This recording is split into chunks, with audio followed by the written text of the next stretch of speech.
And wouldn't you know it, I forgot to turn on the camera. Welcome, everybody. This is live coverage from the Rocky Mountain Train Show. We're here in Denver. It's about 9 o'clock regular or local time. And, this is our first time doing this, so I'm really excited to see how it goes. We're going to show you a lot of really cool stuff. We were here yesterday doing some testing and saw a lot of the displays and vendors and all that stuff that's here. So we're going to go around today. The plan is to mostly talk to people who are not manufacturers. So we'll talk to the Colorado Model Railroad Museum, the Colorado Railroad Museum.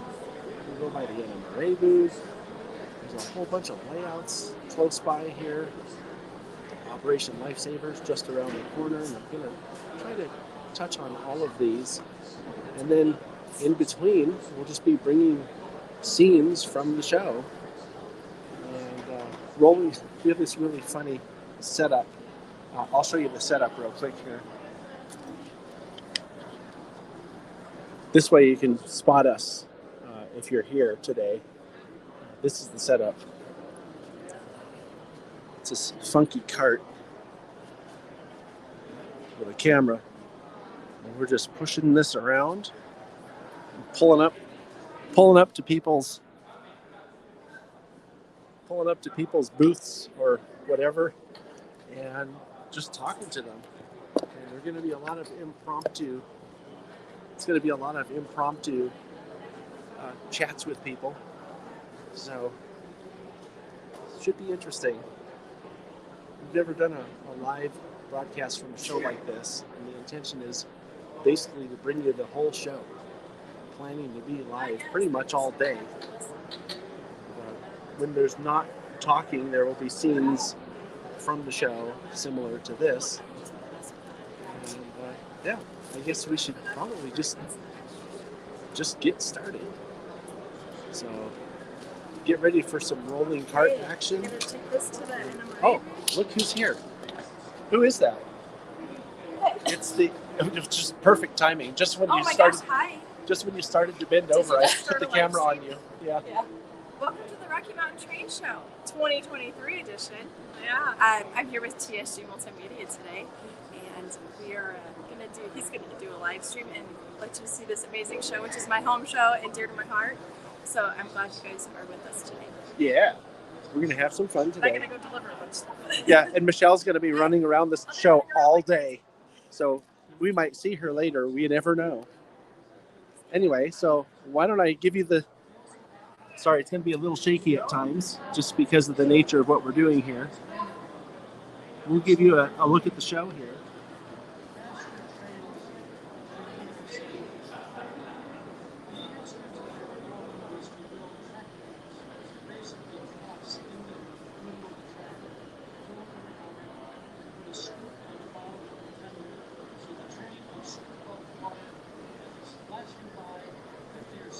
All right, so here we go. We have our top secret driver driving the cart, and I'll do some narration. So drive us to wherever we're going first. Operation Lifesaver. We're going to see Operation Lifesaver.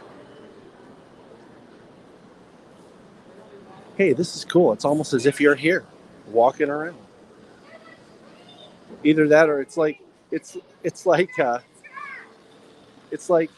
what do you call that? One of those games? Doom. That's what it is. It's Doom. Here are the monsters. So, and by the way, we are monitoring the comments.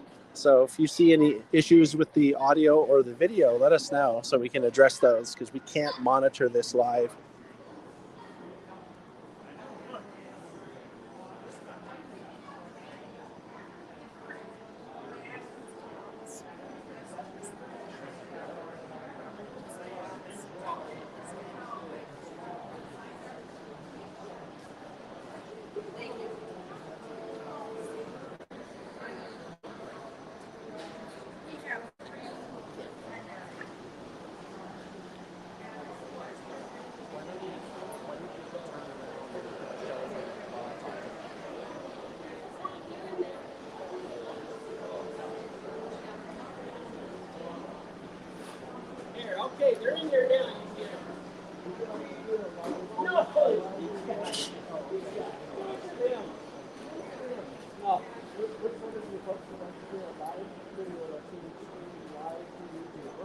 Oh, she'd love to. She's our movie star.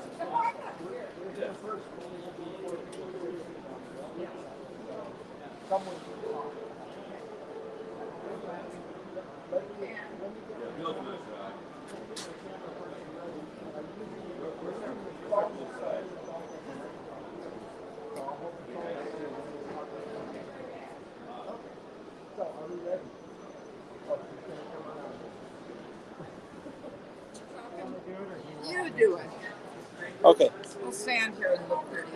so I'm here with Bill, and Bill, if you could give people kind of a quick idea of safety around the railroad tracks and maybe finish up with how people can learn more about Operation Lifesaver.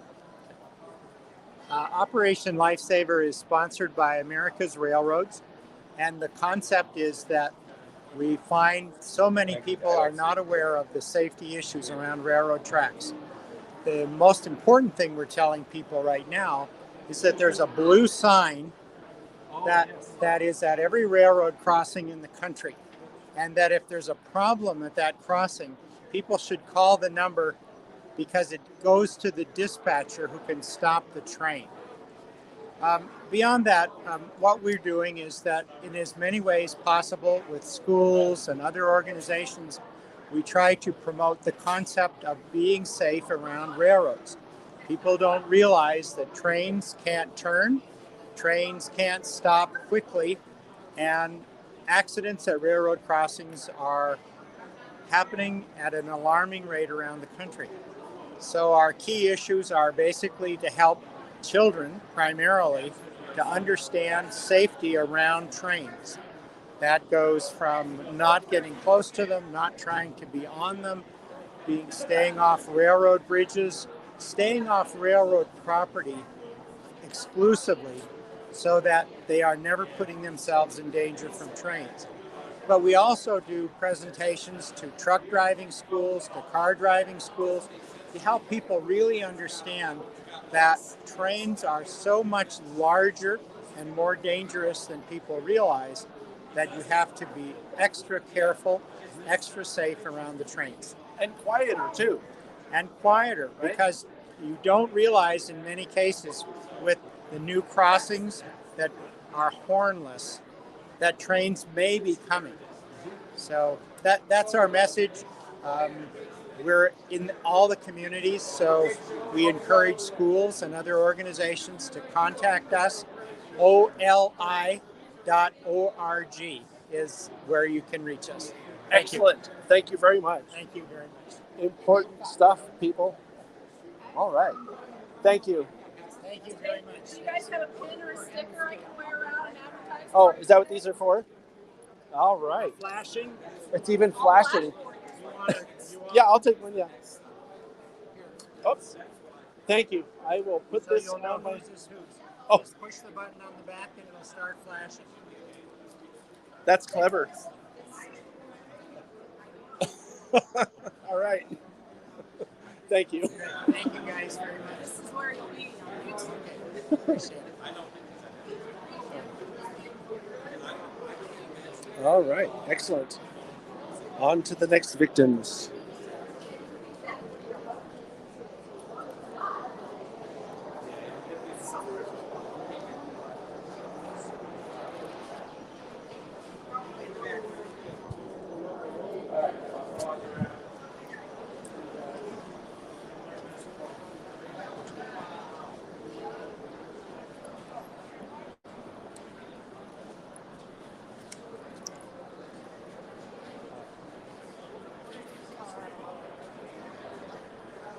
Our next stop is going to be the Colorado Railroad Museum, or the Colorado Model Railroad Museum.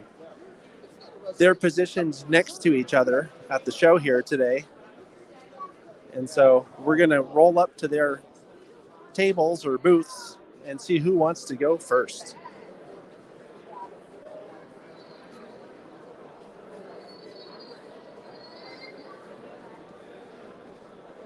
Once again, if you're having any issues with video or audio, let us know.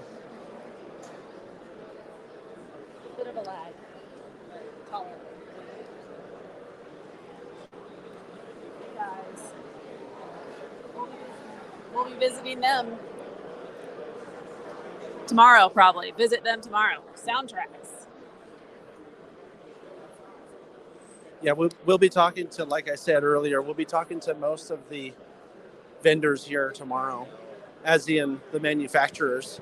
You can see some of who they are as we go through the show today.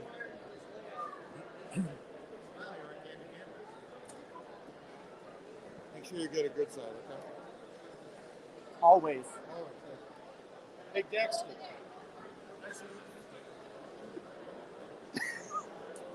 New security cam. I've seen the robots in the parking lots. Have you? Yes. They have the blue flashing lights outside. Stand in front of one day and see what happens. It comes with stuff that says excuse me. Excuse me. We're going to talk to the Colorado Model Railroad Museum. Imagine that.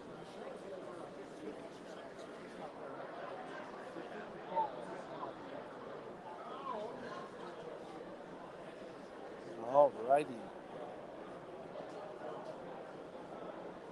Oh, there's a little sneak peek at Rapido as well.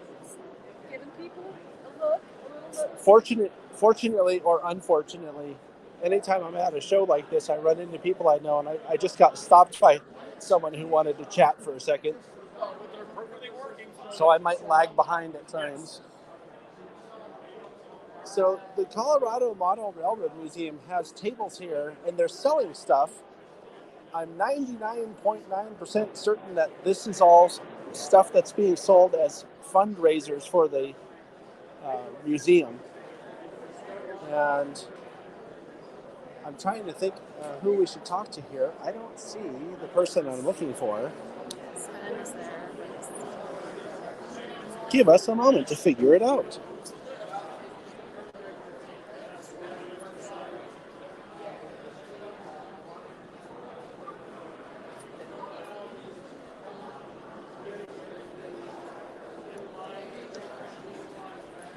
Someone said, hey, the tour guide from last night.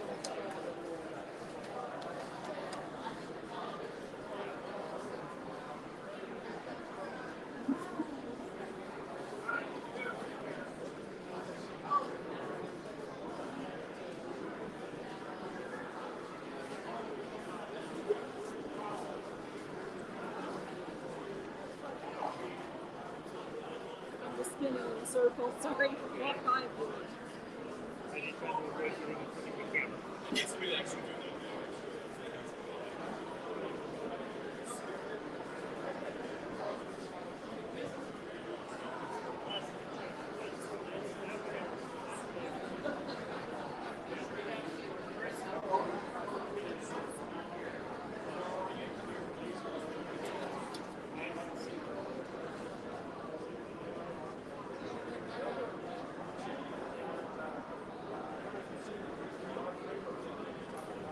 Once upon a time.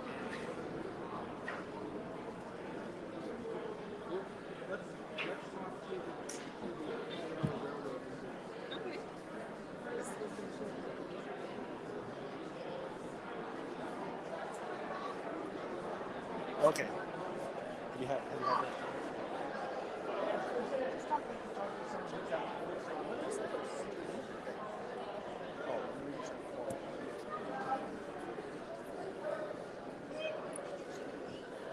All right, so here we are.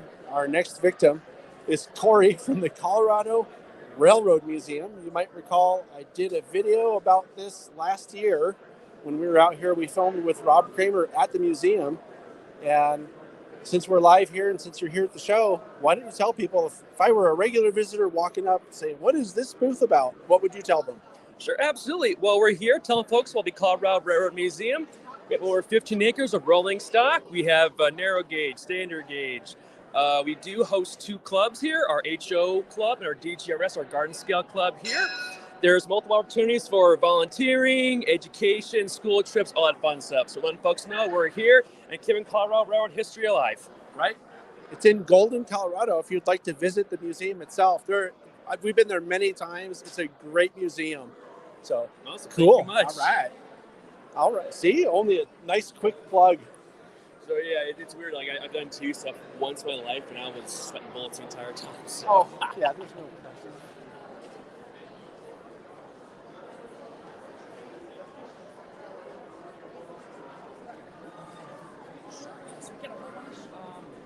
Hey guys, so John has to get over there and check out all the contents on the table there. We haven't really had a chance to check out and look at any of the booths here ourselves, so this is a good look for ourselves too. Let's put this on because I think people will want to know about that. Sure, Please proceed. So at the museum here, we're letting folks know that our big event season's coming up, though, right around May 12th, May 13th-ish, all the way through the end of December. We're going to have educational opportunities. Our Throwing Thursdays are going to begin in May. We're telling folks that, we have a bunch of educational opportunities, and going into the fall, we're going to be selling tickets for our Dale with Thomas event, which is going to be in September, as well as our Polar Express train ride, which is going to be in November and December. So super fun stuff happening. Yeah. Now that I'm thinking about it, Corey, I think it would be worth mentioning something about how people can volunteer there. Sure. Because there's STEAM equipment. You can learn how to do that. When we were there, we talked to a gentleman, I forget his name now, but he was working on the light inside the F unit. Sure. That was also very interesting. It's not just working on railroads, but there's a lot of volunteer opportunities, aren't there? Yeah, absolutely. So we have three big areas of volunteering at the museum. We have our operations, we have our events, and we have our main education pieces. So for operations, those folks help with finding deity work on the locomotives and the cars. They help obviously do our train rides when we ever do steam or we do our diesel. For education, we have a lot of school groups that come in, booths that talk about, how do train wheels work, or how do diesel engines work, that kind of thing. And then for our major events, Dale with Thomas and Polar Express are our big heavy hitters, and those are helping guests, have fun at the event, working our, any programming, and obviously serving hot chocolate on the Polar Express. Yeah. What's the department that you volunteer in? Sure. Well, I am the volunteer manager at the museum. Oh, okay. So all volunteers come through me. We do training, the orientation, and then we have them in their departments. They work to get more specific tasks on the pipe, and just share the love of railroad history. That's cool. So if you want to volunteer, it's not intimidating at all because you get to talk to this guy. He's a nice guy. Absolutely, we love to have you guys. Right? All right. Thank you. Thanks again. Thank you so much. All right.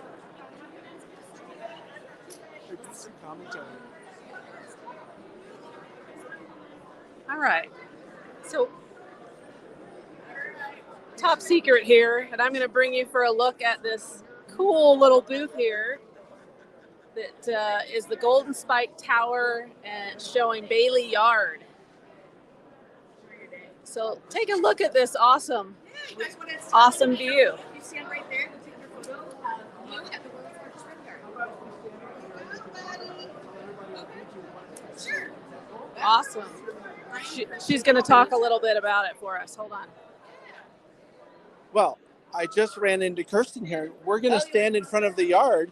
This is where you stand, so Okay. that way you can How about look we like you're both getting your photo at the world's largest rail yard. Yeah, tell us about this because people come from all over to go to Bailey Yard. They do. We get about 30 to 35,000 visitors a year from all over the world, and a lot of fun. So at this yard, it is the world's largest. We have two humps, eastbound and westbound. They sort, right now they're really sorting about 13,000 to 15,000 rail cars every single day. So it is definitely up. Hi, Miss Michelle. How are you? Here, why don't you come on in? Yeah, never. I love this girl. Oh, She she's is an amazing. amazing person. Whatever, vice versa. She's incredible. So we've lucked out connecting. I know, and I love that they put us next to each other. So. Michelle's a regular on our channel. I bet she is. We do a live monthly show. Oh, yeah. So, Well, you look out there. Yeah, so this is just fun. So we're here promoting the tower and then, of course, promoting North Platte Rail Days. First weekend in August. It's the one time a year Union Pacific lets us take buses out onto the yard. And I mean, we take you, here's the tower, all the way over here, this little Tower. guy right here. and then we take you all the way around here. That's that huge tower that This people. is that 104-foot tower. I've never been there. It looks so small on the I know. map. Well, that's because this is Bailey Yard, the world's largest, but takes you down here. You go under the east hump, so you go under it, which is really cool.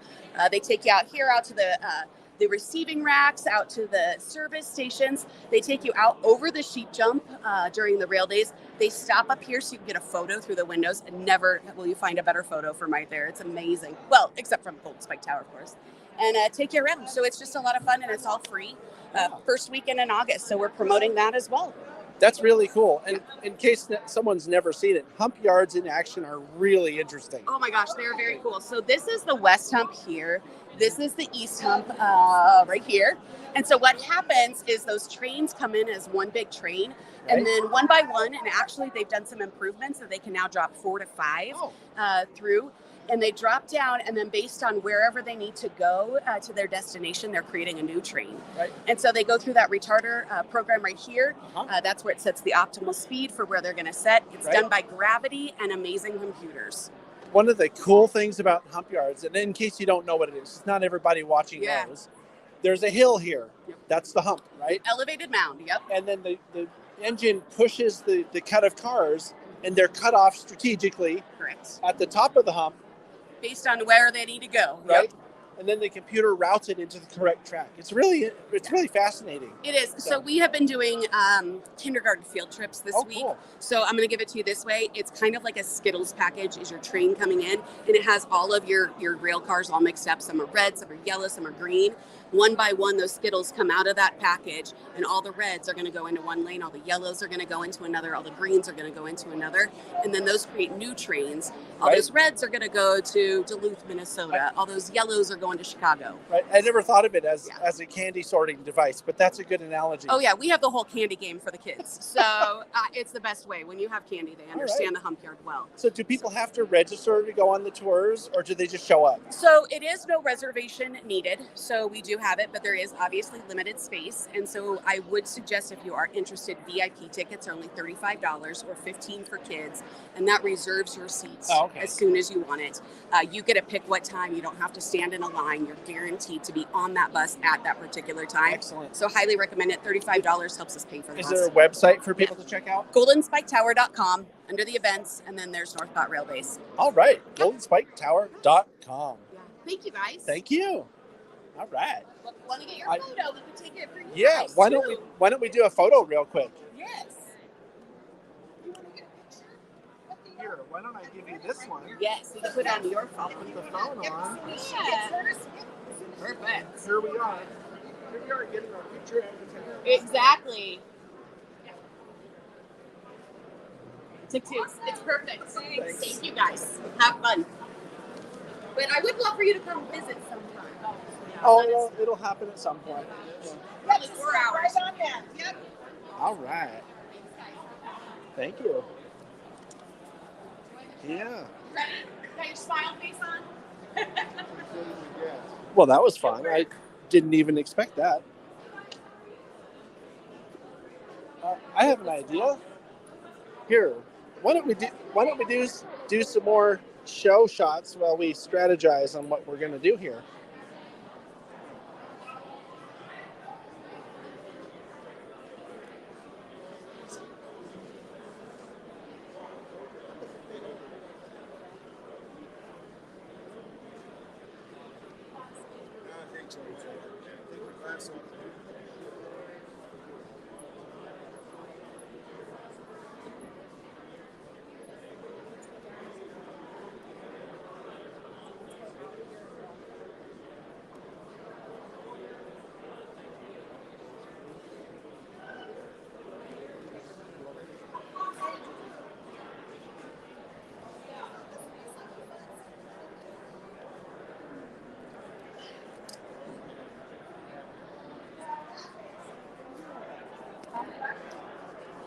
Cool wooden trains.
Oh, that's great. Oh, good job.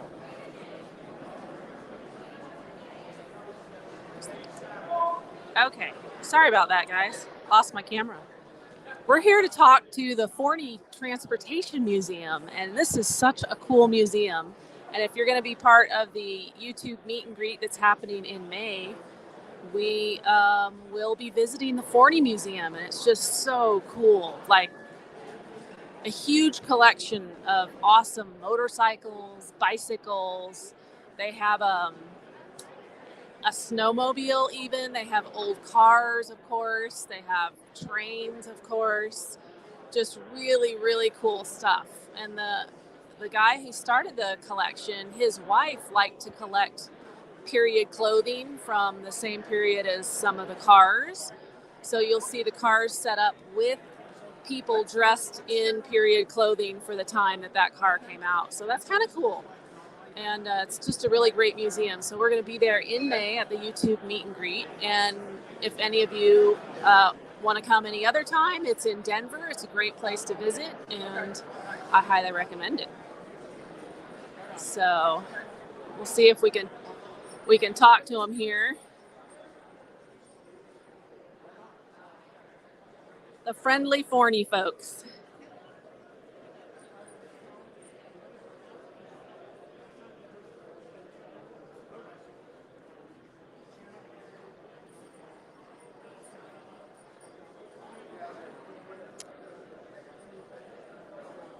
And soon, I think we're going to swing around and take a look at, visit Rocky Mountaineer. And we have a couple other booths that are good as we head back to looking at layouts. Okay. All right. So I'm here now with Jeffrey from the Forney Transportation Museum, or Museum of Transportation. Museum of Transportation, yeah. And this is a place that we've been to, and you've seen it on Chasing Trains, but we never did an actual feature there yet. And I'm going to have Jeffrey tell you about the Forney Museum. The Forney Museum's been around since 1955. One of our biggest attractions is Big Boy number 4005. One of 25 big boys, and one of only 8 left in the world. It's our big, 134 feet long, 1.2 million pounds. It's our largest attraction there at the museum. We also have a Pullman car, the PB1, which is amazing, and lots of other unique rail equipment. We have a snowplow train. We have an AMP-PG train crane. We've got all kinds of stuff in the museum. So come check us out sometime. Yep. The other thing is it's a transportation museum, so you have a lot of other. There's a lot of people that are into trains are into other stuff too. Oh yeah, we have motorcycles. We have horse-drawn carriages. We have planes. We have right now till May 1st, we have fire trucks in there. 15 fire trucks spanning 150 years. Bicycles, you name it. Trolleys, bikes, yeah, you name hang glider. We have a hang glider. We've got a pair of roller skates, a skateboard, you name it, we got it. So how do people find the Forney Museum? I know you have a maybe mention the website and mention where you are. We're actually really close to it, right? It's just across the street. Yeah, it's just on the other side of I-70. But website is www.forneymuseum.org. You can definitely check us out on there. We've got a lot of pictures and neat stuff on there. And we're just literally on the south side of I-70, right next to the Denver Coliseum at 4303 Brighton Boulevard. Excellent. And for those watching, we're doing something called a YouTube meet and greet in May. Okay. And one of our stops is going to be the Forney Museum. As a place that I've been, I highly recommend it to everybody, always, because there's so much cool stuff there. Yeah. Thank you very much. You're welcome. Thank you. All right. Thank you. And here's their promotional stuff. You can see the website and all that. Anyway, for those watching, are we still doing okay with our audio and video? If you're just joining us, we're at the Rocky Mountain Train Show today. And we're talking to, today and tomorrow, as a matter of fact. And today we're talking to a lot of different vendors, as in people who are from museums. We're going to look at some layouts later. And this is a really, really big train show. I've been to some train shows in my day, and there's just a lot of stuff here.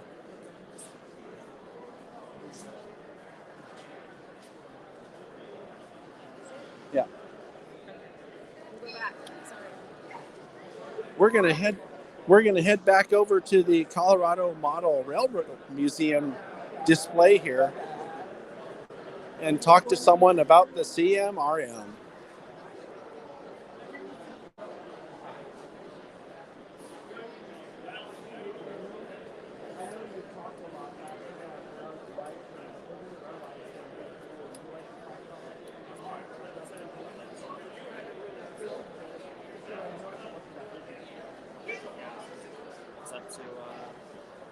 Yeah. Okay. We're gonna steal me. Is that okay? We'll steal Daniel for just a minute? Yeah, sure. That's fine. All right. So for those who've been following our misadventures here in Colorado this week, Daniel was on Bernard Helland's Mini Prints live stream last night, and I was behind the camera where I look a lot better. But today, unfortunately, I've been conscripted to be in front of the camera by myself. And Daniel's going to talk to us about the Colorado Model Railroad Museum and what you guys are doing here. Great. So hi, guys. My name's Daniel. I'm a volunteer for the Colorado Model Railroad Museum. We're located in Greeley, Colorado. We're probably one of the world's best as far as attention to detail, realistic operations, and just overall quality and fun. I've been a volunteer with the museum for about 7 years, and today we're at the Colorado Rocky Mountain Train Show. Rocky Mountain Train Show, just out here representing the museum and trying to make some money. Yeah. So I was right. I was surmising as we went by, oh, it's a fundraiser. It is a fundraiser, yes. So all our stuff at our table directly benefits the museum. So come by and give us a look and get some good deals. Hi. Yeah. Hi, guys. People are watching remember you from yesterday. Oh, yeah. Hi, guys. I'm glad you remember me. Yep.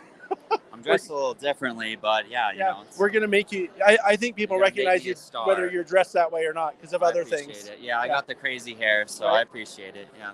We find characters like this and we feature them on our channel, and our goal is to make you what we call YouTube famous. Well, I appreciate it. Hey, you know, if you guys want to check out my channel, it's a tiny thing, but I got a few train videos on there. Yeah. It's internet famous.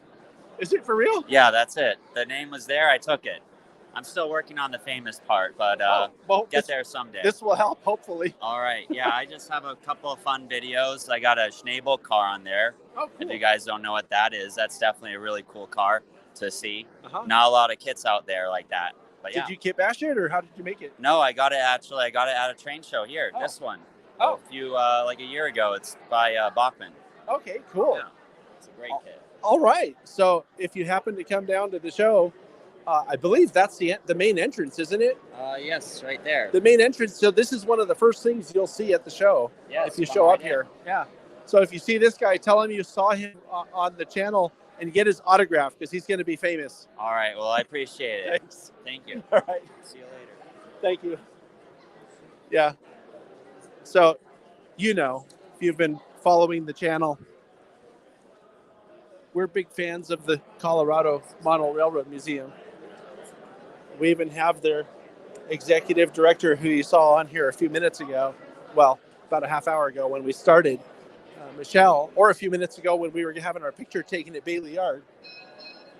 We have a monthly live show that's called Talking Trains, and that's where Michelle and I usually will have a guest on to talk about something train related. So something like, photographs or maybe a model railroad museum. And we're going to talk to the TCA next. That's right here. Yeah, I'm sure that John would appreciate that. Hi. How you doing today? We're rolling around to talk to you. I see that. Yeah, we're the ones, Kevin, that John's been working with. Do you know about the live coverage from YouTube? Did he tell everybody, all the organizers about that? No, is that what this is? Oh, well, the TCA is a big time. Yeah, is a big time, right? We are the big time. Putting on the show here. Yes, we are. Rocky Mountain Division, absolutely. Right. So, Butch Walb is president over there. He's going to help sponsor this whole thing. so we'd like to talk to you about what the TCA is, what you do, and either one of you can talk. It's fine. We And both don't believe me. what- We can talk. right? So what would you tell someone who walked in without a camera, who's just asking you about what the TCA is? Like, what is this? What is the TCA? Okay, TCA is a national organization. It consists of we're up to about 18,500 members. Okay, we're nationwide. We got about 20 divisions. Okay, we're broken up to 20. Rocky Mountain is one of our divisions who helps sponsors this great show out here in Colorado. Okay, we also run the National Toy Train Museum. Oh, where is that? Which is in Strasburg, Pennsylvania. Okay, it's a fantastic museum. It's got all sorts of trains, old, new, large, well, you name it, it's in the museum. It's there. I'm guessing you've been there just based on this little tiny accent I'm picking up. What accent? I'm the one with the. I'm the one that has the accent. Look, everybody, my name is Kevin Quinn. I'm your national vice president for TCA. I'm from North Jersey. Everybody says I got an accent. I don't think us. so. It's you. But no, we're glad that you had us out here, and Butch invited us, and we took you up on it, and we're happy to be here. Thank you. Excellent. Yeah. I want to introduce before you. I'm from the New England chapter of Oh, the TCA. here. Why don't we do an impromptu interview over here? Before you go, I want to introduce Stacy Lee. Stacey, hi, Lee is our Stacey. business manager. Oh, why aren't you talking? She runs the day-to-day operations at the National Toy Train Museum. Sometimes it's a little hard to get in a word edgewise when you're got Kevin beside you. You don't have an accent, but you run the museum? I do run the museum. Oh, cool. I run the office for the museum. Melody runs the museum. Okay. I run the office. Okay. I'm going to do something here off camera. I'll be right back.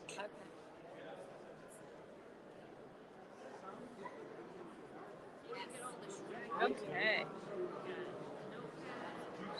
I think we're going to talk to someone here from a different chapter of the TCA.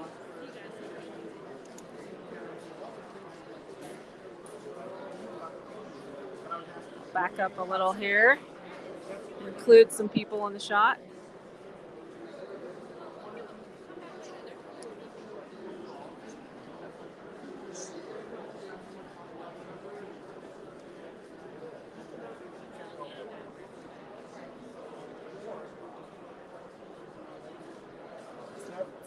Okay, so I got the camera pointed at you, sir. You are I'm Dane. Dane Rhoda. Yeah. This is Great. my daughter, Heidi. Hi. And that's my grandson, Max. Hi, come on over here, Max. Say Yeah. hi to everybody. Hi. Wave at camera. Hi. Yeah, they can just see you at the bottom down there. Yeah, so we came to the show. It's a family affair. I'm a TCA member for many years. And Max is kind of a family member now, so he's new to the organization, right? Nice. Yeah. And what's really cool is they're from the Seattle area, so they flew into Denver from Seattle. Nice. I flew in yesterday from New Hampshire, from Manchester. And we flew in from California. You guys so. came from California. We all flew in. So yeah, so there are chapters all over. Like I said, it's fun to be a TCA member because they do sponsor That's great. a lot of little Yeah. events and stuff like that. Yeah. So, Definitely. And Well, we got great weather here in Denver. I so, know. yeah. Have a great time. Yeah. Buy some stuff. Get them to buy you some stuff. Right? Thank you. All Nice right. meeting you. Bye. So you guys would pull up?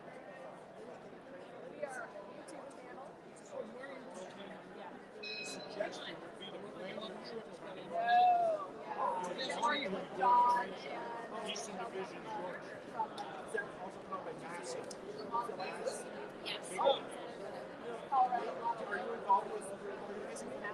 No, I am not. It's so worth it. I wish we had the time. We're going to go down to Garden of Gods and all those. We got my contact with some of them.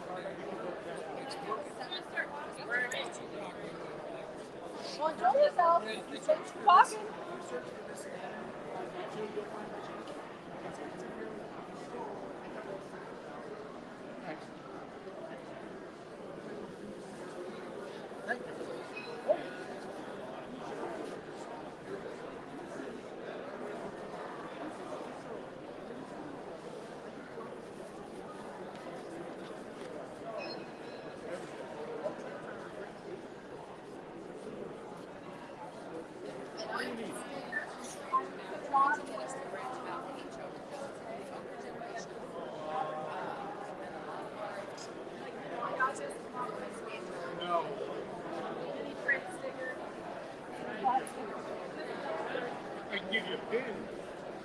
Whatever you want to play out with. I'm getting a pin so I can rep all the people we're talking to today. So there we go. Awesome. Yes. I will put that right here. Awesome. Gotta rep everybody we talked to today. So Absolutely. I see that. So I think we're going to go down here and try and get in touch with the Rocky Mountain region of the NMRA. They have a booth here, so we might stop by and see what their booth is like and what they're showing off. There are a lot of railroad photographers here today. The one that's who we're going to talk to next is John Crisanti. And we have had him on the channel and shown his photographs, and he just has some beautiful work. Plus, he does a great job on weathering and detailing models, and he brought some of his models today. So we are going to take a look at those next. So, as a matter of fact, I might just roll over there and kind of scope out those models for you guys. We're going to John's booth. Yeah.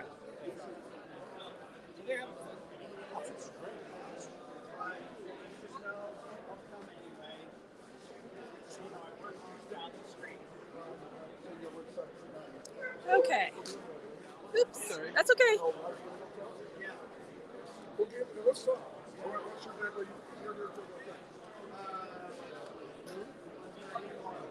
I have no place to be. I told Jan, she says, we've been set up. So these are John's models, and I will move over and get a better shot side view, but he's got his great photographs in the background. Look at that locomotive right there. That's awesome.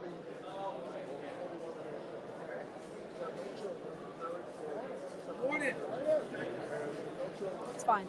Go ahead. Go ahead. It's fine. That's it. No, that's fine. Go ahead.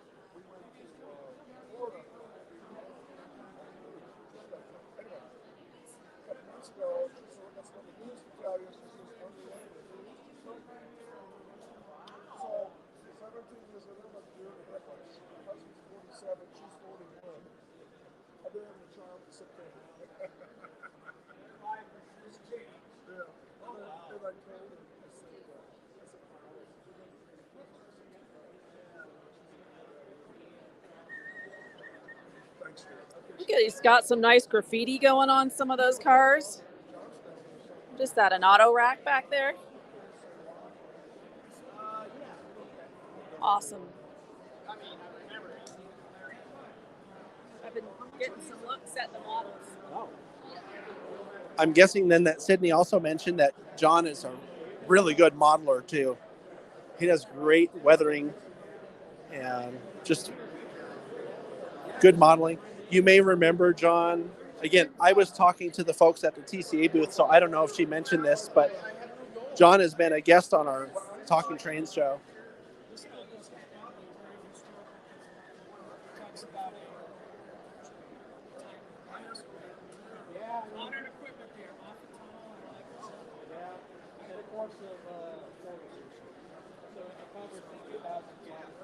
As soon as he's disengaged from the person who's talking to him to see if he'll talk to us.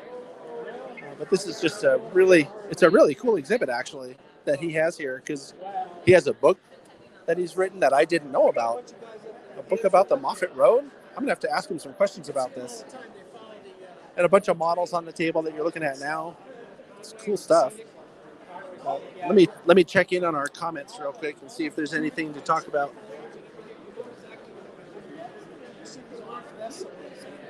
I see that Steve is on. Jeff Pierce. Hey, Jeff. I was hoping, Jeff, that you'd be here today. There's a Rio Grande, which we're going to go talk to them pretty soon. Probably someone you know. John, how are you? Hi, John.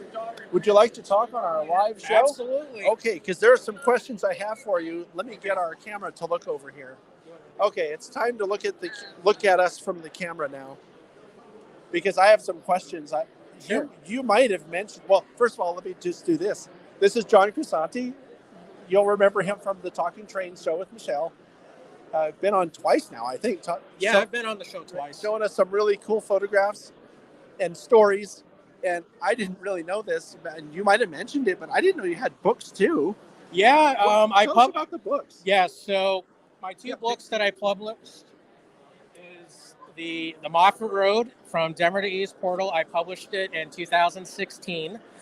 It covers the first 50 miles of the original David Moffat's route west from Denver along the former Denver and Salt Lake Rio Grande route. And it just covers the modern operation of both the UP, BNSF, and Amtrak, while explaining part of the history and what one could see if they travel on the Moffat route. Very cool.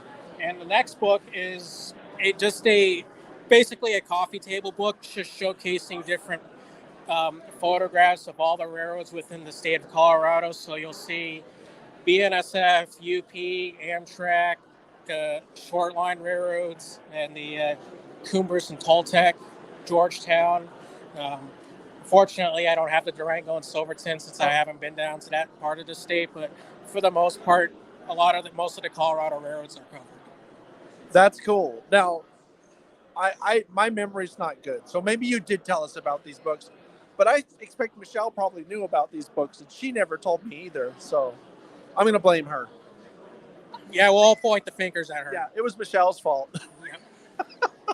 So talk about some of these models, because this is something else that I knew about, and I'm going to get some close-ups with the phone when we're done talking, especially over here, because you have a little powered small module over here. Sure. So all these models right here, they are all weathered by myself, and some of them are modified with extra details such as prototypical couplers, air hoses, and just the little details that weren't already included in the model.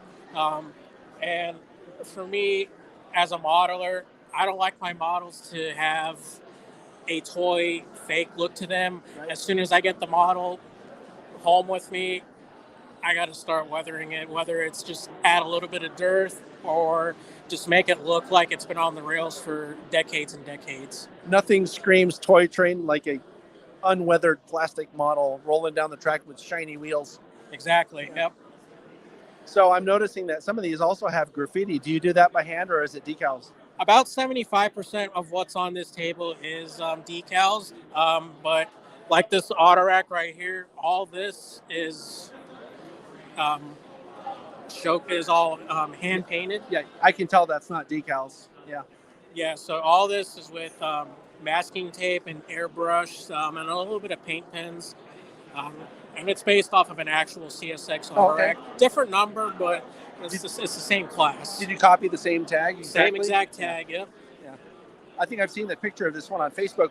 Did you have a picture of the other one next to it? Yeah, I think I saw that. And then same with this one right here. It similar has similar to the prototype. Same so you can see it. It's similar to the prototype. Different number, but there's an same exact class with this same graffiti. And just because nobody makes it, I needed a hand paint. It's one of a kind. Yes. Yeah. That's one of the cool things about doing models like this is you have something that nobody else has. So cool. And I'm trying to think if there's something else that I was going to ask you. Oh, let's talk about your photography, right? Because you're selling pictures over here, right? Yep.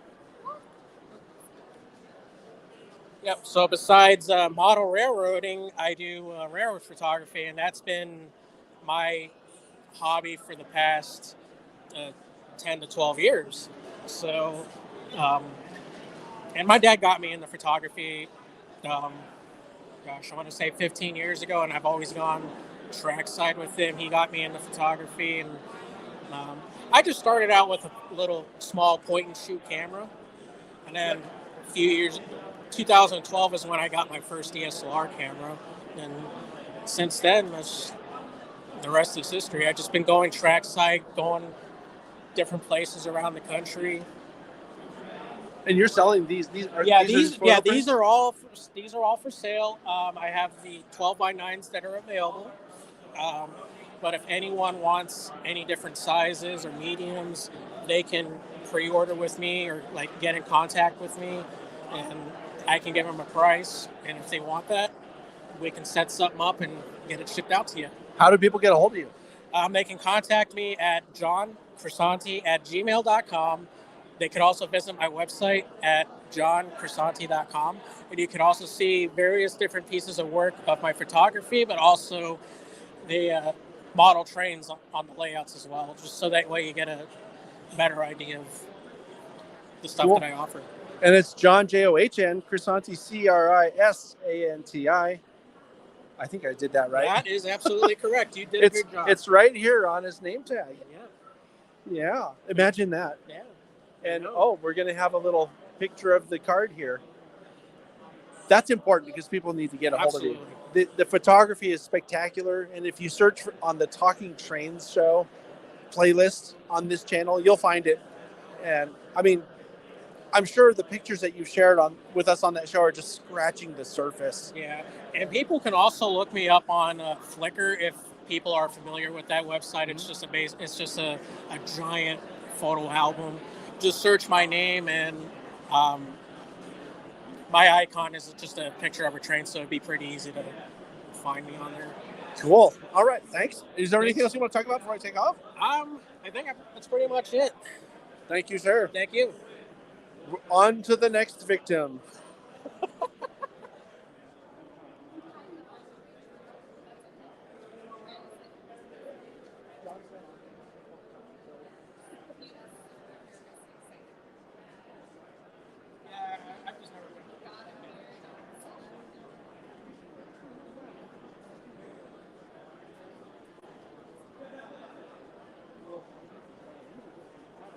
I'm going to get some close-ups of some of these models now with my phone.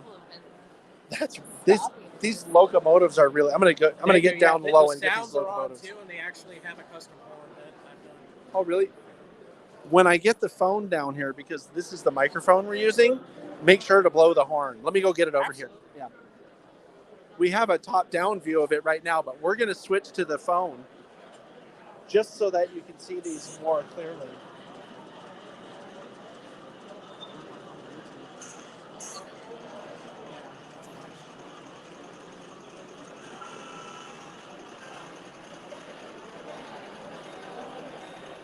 That's one grimy GE right there.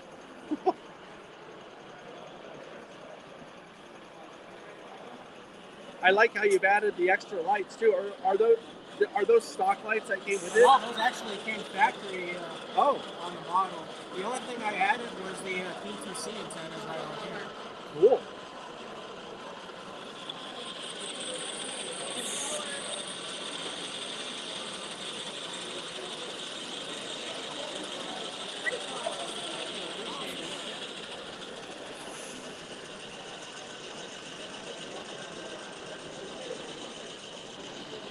All right, on to the next picture.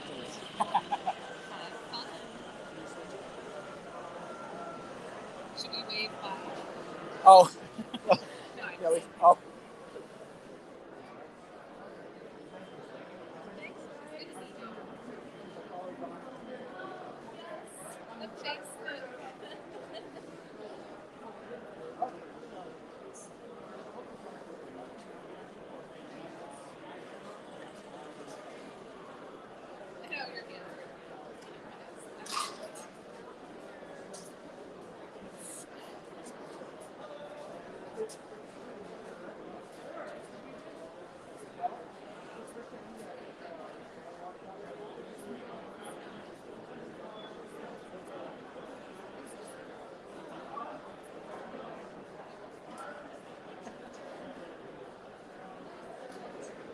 Okay, this is our next victim. This is Zach, and he's here representing the Rocky Mountaineer.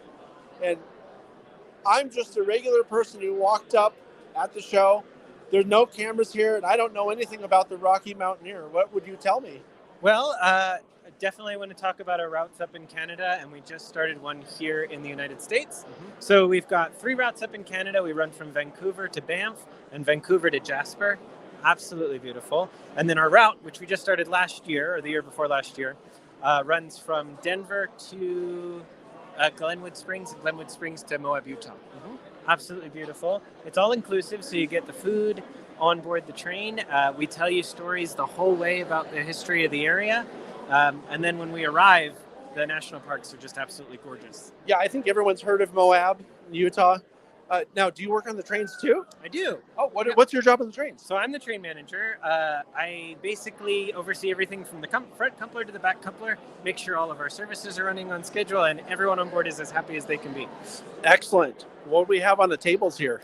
Well, I've got some brochures about our routes in Canada, and here in the United States, we've got our map from the US route. It tells you a little bit about the history. I've got my menus on board, so you can kind of imagine what we're serving up. Right, that's good. And then just these beautiful videos here that showcase the experience. Cool. Yeah. How do people find out more? RockyMountaineer.com is the best way to do it. Imagine that, RockyMountaineer.com. It's not some obscure name. It's just what you'd expect. Pretty much straight out there. And then over there, we've got a diagram of all the cars that we have. Oh. Which is pretty neat to see. Maybe we should take a look at that. Yeah. I'll come back here and turn the camera so that people can see that. Here, why don't we zoom up to it so people can actually see it? Ah, yes. Let's go take a look and see what's on there. Oh, I see. So we have locomotives, we have baggage cars, looks like a coach, looks like some observation cars. Yeah, so this is our generator car. Oh, it's a generator, okay. But here's our lounge coaches. So inside there, we've got a player piano, we've got lounge seating. But most here in the United States, we have our Silverleaf domes. So they're single level, glass goes all the way around the top. You get to enjoy everything right at your seat, totally cared for. And then up in Canada, we have our Gold Leaf cars. And that's all the seating up here is really nice plush seating, heated with lumbar support and everything. And then the dining car is actually just down here. Right. And then this whole section right there is where your culinary team makes all the masterpieces that they serve for you during the journey. Excellent. And now it makes sense because you're using what looks like GP40s. So you have to have a head-end power, and that's the power car. Okay. Yep. Yeah, this is a very similar setup to what they're doing out at the Royal Gorge route that we were just at this week. Very cool. All right. Well, thank you for sharing. Is there anything else you would say about it before we go? Other than it's really fun when you come on board because we treat you like family, and you get to enjoy the scenery on a one-to-one type thing with your host. Excellent. Thank you very much, Zach. You have more customers to talk to. All right.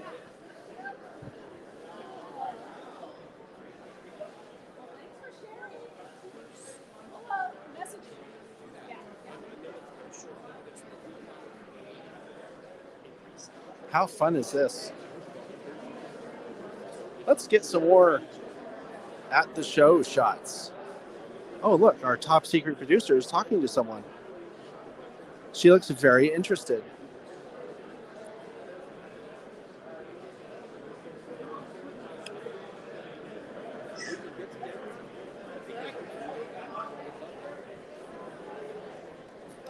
So, if you're in the area, this show is going on until 5 today. And I think, well, we're going to confer here for a moment. Rocky Mountain region of the NMRA right here. Oh, the NMRA booth. One of the NMRA booths. Oh, one of the NMRA booths.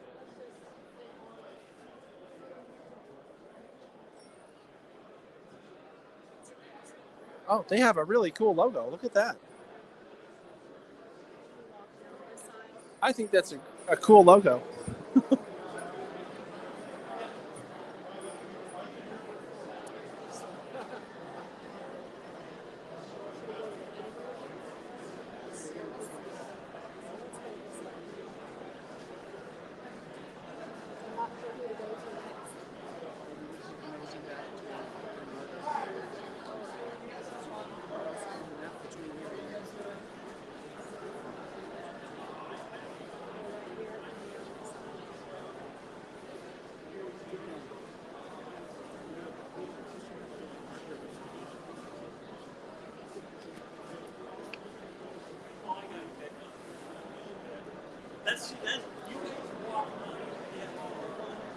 Oops, I'm so sorry. I'm so sorry.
There's the all important end.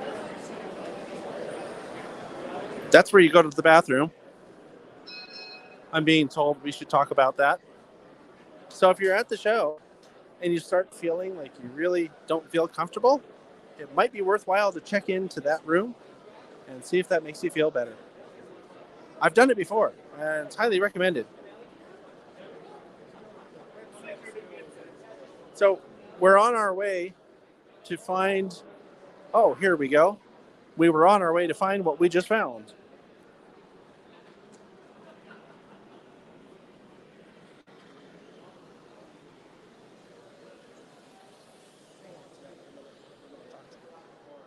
All right. So, some of you that have been watching the channel, we were at Georgetown Loop. Was it yesterday? I've lost track of the days and what we've been doing, but boy, was this a great time. I highly recommend it. It does take a little bit of time to get there from Denver, but such a great time. They have that awesome bridge there.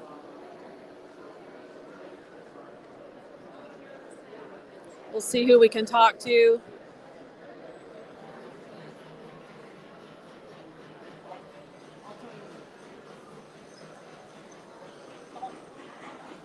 So I just met Christian over here, and he's going to talk to us about the Georgetown Loop. I've been to the Georgetown Loop, but it was many, many years ago. If you look on this channel, as a matter of fact, you can find my VHS footage from Georgetown Loop in the 1990s, where we rode behind a shay that I believe is now at the Colorado Railroad Museum in Golden. If I were someone who's never been to Georgetown Loop, Christian, just walked up and said, "What is this booth all about?" What would you tell me? Well, we're the Georgetown Loop Railroad. We're located off of I-70 in Georgetown and Silver Plume, Colorado. We are going to start operating April 8th, so next weekend. Only weekends until Memorial Day. Then Memorial Day, we're going to be open all day, every day, all the way through October. We typically shut down in early November so that we can decorate for Christmas, and then we start running holiday trains the week before Thanksgiving, and we run those all the way through usually to the first week of January. Tell people a little bit about the ride, because I've been on it, so I know this, but there is this ridiculously dramatic trestle bridge that goes over the railroad, and it is the railroad. Tell people about the ride. Well, so our ride's about an hour and 10 minutes round trip. You can start from either Silver Plume or Georgetown, depending on the time of year. But the loop itself was built in the 1880s to gain elevation between Georgetown and Silver Plume. The two towns are only 2 miles apart, but they differ in elevation by over 600 feet. So because of that, the entire railroad was built as a giant spiral or a loop. And that's what you can see behind me here, the Devil's Gate High Bridge, originally completed in 1884. So it allows trains to gain all that elevation over about 3.5 miles of track. Now, I don't know if they still do it, but when I rode, they stopped on the top of the bridge. And if you're afraid of heights, you might not want to look over the side. But if you want to be impressed with what a feat of engineering it is to have something like this, look over the sides. It's pretty dramatic. Yeah. Do you want to talk about the mine Because you can do a mine tour too, right? Yes, we do offer mine tours of the Lebanon silver mine. We also have the Everett mine. It's currently closed down because we're trying to expand the Everett mine so that we can make that tour longer. But yes, during the summertime, we offer mine tours. It's just, and it extends your experience. It only adds to your experience of the train ride. It does not take away. But on our downhill trip after leaving Silver Plume, we stop at the mine tour station and we let anyone that purchases the mine tour off, and you get to go on about an hour and 10-minute mine tour of the Lebanon mine. We do the extended silver mine tour, which takes you further into the mine. And then we also do the Lebanon gold tour, where we take you gold panning, but you don't get to see as much of the mine that way. Sounds like a lot of fun. And in case you're interested in going, we're having something, I don't know if you know about this, we're having something called a YouTube meet and greet in May. It's like the 19th through the 21st. And Georgetown Loop is one of the places that we're going.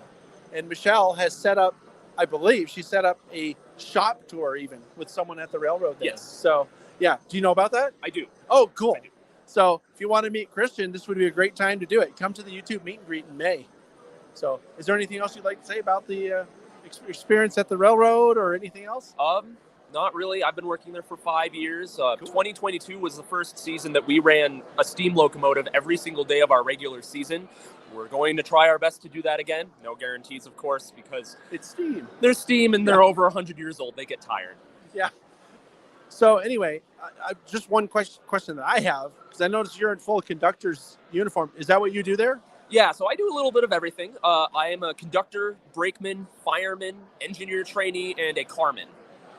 Well, that's what they say. If you want to be really useful to a place like that, you got to learn all the jobs, right? Yes. All right, cool. Thanks, man. All right. And of course, now our top secret producer, Speed, this happens everywhere. She gets distracted by other conversations. Oh, but she's looking back and now she's smiling at us. So I think it's time for me to exit stage right. Thanks. Thank you. Yeah. Take that for a second. Maybe Okay, guys. Let's just spin around here and take a look at what we got going. We got right here Holtzman switchless switches. Pretty basic booth, but it's got a train running on there, so it's pretty exciting. And they're giving away candy. Even Georgetown Loop's giving out candy. And then we have over here, we'll just take a peek at it. We'll come visit them at some point. But Markland, just some beautiful equipment in the background back there. Look at that. Ooh, and look at their layout. Let's see if I can zoom up on that for you guys.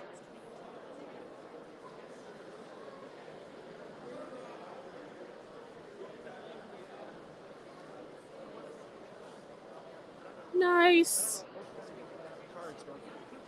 I gave one of them a card. I gave the other guy a card already. All right, guys. We're going to get headed back this way. We're not going to go by the bathrooms again.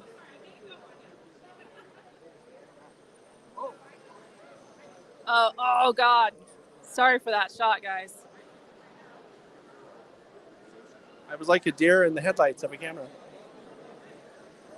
So since I got the microphone back, I want to take just a quick second to ask if the stream is working okay. And we're going to still trying to monitor the comments for that.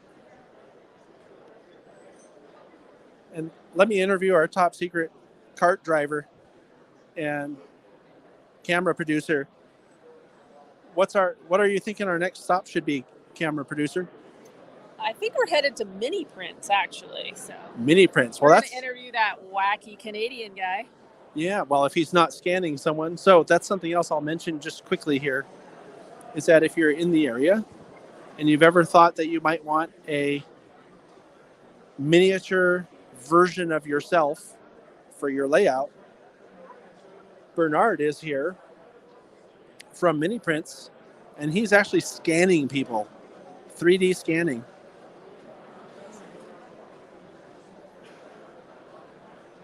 The process only takes a few minutes, and what he does is you pay him a nominal fee of whatever it is. I don't know off the top of my head. He scans you, and then you order a miniature of yourself later. And he does them in all the common scales you would expect. So he'll do you in HO scale, or he'll do you in N scale, or he'll do you in, I think he does O scale. Those are a little bit less frequent. S scale, a little less frequent. But we're going to mosey back there. Why don't you enjoy these amazing views from the show? Because remember, we're your eyes here. And when we get back to Bernard, that's... uh-oh. Keep moving, keep moving. When we get to Bernard, then we'll be back.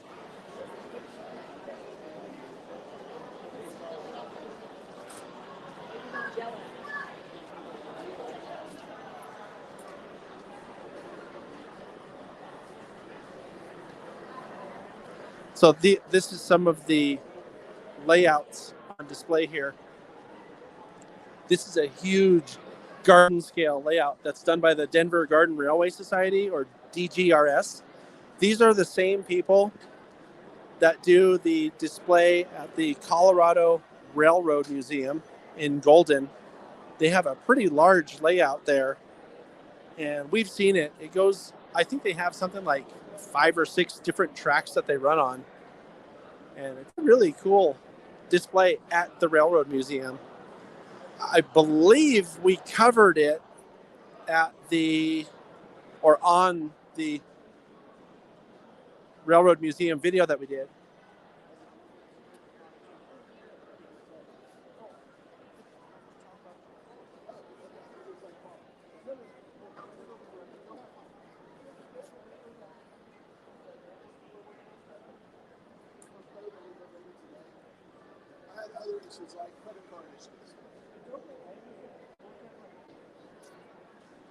Now you're looking at the Denver area small scale steamers. I can only assume by the name of that. Yeah, small scale live steam. So these are, looks like garden railroad. Oh, this is cool. I just noticed that they have dual gauge track. Looks like all the way around this thing. So they're probably running a lot of scales here. Yeah, you see that? Dual gauge track. Well, how cool is that? I'm also noticing that there's a museum behind us, actually. The Moffett Railroad Museum. We'll have to check in with them, too, at some point. They look a little busy at the moment.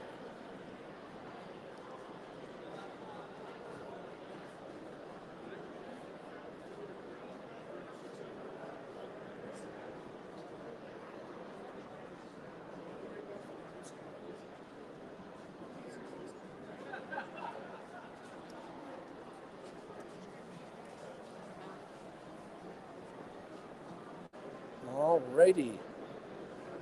So here comes the mini prints. Oh, we're gonna look at Denver Trolley. Let's find out what they're all about. Hold on to this for a second. Okay, we're going to take a look here at the Denver Trolley. Nice.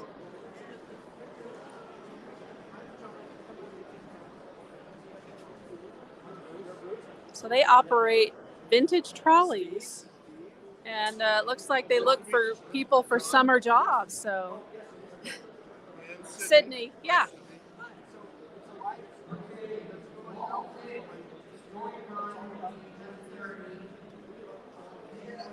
He's got to explain.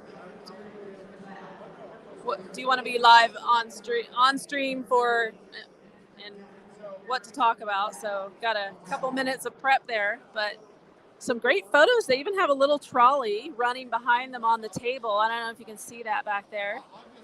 That's pretty cool.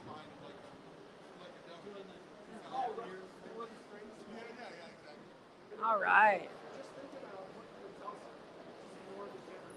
What else do I see there? It looks like they run shuttles for Denver Bronco home games, which sounds really cool, whether you like the Broncos or not. But birthday parties and special events, charter it. So it seems like a really cool thing.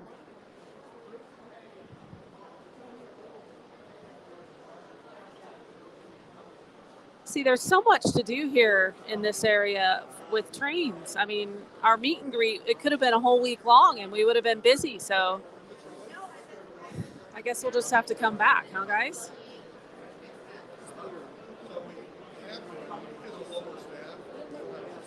So Sparky, yes, you can get a mini Sparky for your layout. We can all get a mini Sparky for our layout.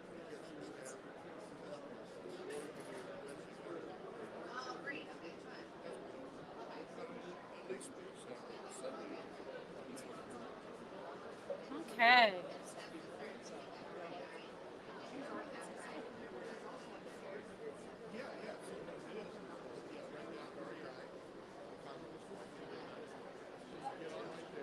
Okay, I think we might be ready.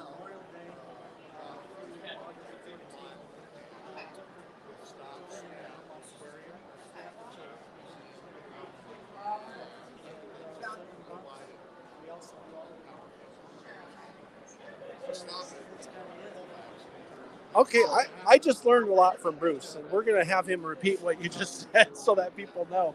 Because I hadn't heard of the Denver trolley before, so talk to us about it. Well, the Denver trolleys are a great thing for tourism. And what we do is we run this trolley that was built in Australia back in 1920. And so it's over 100 years old. And we run in the summertime from Memorial Day all the way through August 14th. And we run on days of the week and the weekends. And we've got a wonderful 30-minute ride. We'll tell you a lot about the trolley, about the history of Denver, how it got started, all kinds of fun stuff. And it's a great narration that goes along with the beautiful scenery along the South Platte River. And you can see some pictures of the trolley back there. And it's open air conditions, Colorado style. Roll the windows down. Yeah, it really is. And we also do all the Bronco home games too. And so it's a wonderful experience. And we would really invite people to come down and be part of it, spend a little time, learn some stuff, and just learn a little bit about trolleys. It's such an interesting, integral part of our Western heritage. Trolleys started by being pulled by horses back in 1870. And so they ran until June 3rd, 1950, I believe.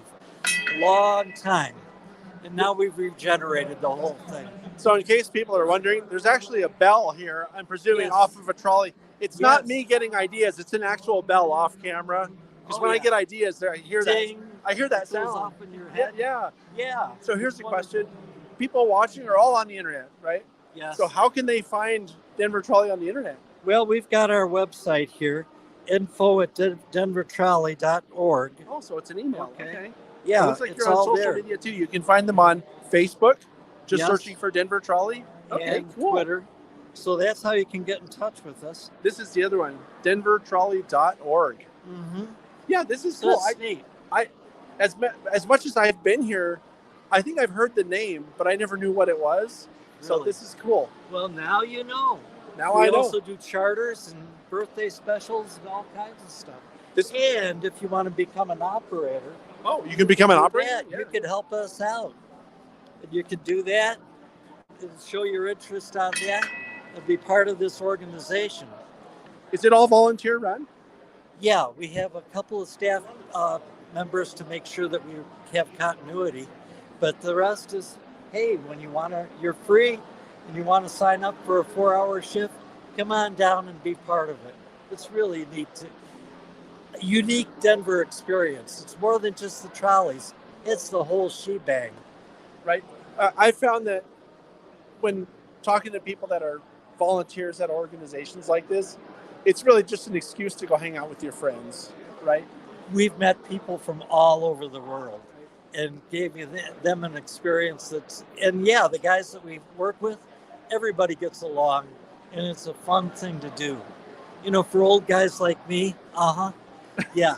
Or for young people like Jennifer, yes, everybody can get involved in this. Yeah, Jennifer's just off camera here. How old? Here, come on in, Jennifer. How old are you? I'm 28, almost 29. When did you get started, and how did you get started with the Denver Trolley? So I officially got started last year, actually, at this train show. I came cool. by. I'm a teacher during the rest of the year, so I needed a summer job, and they were looking for people, and I said, this looks like the best thing I could possibly do during the summer, and it absolutely was. So. That's really cool. So the booth works. That's the other learning we have That's here. how I got started with Is it really? And we're hoping more people will hear this, and if it's live streamed, come on by tomorrow. Right. We'll talk to you. Right. It's open 10 to 5 today, or 9 to 5 today. Well, I mean, it's already past when they open, so it doesn't matter. They're open till 5 today, and I think from 10 to 5 or 9 to 5 tomorrow too, right? It's 9 to 4 tomorrow. Oh, we 9 get to to go home a little early. 9 to 4 tomorrow. For some reason, I thought it was till 5. Oh, well, that's okay. Yep. 9 to 4 still gives you a lot of time to come out and meet Bruce and Jennifer. All right. Thank you so much. Thank you. Thanks for the opportunity. Yeah. It's great to meet you. John, can I have a card?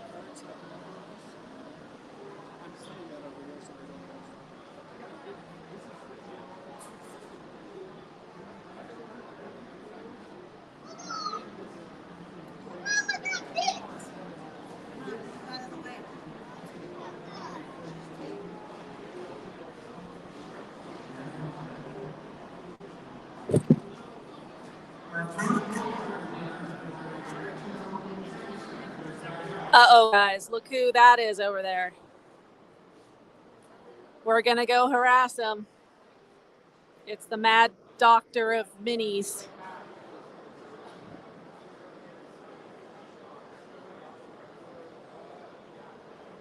Let's see. There's the madman at work. Oh, hello. Look at this high-tech setup. Moving around. Here we go. Here's your mic. Oh, this is my bike? Talk about what you're doing here, Bernard. Well, let me get my gear. Hang on. I'm Bernard. I'm with Mini Prince. And I'm in my microphone. Oh, there we go. I could go like this, but I could go like this if you want to hear it. So I'm shrinking people. I'm all over the show here. I'm shrinking people. Good. How are you? I'm shrink raying people. I'm having too much fun. Unfortunately, like I told you in the message, my wife decided to spend all her money at the hospital. Oh dear, it happens. Oh no, you take this. No, I'm going to talk. You can talk to him. So Bernard is here doing scans for folks that have signed up. And like I said, we're kind of trying to talk him into joining us on the meet and greet. But he's got a great system here. There is let me show it to you. He's got a turntable down here on the floor that you hop on, and then it slowly rotates you like a roasting rotisserie chicken. And he scans you with his scanner on his boom over there that's on a rolly cart. And it's pretty cool. He's got somebody who's about to scan over there, and maybe we'll get a look at what it looks like when you get scanned. Yeah. So then with Mini-Me's, you get scanned, and then you can then order your scan in different scales, whatever you like, or assorted sizes of yourself. I'm thinking it would be kind of fun to sort of order some and then kind of leave them in little places on friends' layouts, like a little surprise, like, whoops, look, John was here. So I think John's going to try to get scanned tomorrow. So yeah, okay, so they're getting ready. He's letting them know. kind of things about hats and glasses make it a little bit more difficult to scan. He has to do a lot more hand processing of that afterwards. So then, gonna take a stand on the old rotisserie chicken spinner there. Let's get that on camera. This is such a fun thing. And then Mini Prints, of course, does all the great little 3D printed minis that are in such a wonderful variety of fun, kooky, crazy kind of stuff. Like his latest is the Roadkill line. And then he also has that, I forget what he calls it, like Over the Edge or something like that. But all the little figures that are peering over the edge, hanging off the edge of your layout. So pretty cool. He also runs a jar lid modeling challenge every so often, which is great fun. I've entered that myself twice. And it's nice because you're just limited to the top of, like a big extra large peanut butter jar, one of those lids, and you do any kind of modeling on there. Doesn't even have to have trains on it, he says. He'd love it if there's a 3D mini print on there from Mini Prints, but so he has a lot of great fun with everybody showing off their little jar lid modeling things. So if that sounds like fun to you, keep an eye out on his Facebook page for when he announces that he's going to do a jar lid modeling challenge. I think the Women in Model Railroad special interest group is going to have Bernard run a jar lid modeling challenge for our special interest group. We meet monthly online, so I think we're going to do a little modeling challenge amongst our members who want to participate. So, you could do it with friends. Get yourself scanned. Do a challenge with your own little mini on there. So this is how the process is. I mean, you do stand still in one position for a while, but it's not too bad. He tried it out on me yesterday and it wasn't too bad. Sparky says that the next peanut butter lid challenge is May, so we'll be looking for that.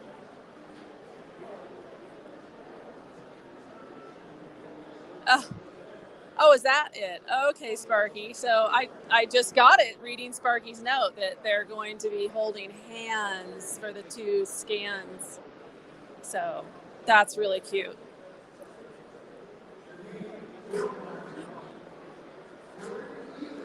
That's a great idea. Scan each other holding hands. That's awesome. Because mostly couples are like, can we fit on there together? I'm like, no. Yeah. Make sure you're holding the right hand out, right? All right.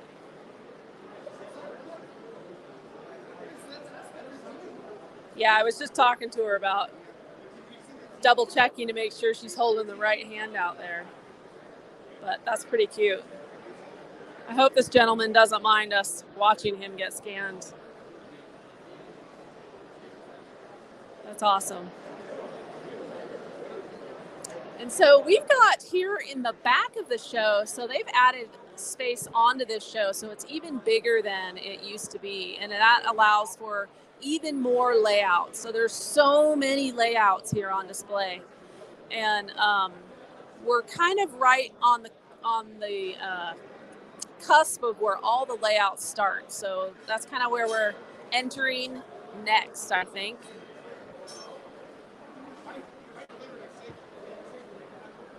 Oh, I think we're going to head next door and talk to Otter Valley Railroad.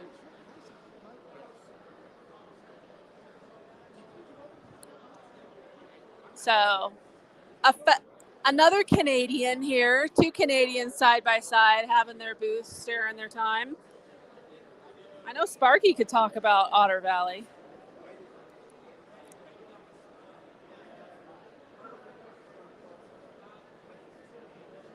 So you get to then, you kind of scan around on the scan that gets put in the computer to kind of double check to make sure it didn't leave a big chunk out of your leg or something.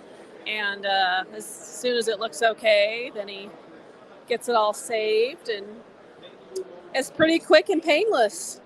And then you can order for forever as many mini U's as you want. Think of everyone for Christmas. You could give them a little mini U. How fun that would be.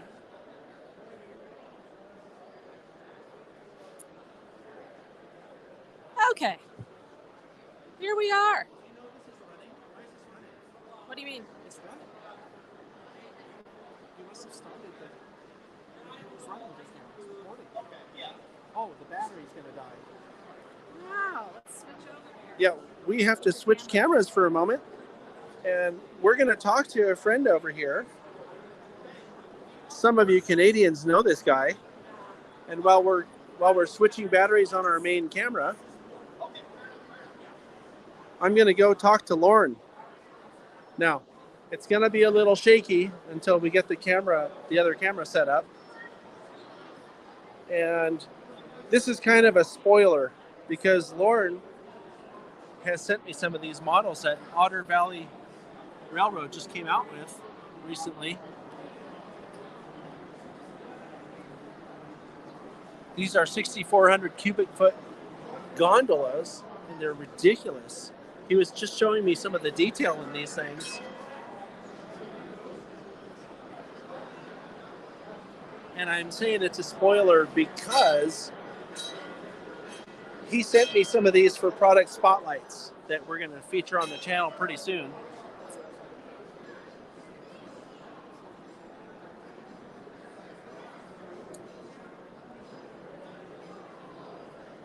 And I'm going to get Lauren to come on here and talk about this when he's done talking to the person that he's talking to.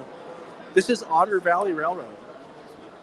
I've known about Otter Valley for quite some time now because our friend and friend of our channel, Dave, Sparky107107, has been plugging Otter Valley on his channel for a long time. And I didn't know this. I just learned that recently that's what they've decided to do. They've decided to make models as well as be a train store. So it's pretty cool.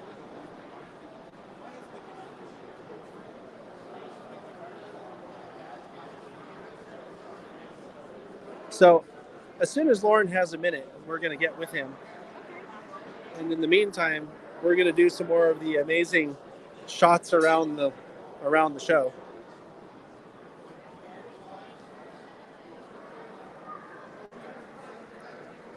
Since I have your attention, what do you know? The battery's getting low on this phone as well. So I'm going to plug in my extra power. And we're going to juice up a bit here so that we can continue this live broadcast.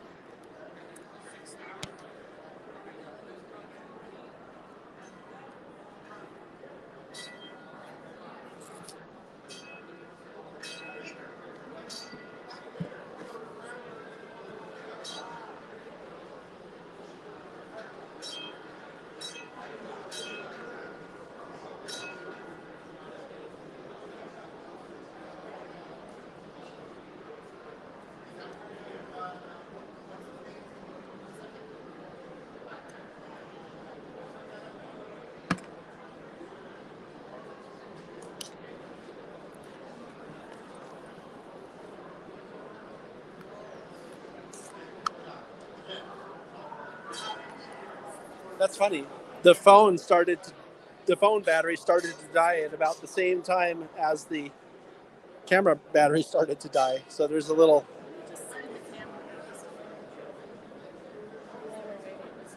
overlap there.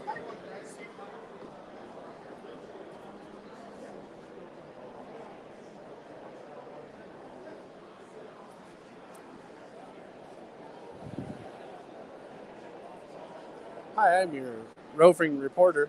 Oh, I'm holding it wrong. Hi, I'm your roving reporter.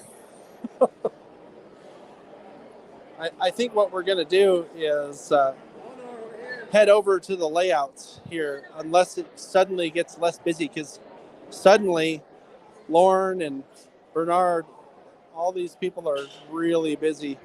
Like there's a bunch of people showing up talking to them. So yeah, we're going to head over to the layouts now. So let's head over to the layouts.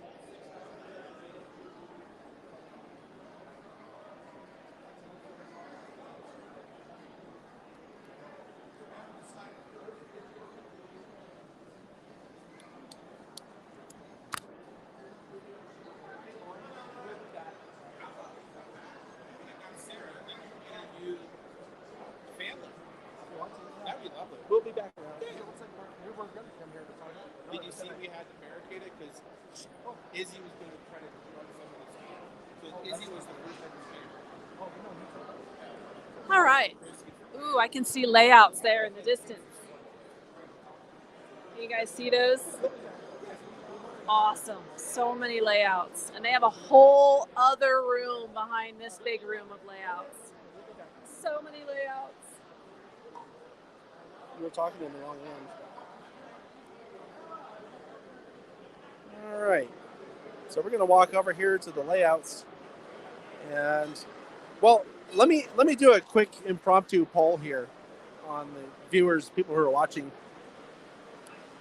I don't know for sure that I can get people to talk about their layouts, but if I can, would you like to hear about the layouts, or would you like us just to show what we can show of the layouts as they're running? And we'll take a look at the responses in the text chat here.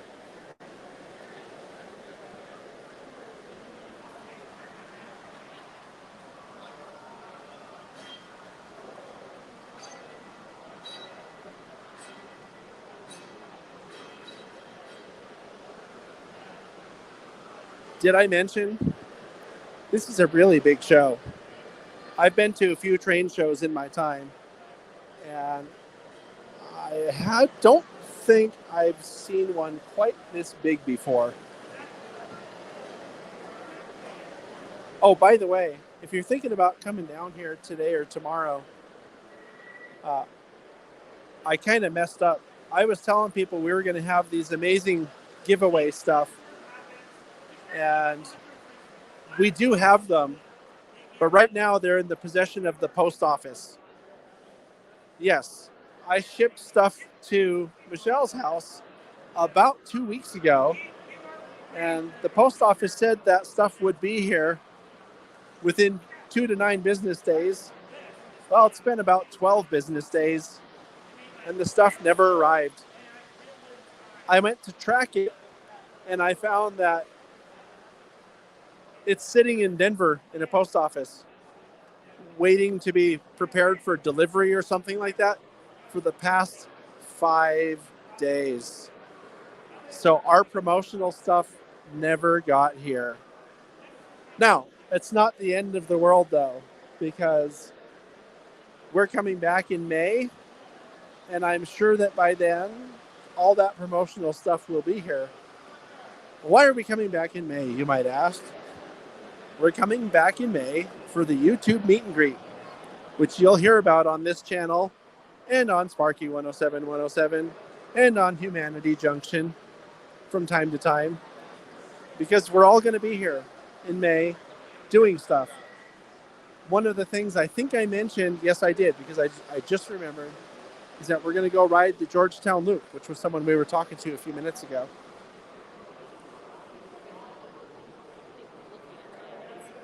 All right, so apparently we just want to look at layouts.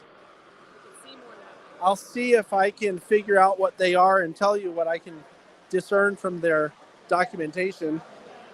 This one just looks like a 3-rail O gauge, if you will, layout. I can probably use the phone that we're using as a microphone to get a lower shot if we want to switch to that.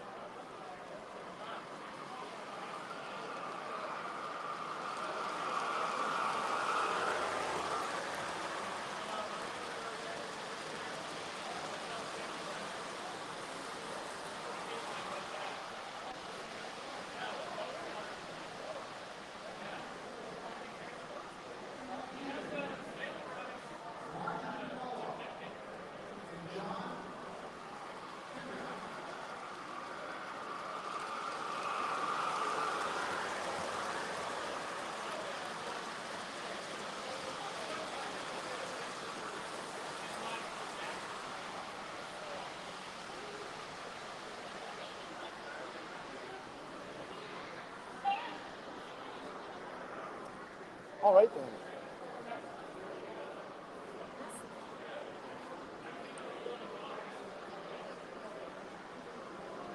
Is this part of the junior engineer test station, or is that it?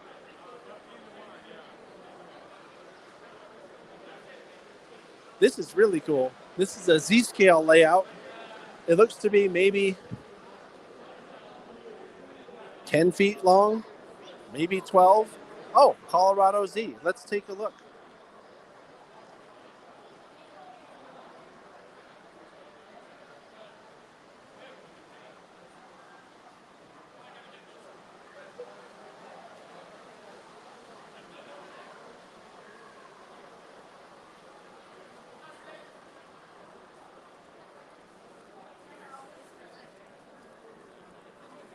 We've done layout tours of a Z-scale layout of the Baz Boys in the Bay Area.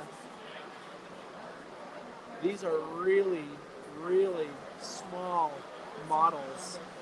This is how small they are. That's my index finger. Very, very, very small.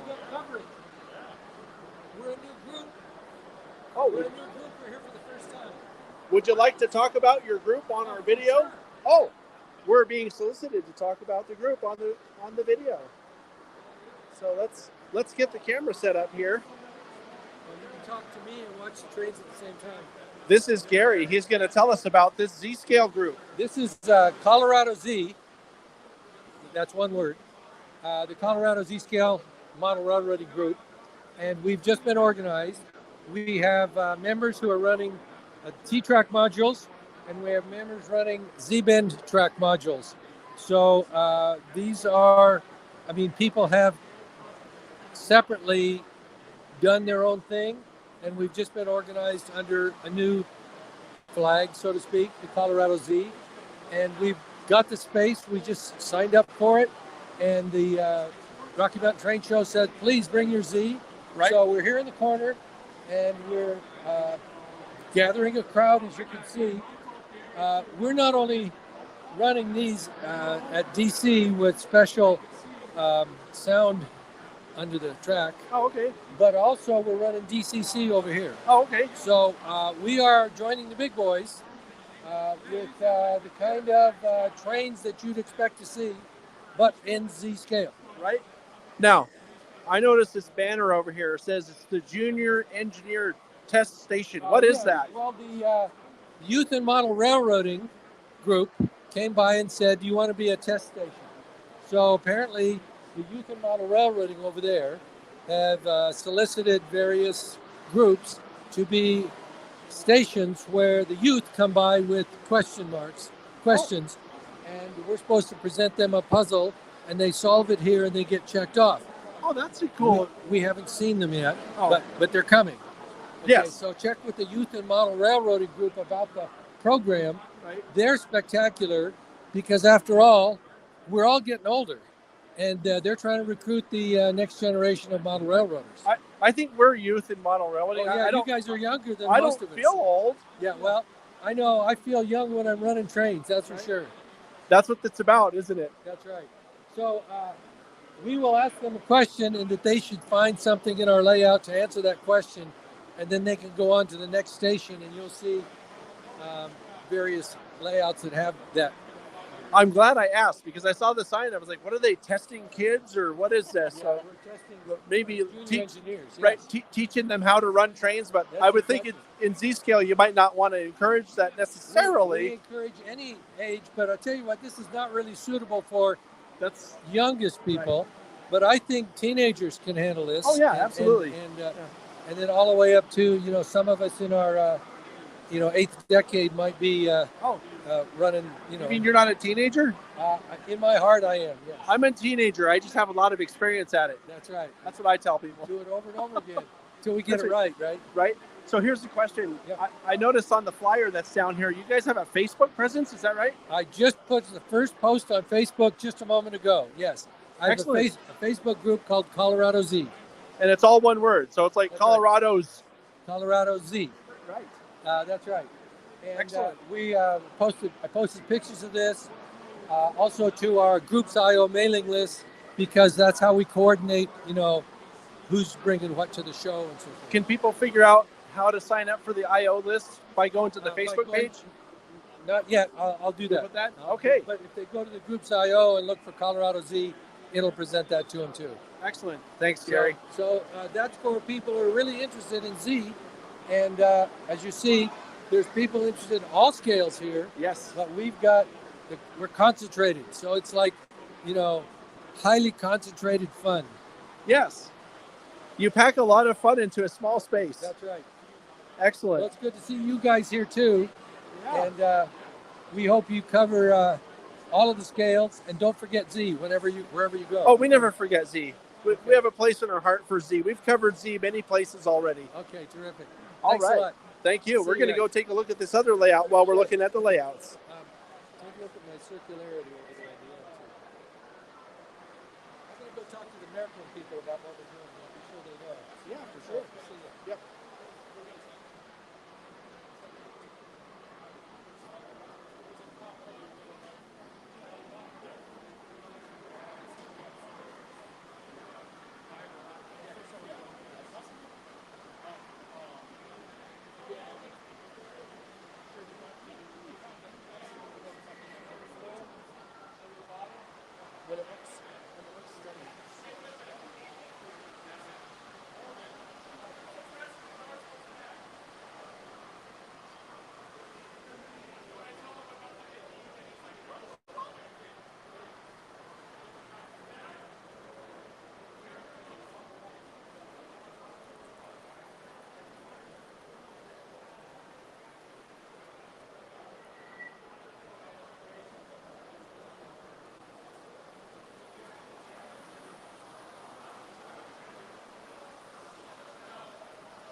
And Gary said to check out something that he calls circularity.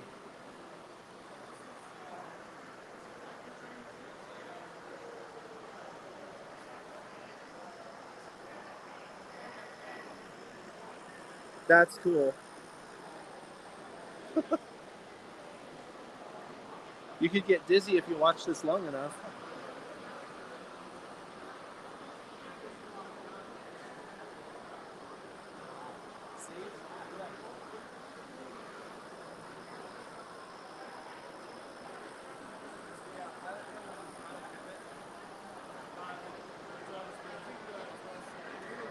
So I should mention that you can find some Z-Scale layout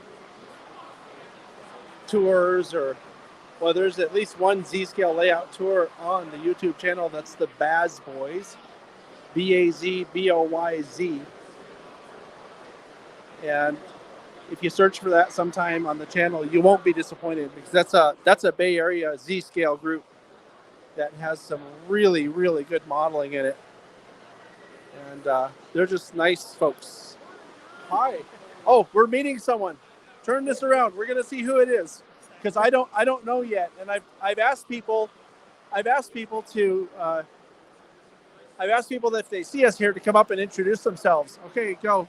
Richard Rainier from Okay. Thornton, Colorado. Right. I Cool. volunteer at the Colorado Model Railroad Museum. Oh, okay. So, yeah. Okay. Have we seen you there before? I don't remember. I don't think so.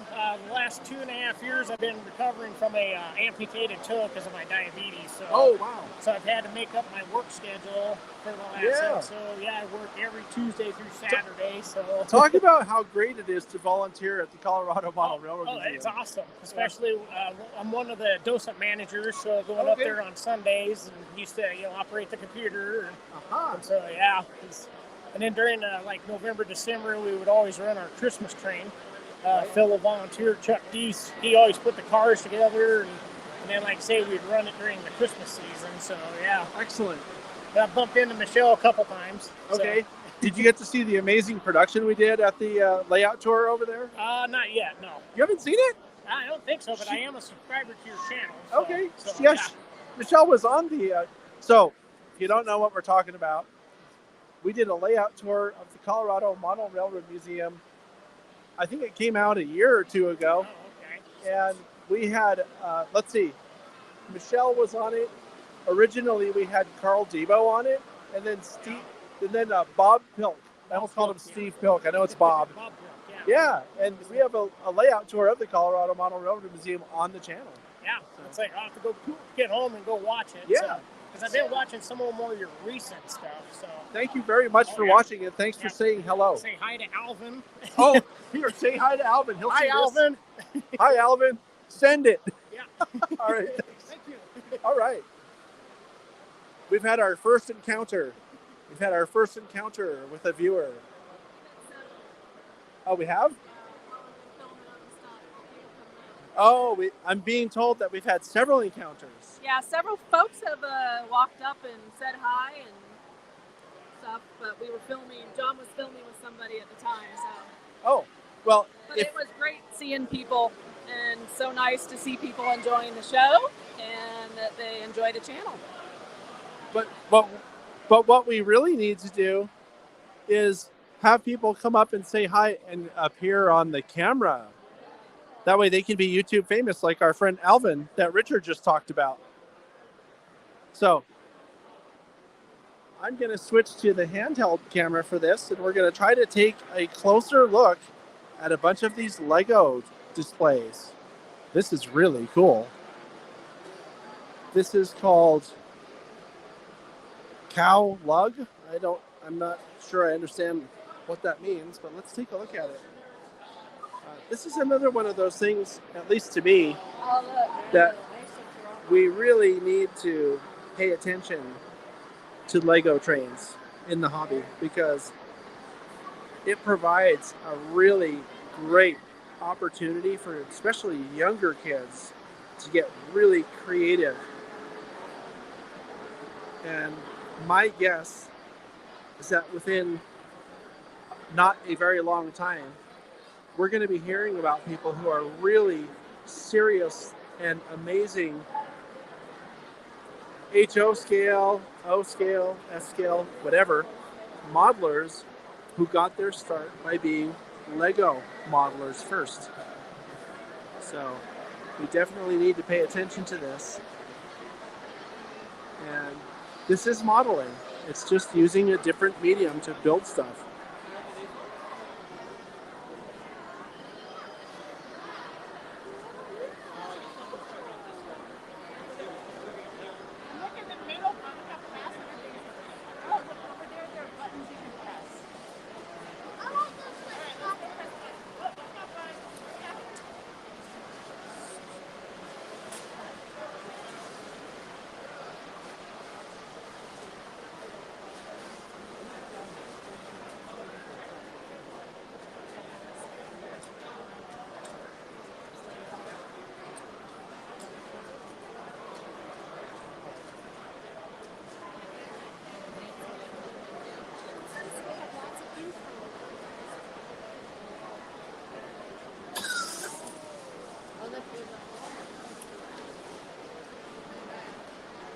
So it's really hard to see because it's a very popular attraction here. But this is another thing that the Colorado Model Railroad Museum is doing here today, which is a Lego, and apparently Markland is sponsoring this garden scale layout here. But the person you see over there putting the car on the track is Madison. She's the youth director for the Colorado Model Railroad Museum. And you can see there's a bunch of kids having a lot of fun with these buckets and tubs of Legos here. I don't really know for sure if she'll be able to talk, but I'm going to see if I can get her to say something about what they're doing here. Hey, Madison. Would you like to say something about what you're doing here? Well, here we're making Lego trains. If you love Legos and you love trains, this is the perfect place to go. Come to the Colorado Model Railroad Museum. We're a ton of fun. And so, is this something that kids can do that's hands-on? Absolutely. So, are they building the cars over here, and then you run them over here? Is that it? They're taking these awesome Lego cars and they're coming over here to our Lego table and building anything that they want. They can use their imagination. It's a hands-on STEM building activity. That's really cool. And it's another way to get kids interested in trains. Exactly. Yeah. Can you say anything else about the programs at the museum? Well, we have a lot of options for kiddos if they want to come to the museum. We have Lego building like this, a lot of learning STEM programs, and a lot of events for kiddos. Thank you very much. Of course. Thank you.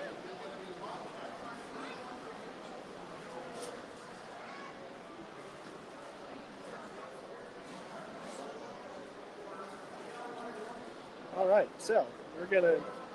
Oops, I just got in the shot by accident there.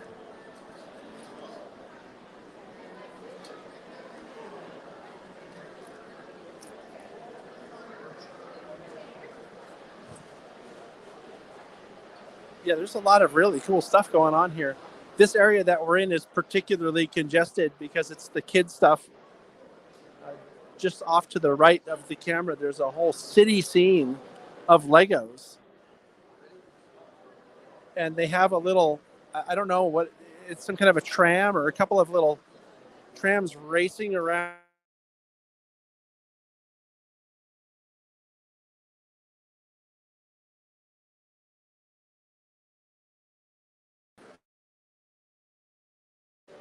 Check this out. This is about probably 3 feet tall. Pretty cool.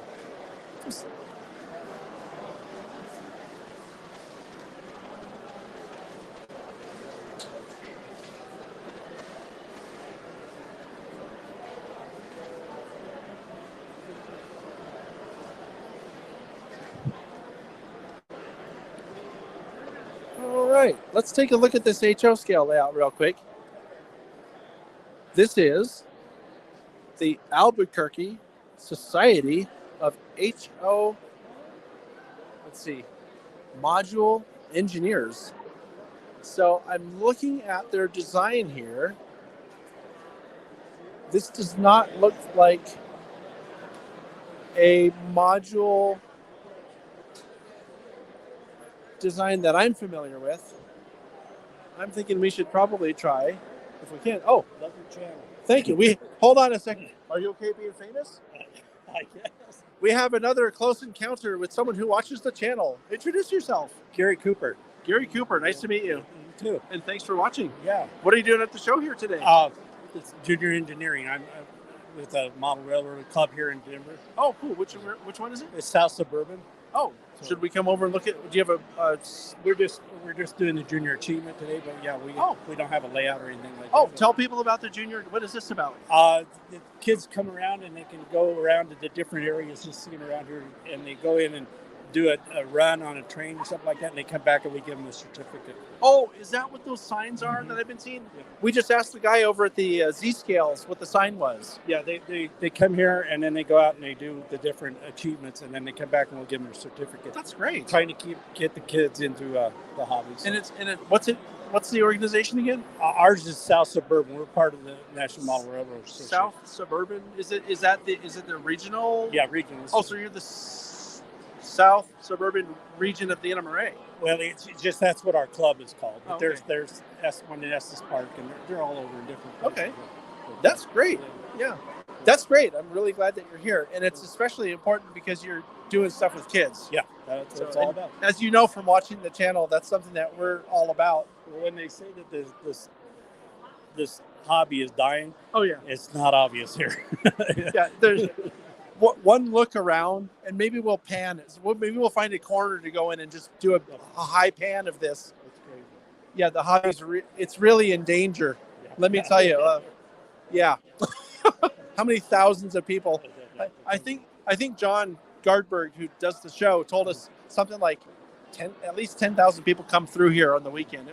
I might be underestimating that, and I'm not good with memory, as you know. If you watch the channel, there's a few here. Yeah, there's a few thousand here right now. So, thanks for coming over. Thanks for coming over to say hi. All right. All right. Thank you. All right. Hey, this is one of those things where you never know who you'll run into. You've heard that before. So anyway, as I was saying, we have the Albuquerque Society of HO Module Engineers, and they have a fairly large layout here. And one of the cool things about modules, you've heard us talk about this on the phone before, is you can have a small area dedicated to your model railroading hobby. So you can do it in an apartment or a small house or even in your room. If you have just a room in a house, like maybe you're a younger person living with your parents, whatever. And if you use a module, you can, or if you model on a module, I should say, you can really go deep into it. And it's just a small space. It doesn't cost too much. And the real key to that not costing too much is the fact that you don't need a lot of equipment, because frankly, you can't run a lot of equipment on a small module. So, but it's a great way to get together with other people who have modules and run on a huge layout. So anyway, as you can see, we're going to be heading into another extension of this train show. It's another huge room that has more layouts. So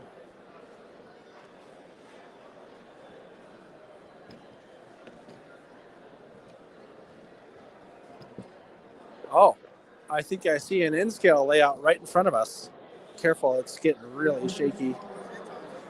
The cart's getting really shaky. This is, Fremo Inn. We've probably seen some of these people in Evanston last year. Or wait a minute, that was 2021.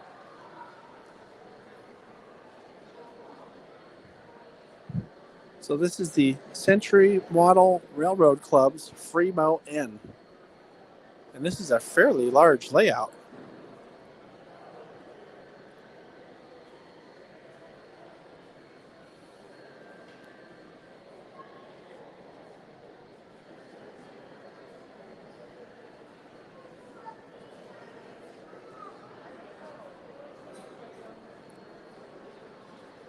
I'm really hoping we run into Paul Brennecke somewhere today or tomorrow. Paul, if you're out there watching and you're not at this train show, shame on you. We need to see people like you here.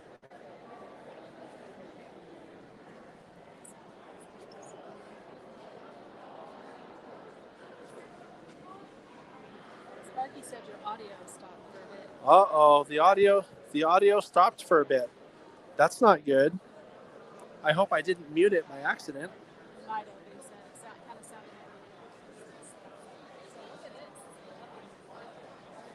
Well, we're not muted now, so this area that we're in front of is the Colorado Live Steamers. I saw this yesterday when we were coming through here. Look at this. Now, that's not a live steamer, obviously, but that is definitely a ride-on. I'm trying to identify this. It's a Jeep of some sort. If I had to guess, I'd say I'm guessing that's a Jeep 40 probably.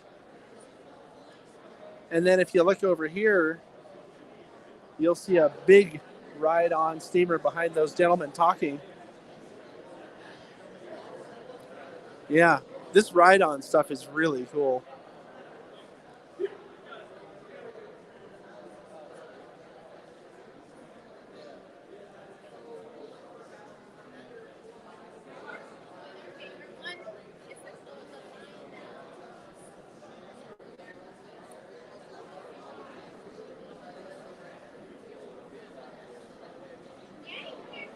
Oh, are you part of this group? Yeah, you have any questions? Would you like to answer some questions for our live YouTube stream? Sure, I'd love to. Okay, let's back this up. Now, it only says you're an exhibitor. What is your name?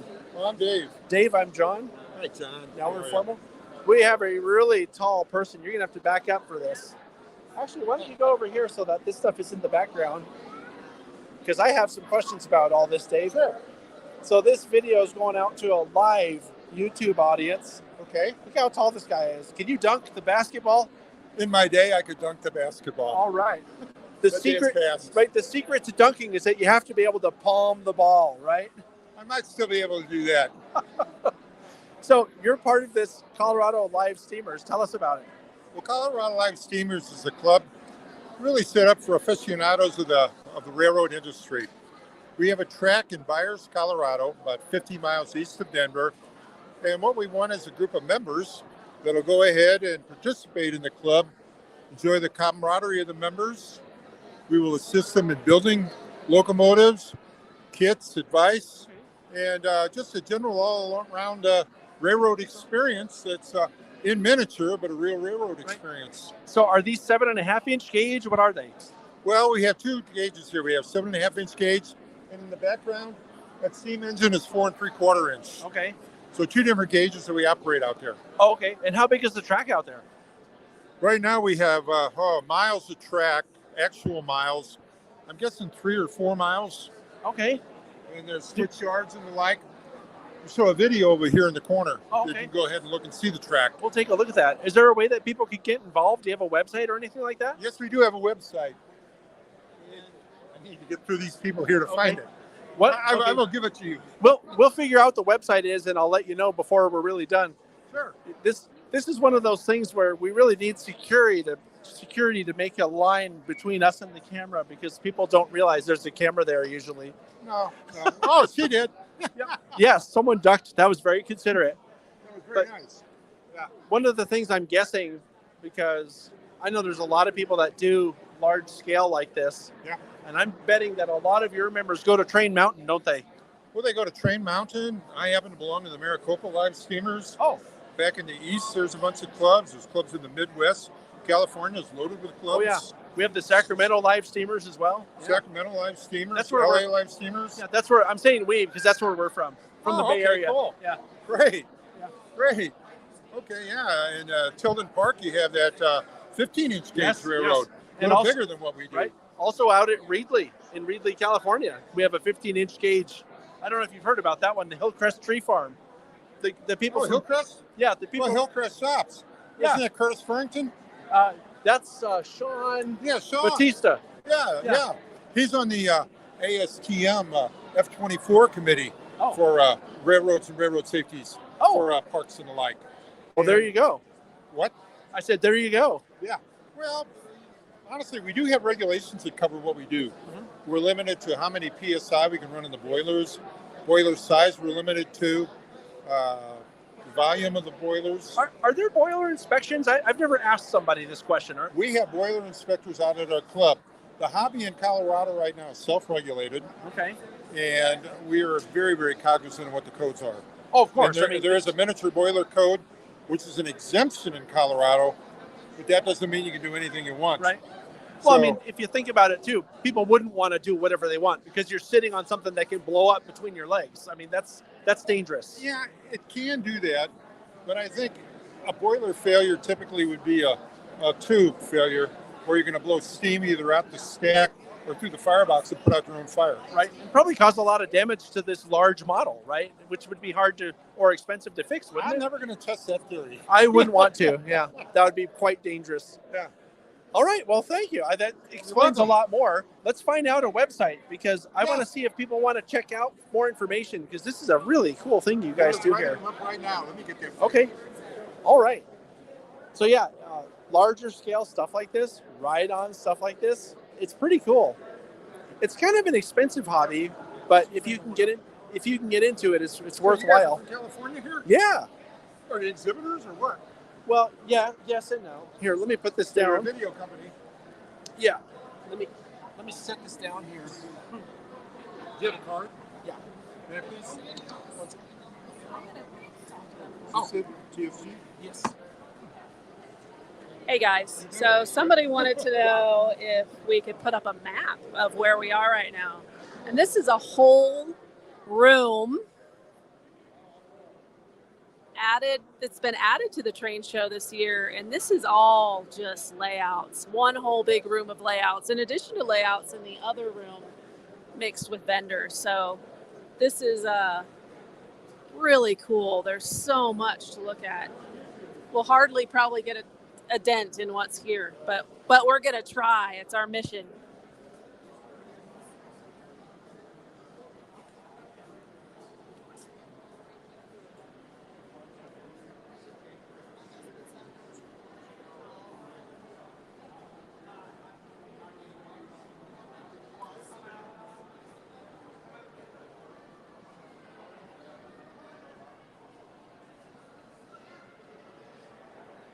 let's go take a look at some of this equipment that they have on this table.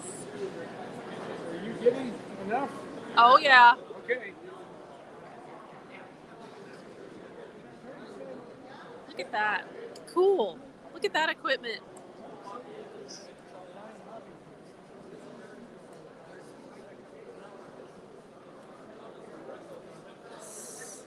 So cool. I can get a little better shot of that engine here now.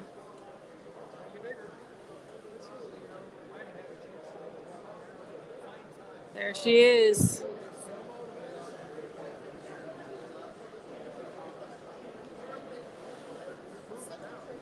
Sorry, it's hard to maneuver a cart and zoom a camera and re-angle the camera and hold a microphone. But by the end of the weekend, I think I'll be pretty good at it. Look at that. God, those things are cool.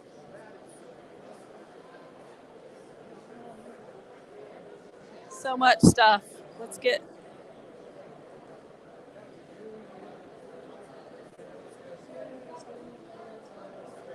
This booth is pretty packed. It's really hard to find a moment when people aren't mobbed around it.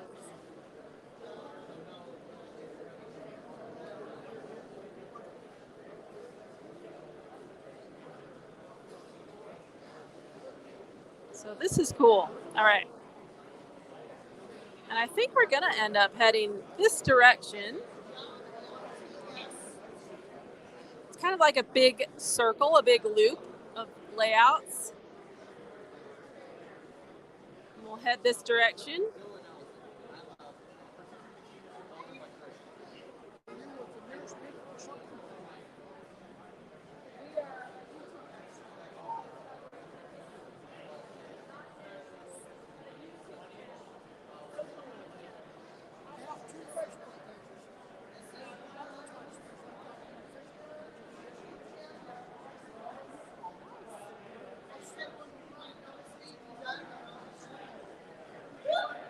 Just take your card. Okay. Awesome. Well, we're the trains that's Okay. All right. I'll keep that in mind.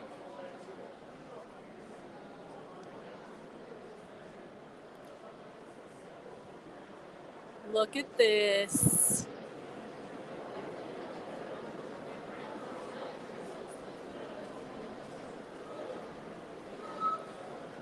So cool. And I love all these little modules. Like, boy, that'd be easy to pack up and put away or take somewhere. Put it up for the weekend in your house and then put it away. These are the tiny modules.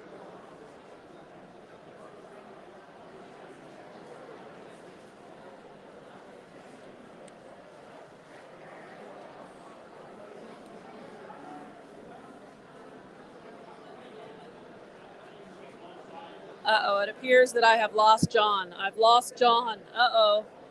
I lost him in the live steamer group.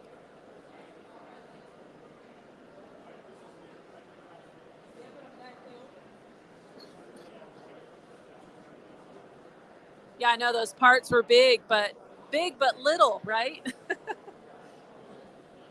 Especially in comparison to something like the Big Boy or some of those other large locomotives. Yeah, that's what one of the Z-scale guy was saying was that we talked to earlier, that it fit all his layout. That was the length of two of these tables fit in his Honda Accord. So easy. And this they would easily fit on like a shelf for like a shelf layout at home. So it's pretty cool. Oh, maybe I'm going to go over here and get a little close-up of the locomotive.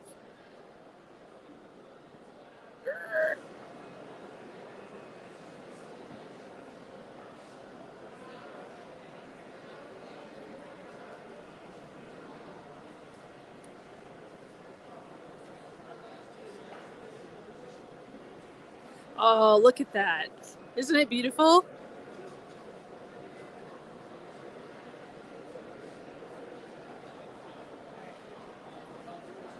How fun. Big toys. Nice.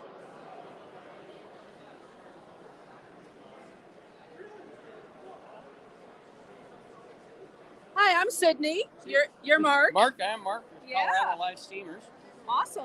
And this is a fabulous venue.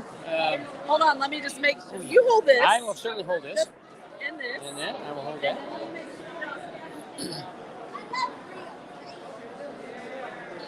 Better? There we go. There we go. All right. I'll hold that. Okay. So tell us about this. Colorado Life Steamers has been around since 1969. We're a club of about 54 years old. We're currently located on 160 acres of land just east of Denver. Oh, okay. And it's about 3.5 miles of track on the ground where a whole bunch of us slightly off-center folks gather to Get to play operate a lot. and Yeah. play. Yeah. And we operate diesel and steam locomotives. A lot of folks build stuff. A lot of people purchase stuff. This particular Rio Grande GP40 is a locomotive that I have built from the ground up. Wow. It was not a kit. Many years of building. It's beautiful. Thank you. I learned a lot about steel and how to machine stuff. I wasted a lot of steel. Yeah. Weighs about 800 pounds. Wow. It's a 24-volt electric-powered locomotive, and follows the Rio Grande locomotive style very, very closely. I was able to scale the locomotive off of actual blueprints from EMD locomotive. It turned out pretty good, I must say, for my first try. Yeah, I know we've got some Rio Grande fans that watch and all excited every time we find models Sure. or anything with Oh, that. absolutely. So they're probably loving this right now. Yeah, I did.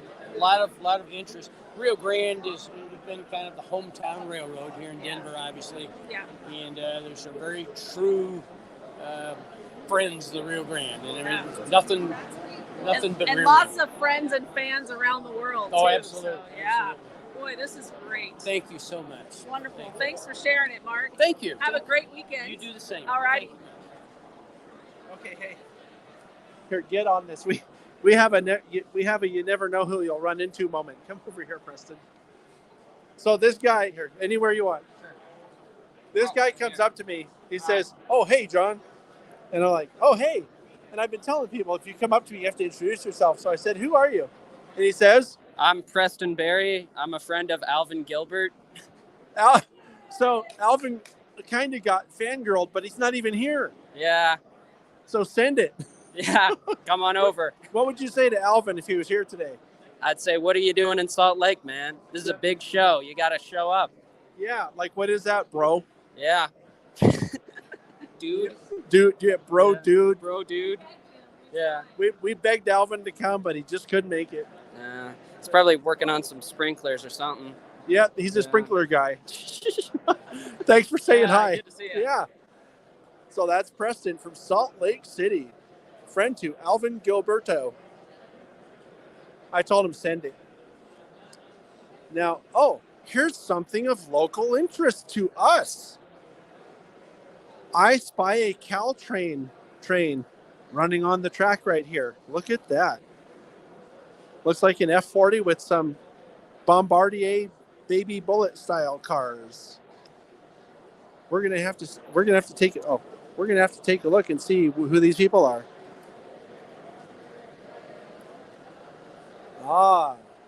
It's Pikes Peak T-Track. Okay. Would you like to talk to YouTube about Pikes Peak T-Track? Sure. We're on a live stream here today, and you caught my attention with that Caltrain because that's where we're from. Oh, it is? The Bay Area. That's his. Is that yours? Are you from the Bay Area? Are you from the Bay Area? Oh, well, but here, let's talk to you, Glenn and Terry. Okay, tell us about what you're doing here. So, this is T-Track. Yes. It's in scale. So for people who don't know what T-Track is, it's all modular. So, these belong to several members. We all bring our modules put together, and in about less than 2 hours, we got a layout like this up and running. That's excellent. Talked about this Caltrain train that caught my attention. Well, I used to live in the Bay Area, I used to commute to work on that train. So I lived on the peninsula in Belmont, and I commuted down to Sunnyvale to the Lawrence station there, and I could walk to work from there. There's like 2 blocks to the facility where I worked at. How long have you been in Colorado? Let's see now. 25 years. Oh. So, if I had to guess, you probably know Vern then from the train shop. Yeah, that name does ring a bell. Yeah, I think so. That was before his son Dennis took over. Okay. Excellent. Yeah. So, Terry, why don't you talk about what you're running here today? I've just got a small freight train down there, just a couple. I've had that engine about 30 years. I bought it when I retired, moved down here or up here to Colorado Springs and joined the club. I bought that. So just running a small one. Excellent. Now, are you guys, it looks like you guys are running DCC here. Is that right? I am. Yeah. Yes. Oh, so this is DC, or is one of the tracks DC and one is DCC? Yeah, the outside line is DC or DCC, and then the inside is strictly DCC. So us poor people could just run our little DC trains. Right? No, but it's cool though, because by having both, you don't have to limit yourself just to one or the other. And I think that's good. Although you can run DCC trains on DC track in most cases, right? Because the decoders, the decoders, modern decoders have the provision for that. But the decoder that'll do that. You can. But what do you like most about doing the modular setups? This is a lot lighter. We had end track modules. Well, they were 2-3 feet long, but they're heavy. You got to put the legs in. You got to line them up. You got to do the wiring. Using the Kato Unitrack, snap it together, plug in the electric, and you're ready to go. All you do is adjust the legs to make the track meet. We can be ready in an hour and a half. For some reason, I thought the T-Track modules were all foam. Is that what these are? But what are they made of? Yeah, they do, but it's not. They're not. Yeah, you want it made out of wood. Yeah, this is Baltic birch, so it's a very lightweight wood, but it's very sturdy. So it's not like balsa where it can be very brittle, but this is very sturdy. So our modules are very, very light. On our way into the room here, as we were walking in, I was talking about, because there was another modular set. There are a lot of modular setups here. That's what this is, right? And I was talking about how people who do modular layouts can build something in a small space. So you don't even have to have a basement or a layout room or any of that. You can build something this small on your dining table, right? So if you have to move someplace, just take it apart, take it to your new house, rearrange how you want it. Right. So, and there's no rebuilding. Yeah, there's a lot of benefits to modular. Thank you much for talking to us. Is there anything else you want to talk about? If people want to become a member of your group, what do they do? Well, I have this modular setup at home. So my home layout is a T-track. And last year we had a water pipe burst in our house and it caused over $100,000 worth of damage. If our layout wasn't modular, we would have to tear the whole thing apart. But because it was T-track and modular, we just separated the modules, put them in storage until we were able to move back into the house. Oh, right, because your layout would have been a total loss if you had to kind of damage, right. We're part of the Pikes Peak Engineers. We're down in Colorado Springs. We're in the old passenger station downtown, and we operate normally on Saturdays from 11 to 1. So if they want to stop by, the door's always open. You come in and see what we're doing, ask about the club. Okay, so that is open to the public then. Right. Yeah, we're there every Saturday, 11 to 1. Do you have any social media presence, a website, or on Facebook? ppengineers.org, and that'll give you all the information about the club, who to contact, and right. So PP as in Pikes Peak. That makes it easier. NGINEERS.org, because we're Pikes Peak Engineers instead of EN. Oh, a play on N scale. Yeah. Excellent. Thank you very much. Yeah. All right.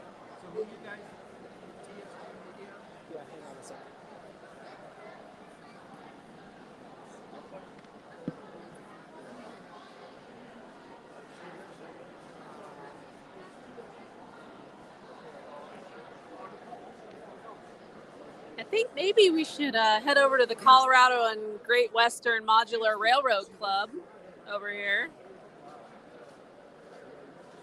Let's take a look at this.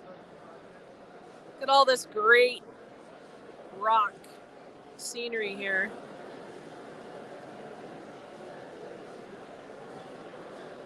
Now these are some big modules. They probably don't fit in your Honda Accord, I'm guessing. So this is the group.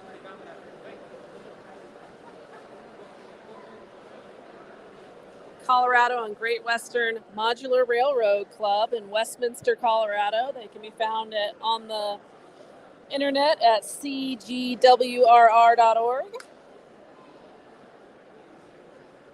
Cool.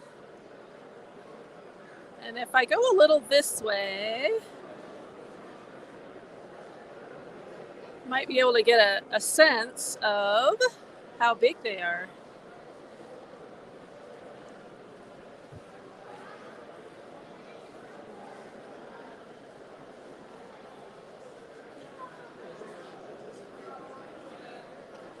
So yeah, look at all of this.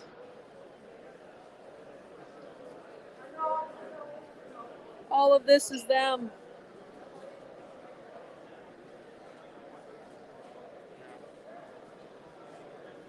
Shoo.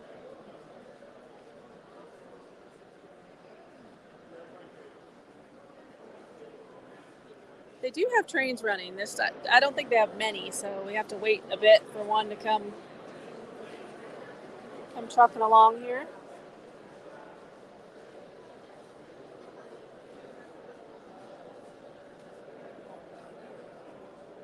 That's some cool modular scenery. Look at that. I'd be afraid all that would get broken, transportation, but yeah, those mountains, right? Those were great.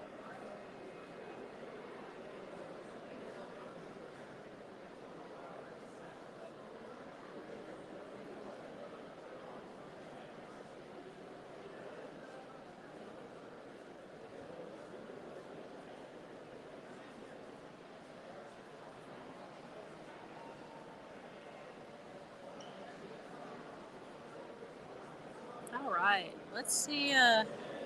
Let's travel along here and get a little view.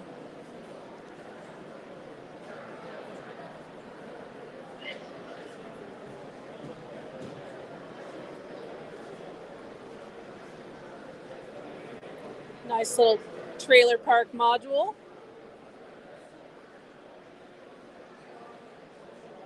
Next to some farmland modules. Nice. Ah, here comes something.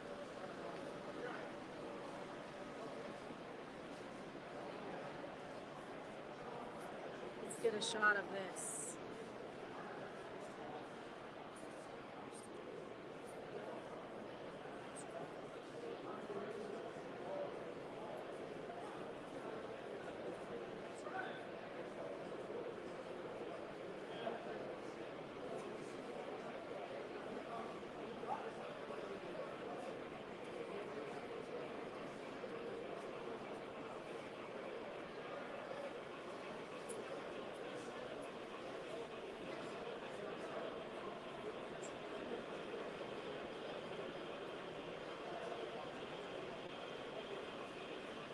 Nice. Oh, this is a long one, guys.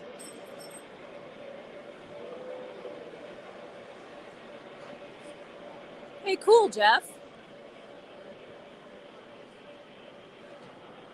Yeah, this is a great group with a great layout. I like their backdrops. Look at how nicely those are painted.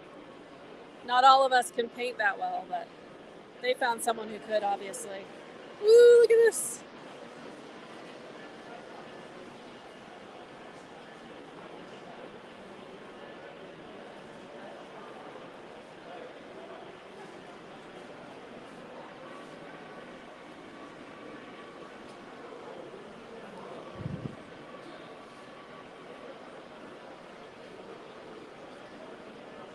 There we go.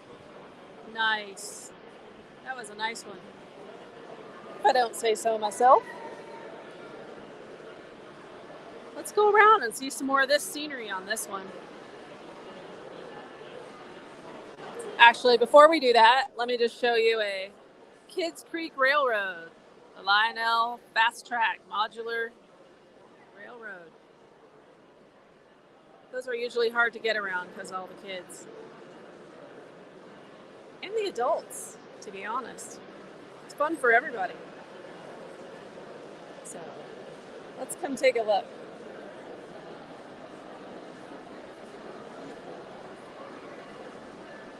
Oh my gosh. What the heck is that? Godzilla? Let's zoom in on that guy. Well, that's a unique item for a layout.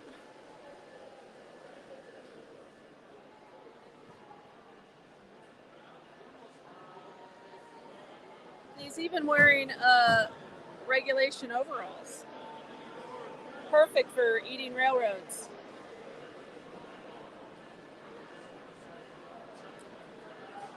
Nice.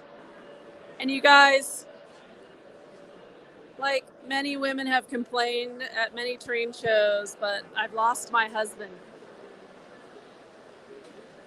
That's okay. We'll just keep looking at trains together.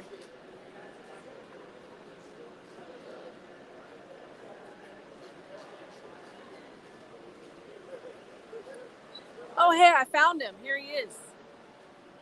So we're looking at this Colorado and Great Western Modular Railroad Club, and we watched the train go by and checked out the Godzilla. But we want to kind of go around and look at it. So. Oh, okay. Well, I'm just along for the ride here, so I'm just doing what she says. It looks like some pretty nice modeling, though. I will tell you that.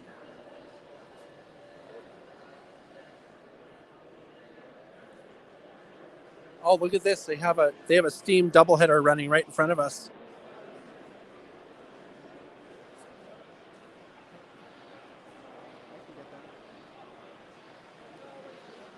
Here, why don't I go over to the other end where it's going to come through, and I'll get a close up of it.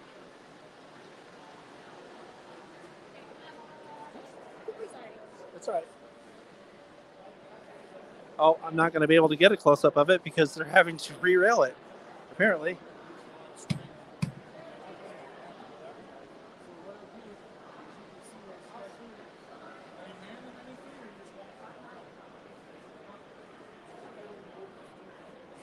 Okay, I think it's going to come now.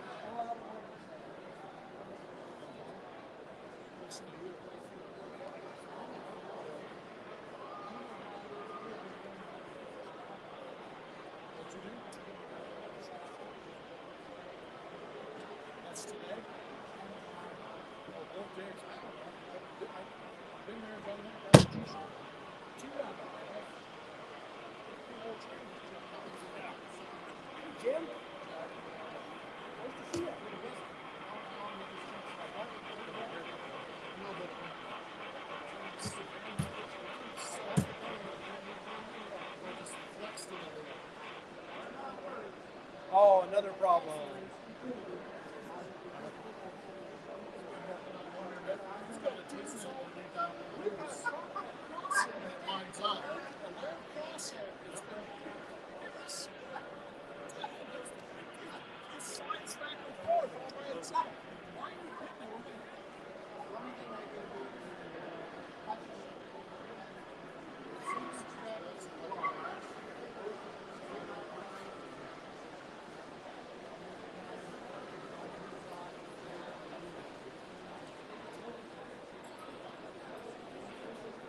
Since I'm still on camera, I want to show you.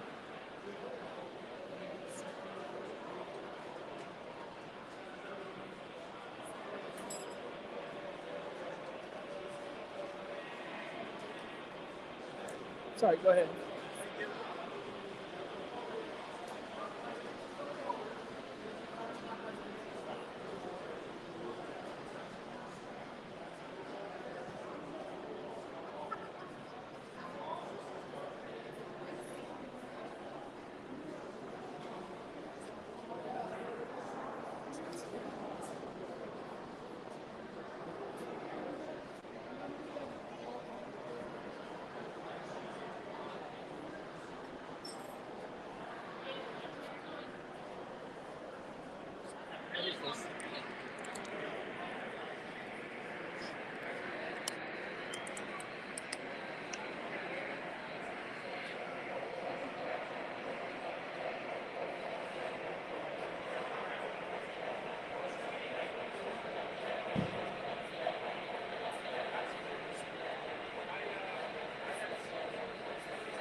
This looks like a beat train.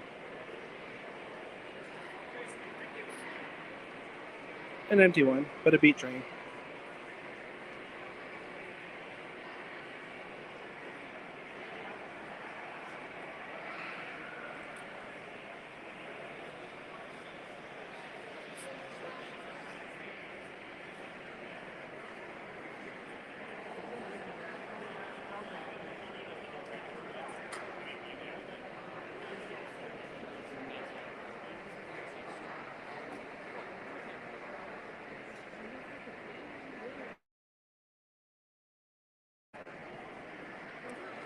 What up, man?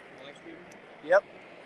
Well, we were live streaming, but we lost the internet. We have to get into that room where the internet is. I don't know how long it's been off. Interesting setup. Let me see if I can tell from this comments. Good to see you here. Hi, how you doing? Do I know you? Not at all, but I've watched you. I've met you before over in Alameda once with you and you were at the show. Oh, at the ACCRS? No, there was a show once over at Alameda County Fairgrounds. Oh, at Pleasanton. At the One time I made it over there. Dude, that was years ago. I know. That was like 2008 or 9 or something, wasn't it? It was in the teens. Last It time I was? saw you there, yeah.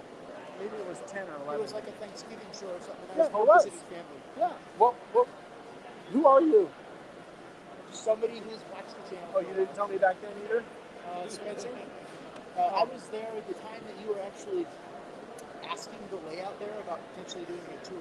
And then I know later on you ended up doing a tour, so it's kind of funny to see that. Cool. But I heard you say you were getting Thank you for saying hi. I'm trying to get my stream back because we lost it. Having fun yet? Oh yeah. What are you up to, Bob? Just getting video of whatever. Are you going to edit a video together of this? Yeah. I'd be shocked if you said no. Why else would you be here, right? I ask really stupid questions sometimes. Yeah. I gotta see the new stuff, see friends. Oh yeah, for Get sure. out of my way. For sure. I'm trying to turn this into the next train fest. Yeah. Yep. All right. It looks like we got our signal back. I was just talking to Bob over here. Bob's man cave. And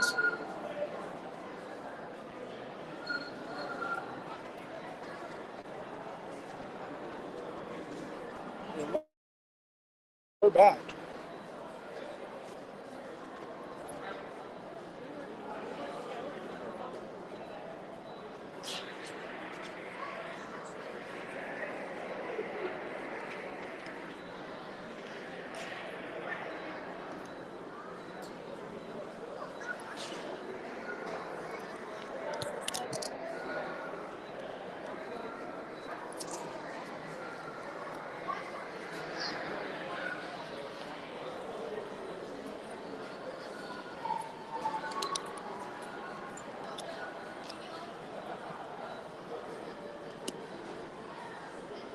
All right, so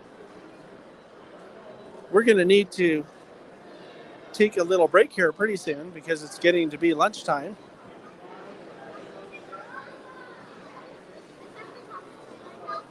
This is more Lego stuff. This is the other side of the Lego display we were looking at a little while ago when I was showing you those huge buildings. They have all kinds of cool stuff here. They also have a really bumpy floor, as you can probably tell.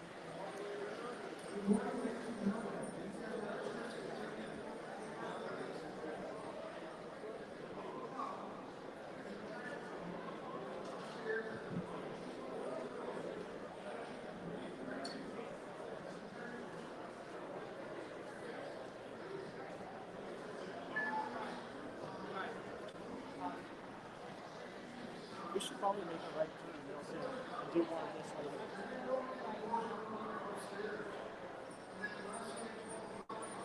Oh, it's...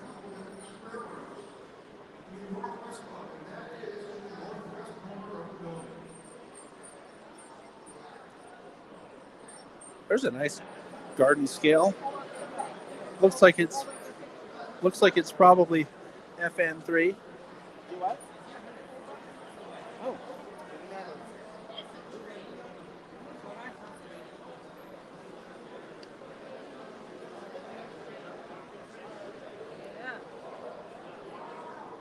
comes one. Let's put that down.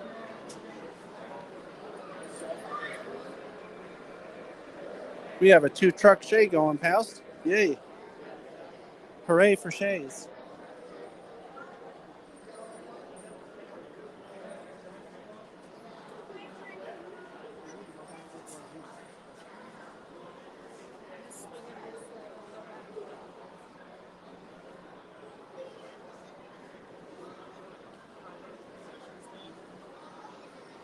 So this is another part of the show that you haven't seen yet, I should mention.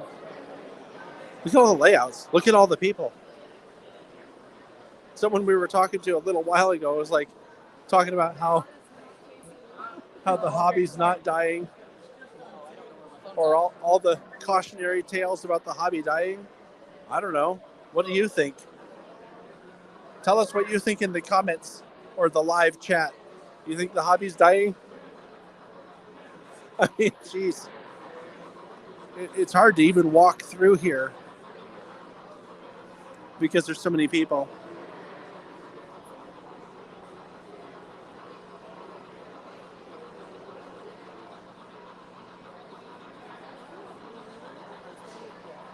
It moves. Here's something interesting.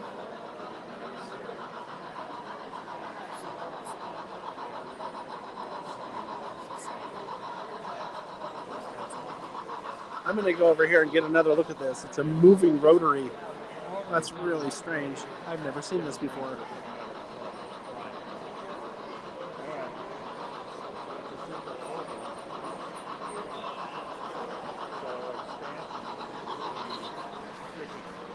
Okay.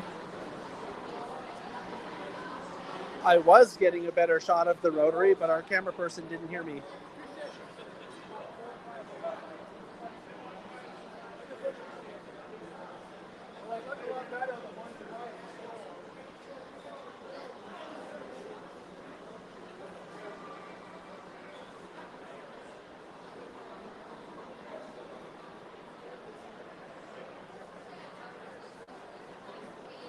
Why don't you take this? I'm going to go ask Bernard when he has a break. He has no break. Did you ask him directly? We talked about it in the car.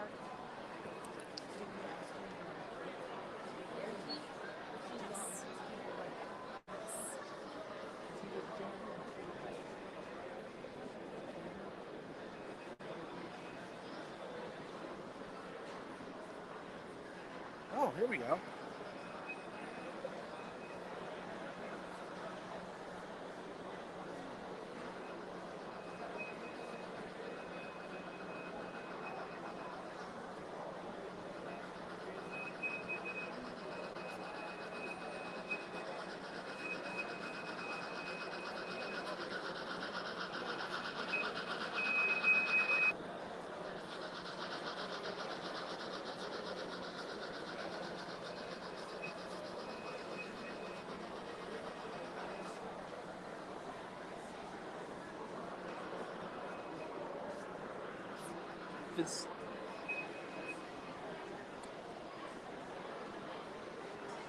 This display that I just showed you is part of the Gold Creek, Pine Cliff, and Elk Springs Railway display here.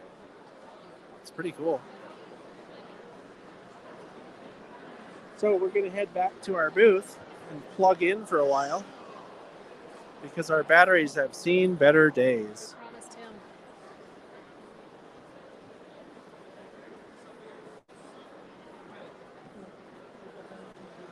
The good thing about this is we're here all day.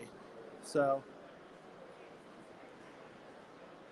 we've probably covered or looked at least most of the layouts already, at least the ones that we can get an internet connection to. Can we talk to y'all real quick? Oh. We have one of our viewers here. We have one of our viewers here? Yes. Oh, hold on a second. We never know who you'll run into. Here, Michelle, come over here. Yeah. Let's do a fan shot. Hi, I'm John. Hello, John. How's it going? JT. JT. Nice to meet you. JT Rails, right? JT. No, he's the. What was your name on the screen? Model Railroad in the Southwest. Oh, Model Railroad in the Southwest. Yeah. I'm part of the train crew. A train crew member, even to boot. I know. Give it so nice. So I hate to tell you this, but all of our promotional stuff. Remember, I promised the train crew little promotional pins. Yeah. They're in the Denver post office. And they won't deliver them to my house. I mailed them to Michelle like 2 weeks ago, Oh, really? and I've tracked it, and they're sitting in the Denver post office. So, you know what we're going to do is when they arrive, we'll keep some at the museum in Greeley so you can come get it there. That'd be pretty neat. Either that, or you're coming for the meet and greet, aren't you? In May, yes. Yeah. I think so. Oh, So by the time they show up post office, you have until May 18th to get the box of promotional stuff to Greeley, so that JT can have his pins, and I'll even give you 2. Cool. Thank you very much. Appreciate that. Yeah. Thanks for saying hi. Well, thank you. Nice to meet you guys. Yeah. Nice to meet you. This is even better than being a guest on the show. I never thought I'd be on the show, but yeah, it's great. And thank you very much. Well, thank you both very much for being on the TSG train crew. Oh yeah, for sure. I love the content. It's great. Thank you. Thank you. What's your favorite? Here, let's do a shameless self-promotion. What's your favorite thing about being on the TSG train? We'll go with you first, Michelle. Ladies first. I love talking about trains because I'm nerdy. She likes trains. What about you, GT? You've been on for a while, so what's your favorite part? My favorite part is just listening to you guys talk and listening to trains and So stuff. do we have good content? Do you like it? Of course, it's amazing. What do you want to hear about next? Oh man, you know what the Denver Rio Grande the train that's near here? I forgot what it's called. The Royal Gorge? The Royal Gorge, yeah, that was the Royal I Gorge. just wrote it. That'll be Well, coming up. you're in luck because I think you know this because I put some comments about this on the Patreon. This is one of the things, if you sign up for Patreon, you get behind the scenes stuff. And I think did you see the little videos I was making about going out there? Yes. Oh no, I did not. No. Oh, you didn't? No, Oh. no. I put a bunch of, they call them on Patreon something like Lens or something like that. It's just a quick little video, like 15 seconds, and it goes away. It goes away after 24 hours, so they might be gone by now. But I was updating all the Patreon members, the TSG train crew, about what we were doing. What was that, 2 days ago? We went to the Royal Gorge Route Railroad here in Canyon City. And while we were there, we had the Operation Superintendent, Nick Valdez, who's going to be here today or tomorrow. And we'll talk to him on our live stream today or tomorrow when we run into him. We had him talk about several pieces of equipment in their yard and about the train and about the ride in general, right? Oh. And so you're going to get a video about That's gonna that. be really cool. Yeah. Very, very cool. And I'll show you off camera. We're about to go and plug in for a while. Okay. And I'll show you off camera some of the video that I took there. Yeah, if you want to see it. Amazing. So why don't we go head back over to our booth and we'll take a break. But we need some lunch. And then we're going to have our lunch, and then we're going to keep the stream running, though, because we want to keep the stream live, and we'll have it looking down an aisle. Yeah. So. In 15 minutes, this YouTuber right here, Heis, come here. Oh, is this Heis? Oh, Heis, I need to meet you. This is Heis. Nice to meet you. Hey, so a bunch of people. Okay, so I did the video out at the Colorado Railroad Museum last year.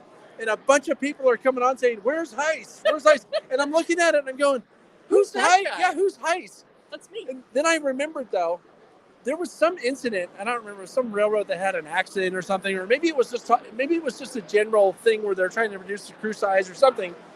And I found a commentary that you made. Ah. This was like a year and a half or 2 years ago, and I didn't even know. I didn't even put 2 and 2 together when I saw it. When people were saying, "Where's Heis?"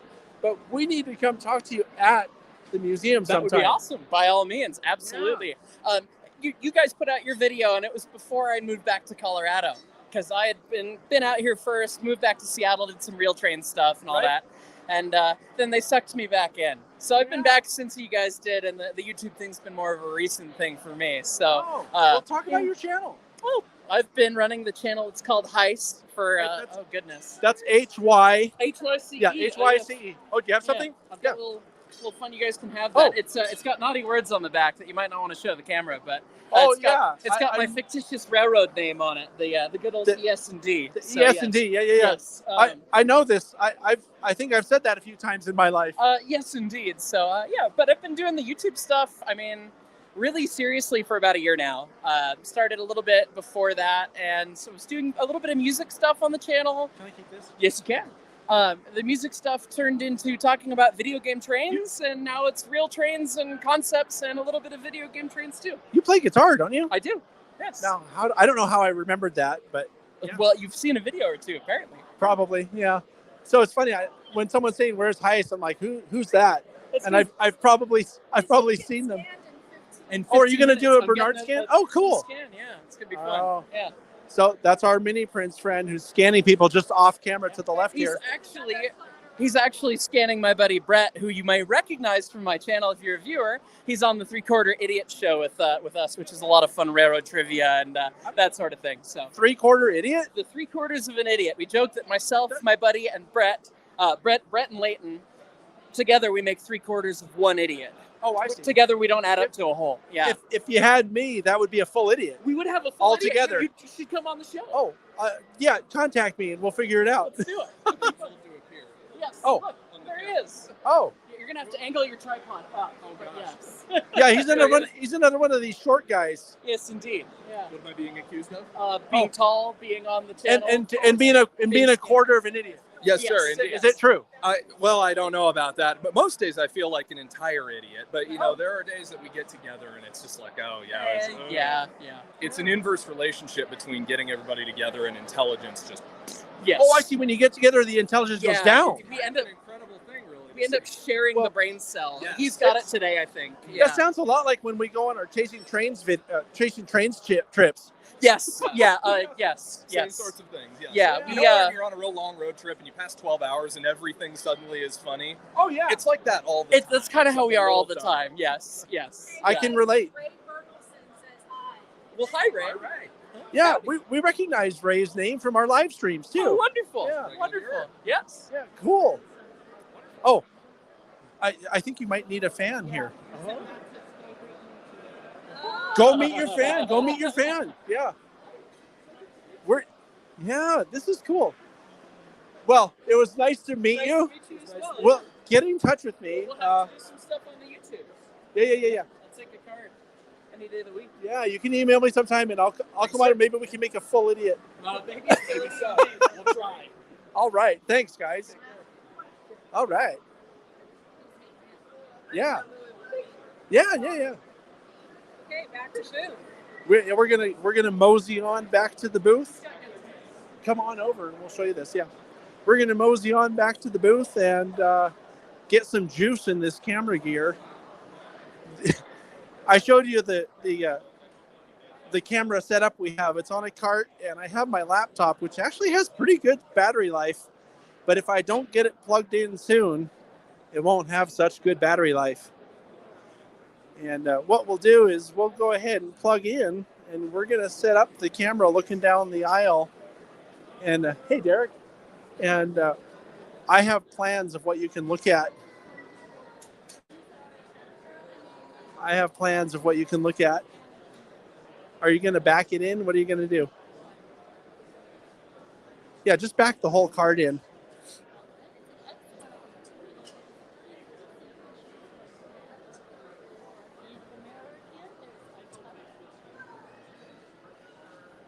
This is what we need now.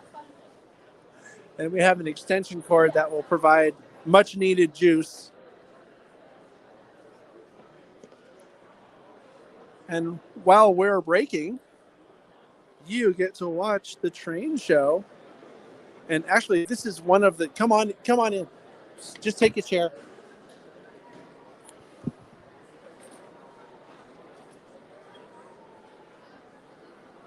The display that you see across the aisle there is Derek Brown. He's a very, very talented photographer. Oh, Michelle's over there too.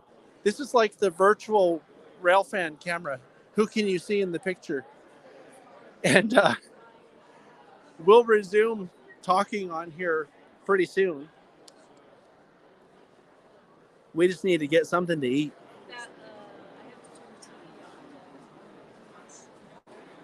What? Can we plug? Oh no, it's way over there.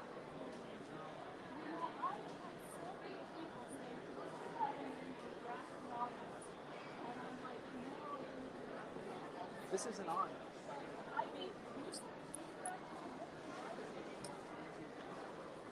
know nothing's plugged in yet. Oh. Well,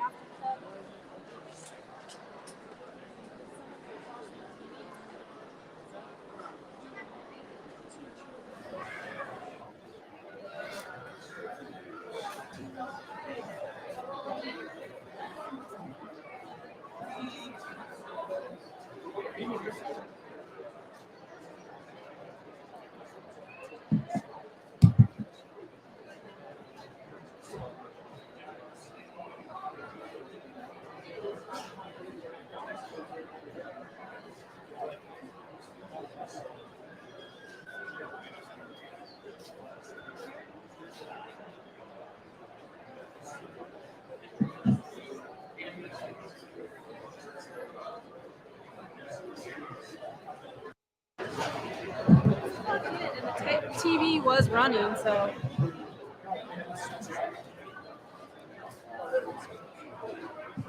Where's the remote for the TV?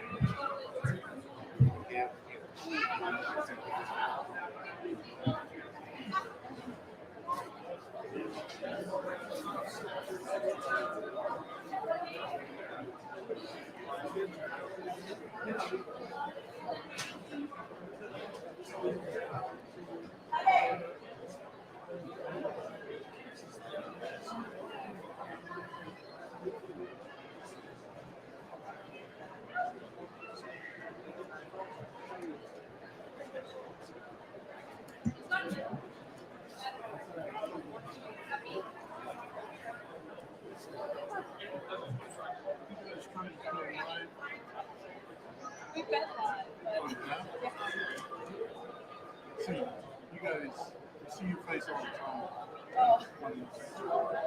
TSG. Yeah. Well, I've seen you. Nice to meet you. I started subscribing to the Dream program. Nice. You're one of these.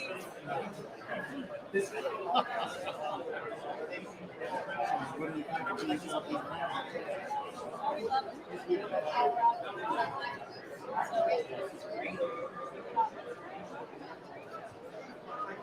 You said something about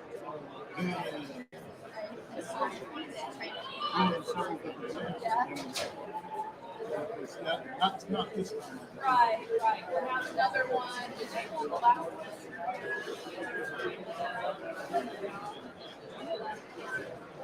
At least one.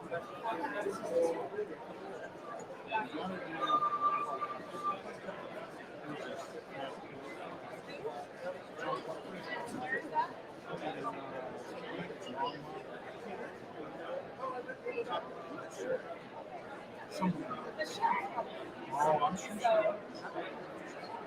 I mean, there's a lot of good instruments. We can keep you guys busy with the choir. Somebody's got good. It's nice though. I see. Been a lot of days traveling.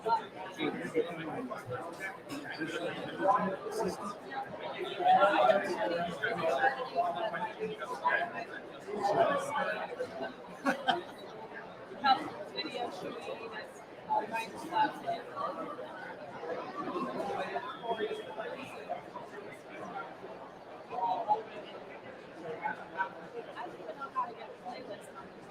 Junior engineer program is the digital railroad terms and railroad operations. For 5 years old. We've done the Chongo learning junior engineers and he joins the youth program in the area for the junior engineer program. Thank you.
Hi. Well, it's because of you I'm here. Oh, here, let's do a video. I have this. You're on YouTube right now. Oh my God. Hey, hi. Can I get a picture? Yeah. Give me 1 second. Sure. I wasn't expecting to. I just wanted to make an acknowledgement. I did, right? Yeah. Let's get her picture. Here, come over here. Get a picture with us, and then if you want. You want her Here, take a picture of us.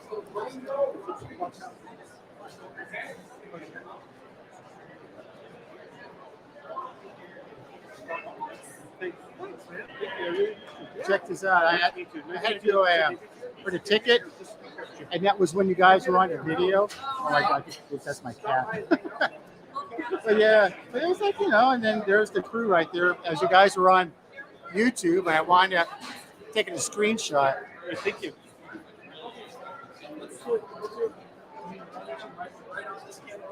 So I have this sound on even. Oh, okay. So I was just talking to JT, and someone who looks like this, came up and said he's here because of the channel or something like that. But who are you? Hi, I'm Frank Castro from San Francisco Bay Area. Oh, cool. And I happen to have been watching you, and then there was a discussion about the Rocky Mountain Train Show. Okay. And I decided to fly out here and take the train back. So Oh, I'm cool. taking the train back tomorrow, but I haven't been to a train show in God knows how long. So we usually get the smaller ones on the West Coast. This is nice. It's a great train show. That's not so great. Right, yeah. Well, hopefully it'll get better, but it's great to see the vendors here. Oh, absolutely. When I say the great train show that's not so great, I mean it's not that big. Right. Compared to just great as in great big. Because compared to this, I mean, I think this might be the largest train show west of the Mississippi.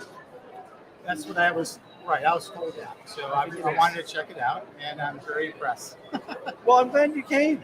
Absolutely. How long have you been watching the channel? I've probably about 6 months now. Oh, so cool. I'm slowly getting back into 187. So yeah. Oh, good. Yeah. Are you part of any of the groups out there in San Francisco? So there's the Golden Gate Model Railroad Society in Point Richmond. So I used to be a member there, and I'm thinking about signing back up. We were just there in February for something called the Bay Area Layout Design and Operations weekend. It's kind of a conglomeration of the operations SIG and the layout design SIG, and a bunch of guys that belong to those groups get together and they have clinics. We had a tour of the Richmond Pacific. Okay, nice. So you can see that actually on the, I think it was on the podcast in March. All right. So that would have been the podcast that came out last month, I think. Yeah, because we're in April. The new podcast came out today. So yeah, 4 weeks ago today or 5 weeks ago today it came out. And we showed some of the Richmond Pacific. Nice. Yeah, you might enjoy that. But that was held at the Golden State Railroad Museum. I actually belonged to it back when it was in Emeryville. Oh, it's a small warehouse that was they're renting from Santa Fe, and they had a meeting with Santa Fe. Decided they needed to use the real estate. I remember hearing about that. Yeah. So that goes back in 83. So it's been a while. Yeah. Kind of guilty, but yeah. Cool. I took a withdrawal, so I'll be back there. Yeah, I'm really glad that you stopped to say hi. Fantastic. Good to meet you. Good to meet you too. I appreciate it. He took my advice and came up and introduced himself, just like I asked everybody to. Thank you. Absolutely. All right. Take care. Enjoy your show. Yeah. Thanks. That's also one of the really fun things about shows like this. Just running into people. Oh, sneaking back in with my lemonade. Our neighbor had to come back.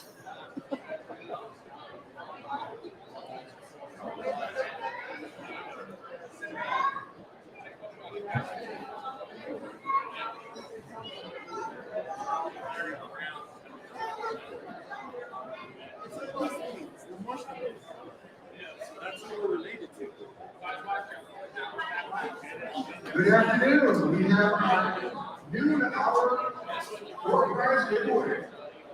If you meet us in the east corner of the building, and we have next to you, I'll have door prizes. This hour's winners are Ben Roadcat, Tom P-A-R-K-E, Jefferson, Colorado. Patrick Frank of Commerce City. Ron Musler. Landon U-N-T-E-N-E-R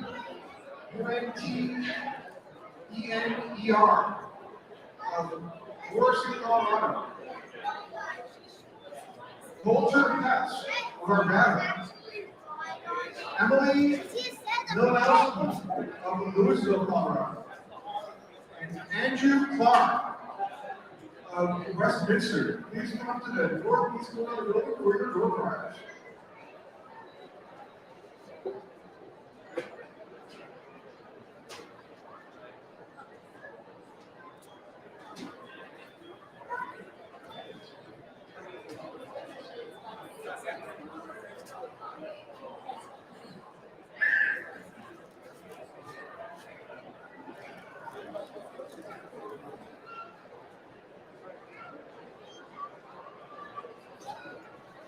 For those of you that are interested in our clinics, it's 12 o'clock hour, introducing 3D printing in the Centennial Room upstairs.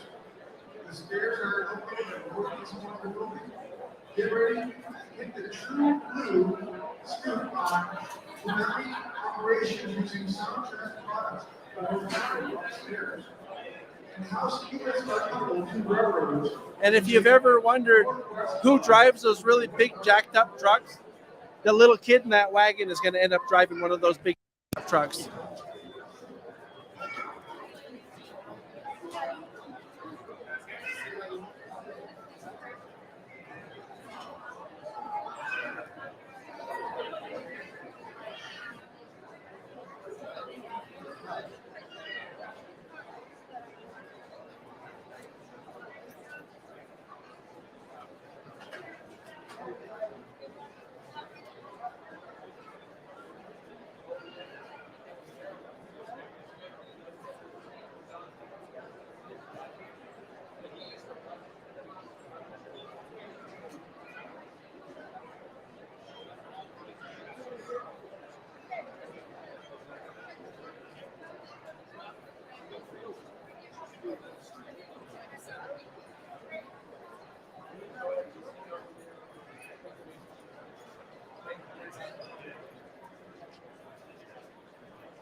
Yeah, I messed up.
Probably, well, it needs help, so that's probably why they decided to make it easy.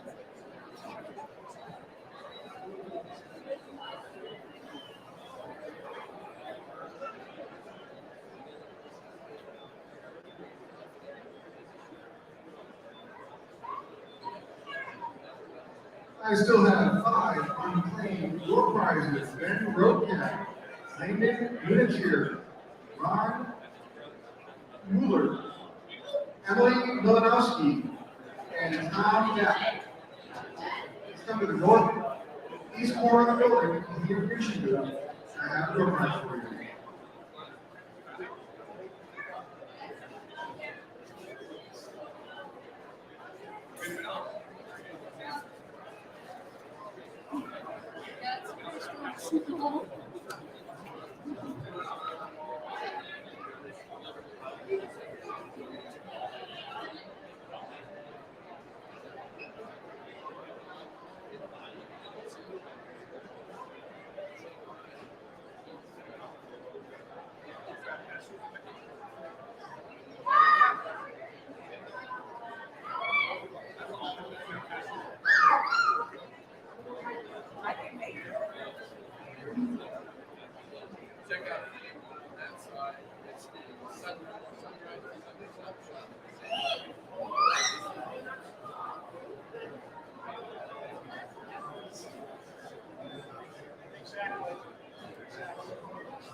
What's the camera for?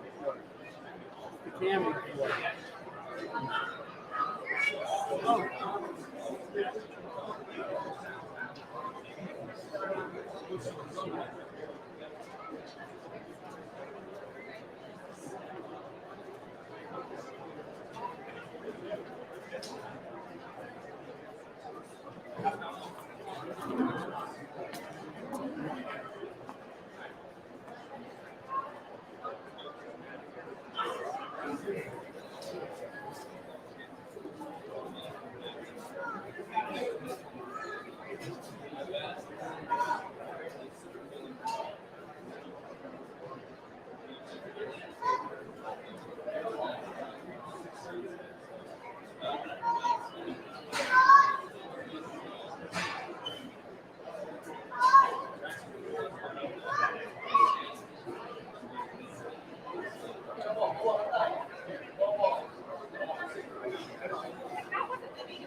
Well, I mean, I wouldn't need.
I'm coming.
All right. You guys having fun? Yeah. Yeah, you're live. You're live, my guy. Really? Yep. Click on the computer screen. Well, you won't be there when you show up.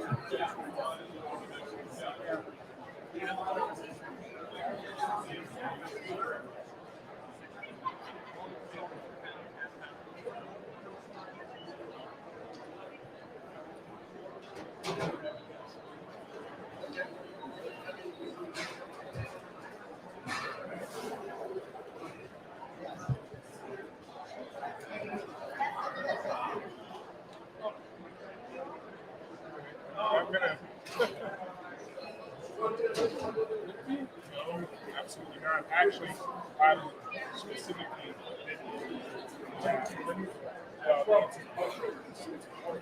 Well, I'll interview about that.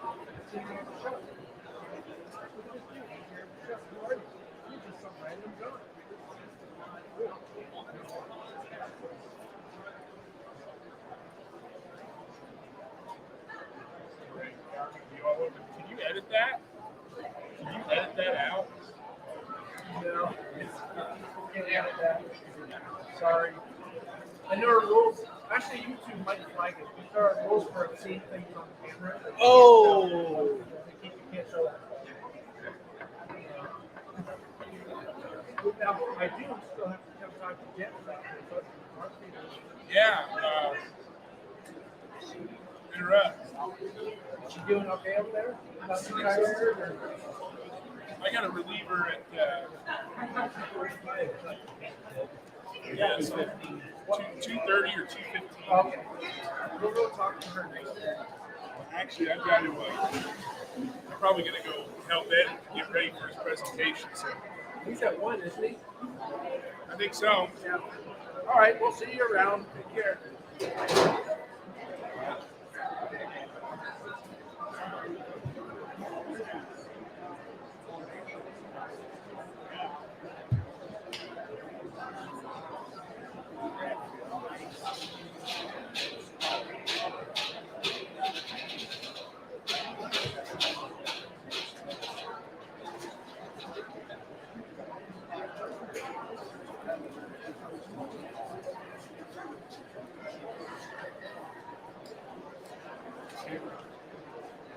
Camera crew.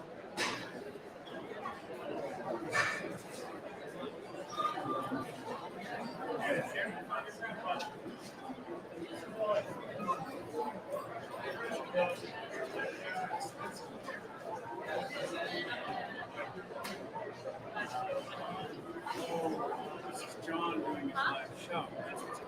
It's about to be John's live show. About to be John's live Those show. were layout tours. Oh, is that what that was? That What was are you layout doing tours. since it came back there? Yeah, let me find it. It's on here somewhere. Day 1, here we are. Watch what happens. Oh, of course. Now you're in the Bay Area, right? Where are you in the Bay Area? I'm not right now, but yeah. But normally, we're in San Jose. South. Real Sparsa? Almaden or Santa Teresa? Okay. Yeah, I know where Santa Teresa is. I grew up in Cupertino back in the day, so. In the 60s. So. Yeah, it was a different world back then. My folks still live in the same house though. Yeah, there you are. You step over here, you'll see yourself even better. It looks like it's on a delay or something. Yeah, it's got to be a little bit delayed.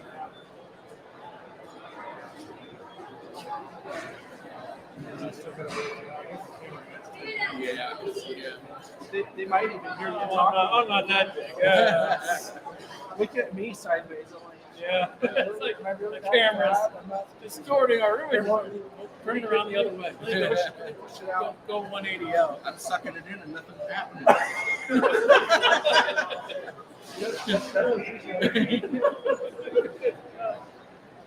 Totally not happening. That's a wide angle. Yeah, no, we're just talking. We're watching ourselves on the TV that's showing this live show. Yeah, it's giving us 50 extra pounds. At least. TV ads, 100 extra pounds, right? Yes. Well, if you add this all up, it's about 150. Yeah, there we go, 150 pounds. That's what it is. Totally. Oh, is Michelle working her own table or something for the museum? She is running all over the place. She has a thing here somewhere. Oh yes, the Colorado Model Railroad Museum has a main presence up front when you walk in. It's like the first thing you see. You walk in, it's right there. And then you have some Lego film back over here. Yeah, it's back that way. Where they have their youth director. Oh, good. Doing Legos with the It's really cool. The kids get to build a little Lego train out of a bunch of Legos, and then they have a track, and they put it on the track and pull it around after the kids get done building it. It's really cool. It's a neat idea. You certainly encourage kids to be active. Is he almost falling out with Ken? Probably. He used to go on Ken's show all the time, and now he's not. I figure something must have happened. Something must have happened. Yeah. It's funny because you would see somebody show up on Ken's show for a while, and I'm like, oh, they're never on again. Yeah. It's sad. It's not an accident. Yeah, he's got some peculiar little quirks. You know, when I met him and spent some time with him, like, oh, she's fit back of the head.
Grand Valley River.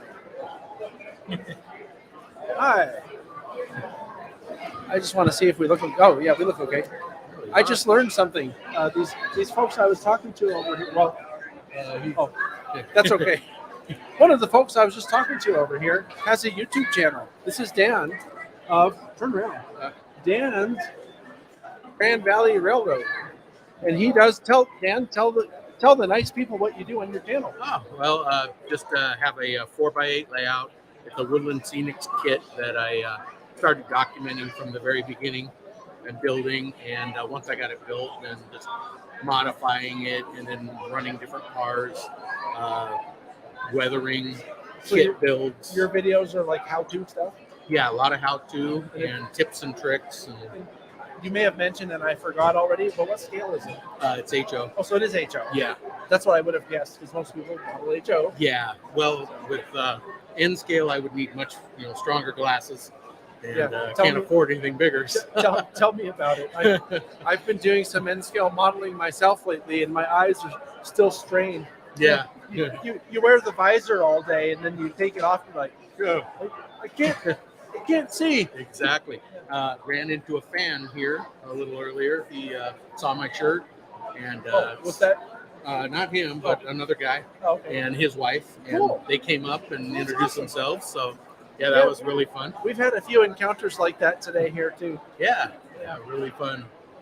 Just to hear that I made a difference. He recently retired.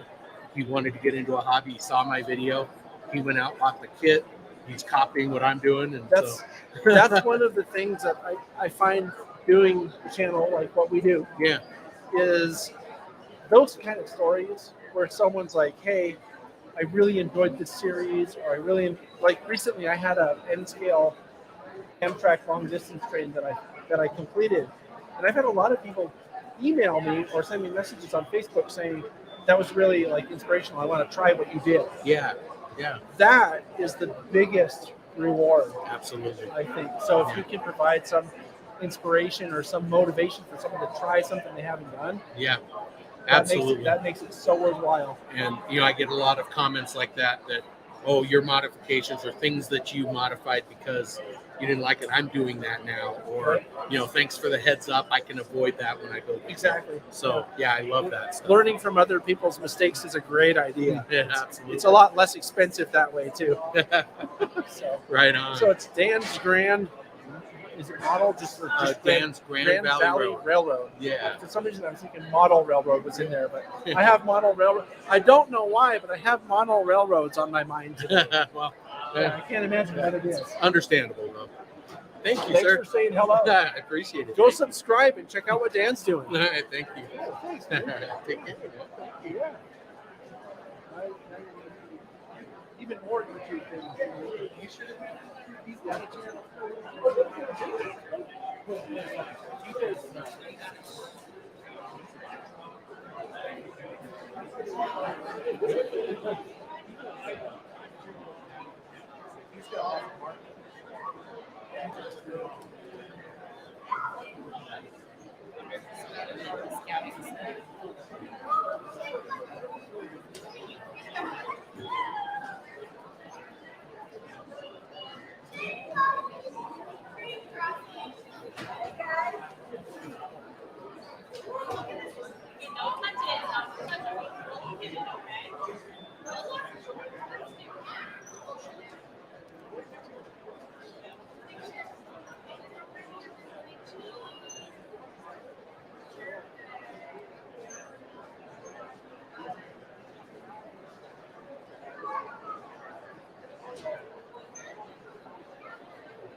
slow it down.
Have your attention, please. Oliver Clark, please come to the Rocky Mountain TCA information booth at the entrance. Oliver Clark, please come to the information booth to meet Carol. Thank you.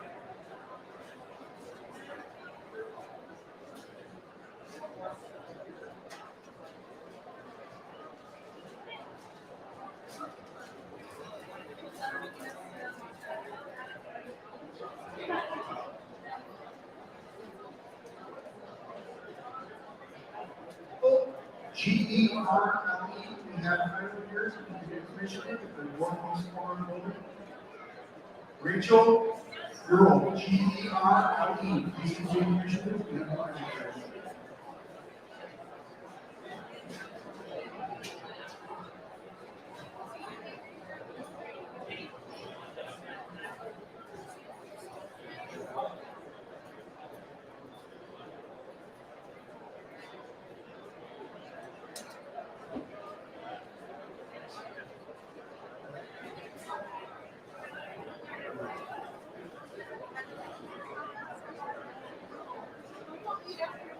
Lego, see, they have like Lego displays.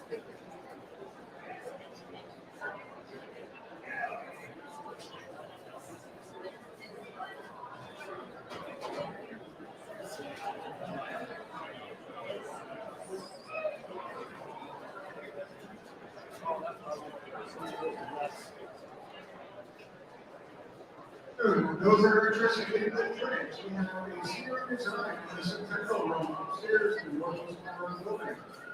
And also, of course, Union Pacific Desserts and Coffee at the Northwest Club, that's the northwest corner of the building. All these are at 1 o'clock.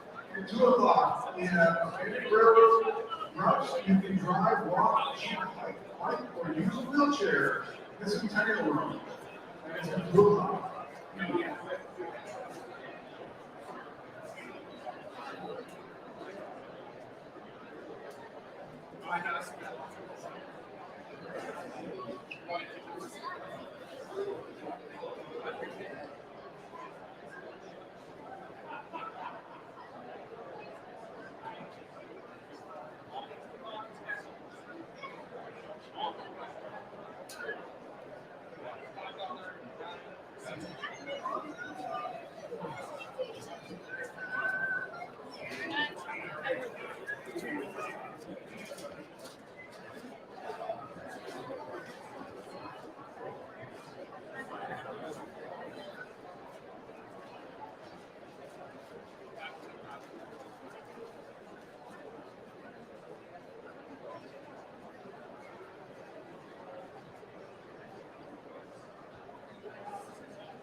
Top three.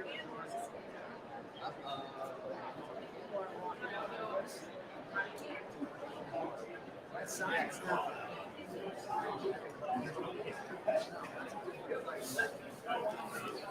This is what I got hooked up on. Doesn't work all that great.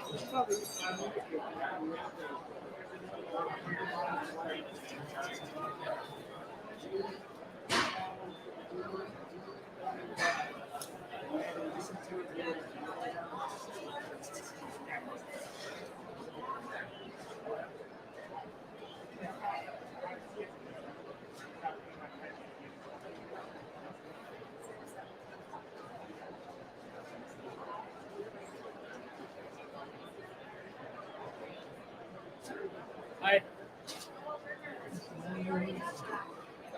Is this all yours? You're over here. Okay. Is this yours? That stuff yours? That's the Colorado Model Railroad Museums. Okay. That's How the is lady. it up? That's the people up front that we were going to try to talk to. They own that stuff. Okay. Well, the sounder and the key for the. Okay. I used to teach. You used to teach it. You know, did it, don't ever listen to that. No, I worked for the Southern Pacific Railroad. I was the youngest lady from the system. I was the agent in Battle Mountain, which is on the Southern Pacific section, the first town of any consequence east of Winnemucca. Okay?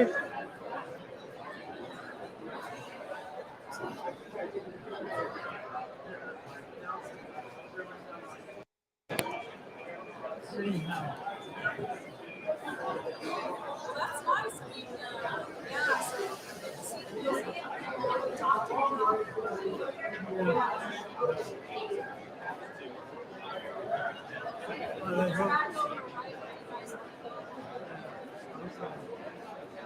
Oh, yeah.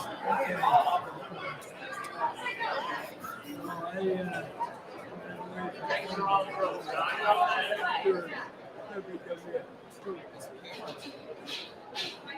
Anyway.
Yeah, I know.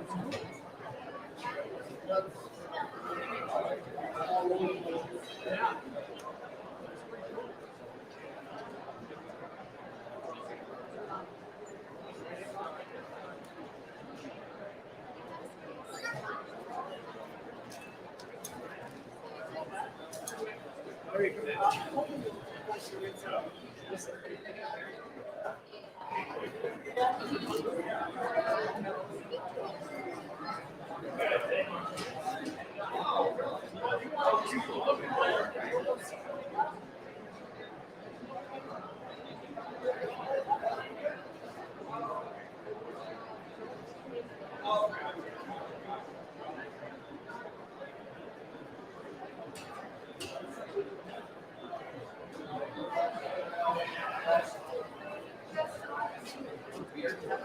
Hi, my name's Mike. We love John. He does great work.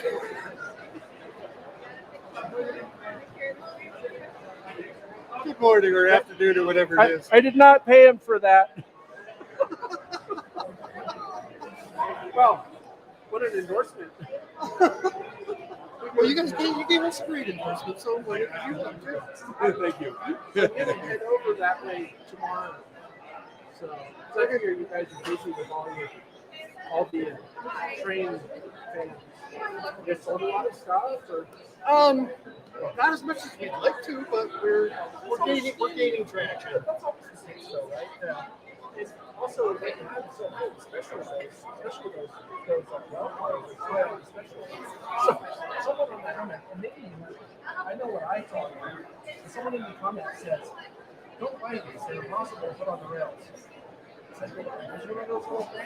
You know what a Stewart railer is? That's what I said. I called it a ramp thing. They knew what I was talking Well, about. Or a railer. Yeah, a railer. A car railer. And the other thing is, if you tip the car up on the side, put this flange on and this flange on, and then it stays. Yeah, I saw that. We saw those comments. Guys, do you ever use this? No, you run this before you ever use this.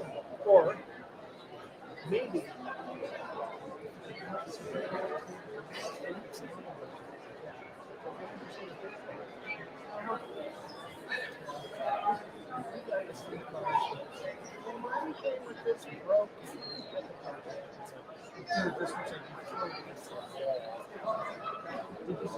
Yeah, easy to put back on, right? Broken, I don't like it. You try and take a very delicate, detailed model. Have somebody stuffing it in the box, in a clamshell, stuffing it in, putting it in a case, stacking it on a pallet, having it go halfway around the world, undoing all that, and see if a piece doesn't fall off here and there. Because they're trying to put that stuff on with as little glue as possible, so it doesn't look like a glue. Right, because otherwise, glue everywhere. We had one guy send us pictures. Oh my God, mine came with this rib, and it's massive. blob of glue, I mean, down the side, and it's like, yeah, I don't think they came from China that way. It looked like he had broken it off, trying to glue it back on himself. He probably was using the ultra thin glue that goes everywhere. Yeah, use the purple. Don't ever use the blue. I know about that. No, I've never done that before.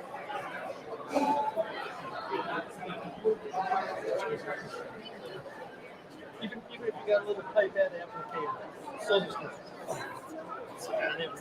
capillary action really sucks. Yeah, it's a little bit late. It's going all the way to the internet and all the way back to us.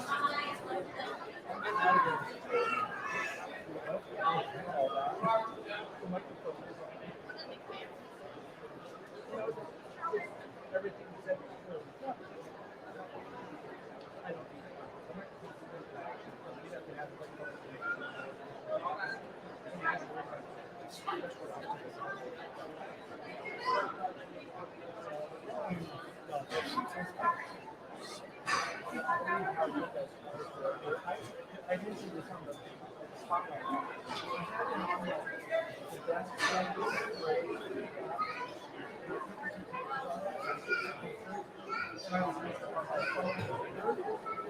And I thought,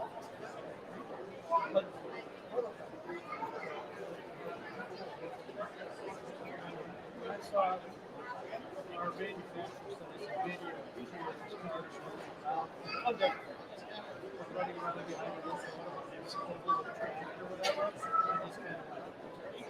And just kind of I looked at it, I see three real route cars on the back.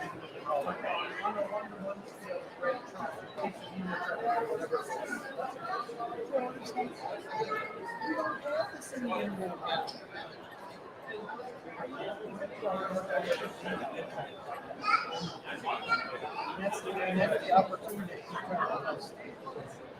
We've got to strike this fight.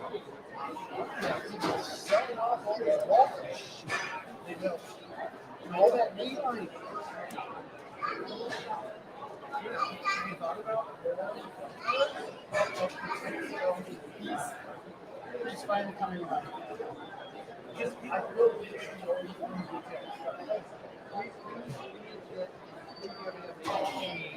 are the standalones, but the 125 trucks. It's got came in 3 drawbars, 4 drawbars, and the 40, 48, 48, 48, 45 cars. People will buy that. The 548s, they're worth it. They put everything. I might have stole some fries. What is it? Chicken nuggets. What happened to the... They're actually here now. I gave out the one box, but I gotta go let them in the door, so I'm leaving it here. You can leave it. I'll go stay. Can I give my one? I have that cart to bring the sandwiches in on. Could we unload it really fast? Is it possible? Yeah, we should probably move this out of the way. Yeah. It's all plugged in, so push it back. Push it back. I'm so sorry, but I think that cart is perfect for what Butch needs. He just called me and he's at the door and needs help.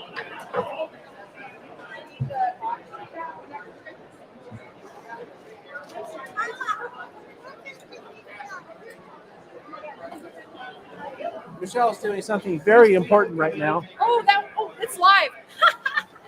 Yeah. And I'm all like pushing the cart. They're probably like, what is the crazy lady doing? I needed a cart. See ya. But she's still crazy. Absolutely, I'm still crazy.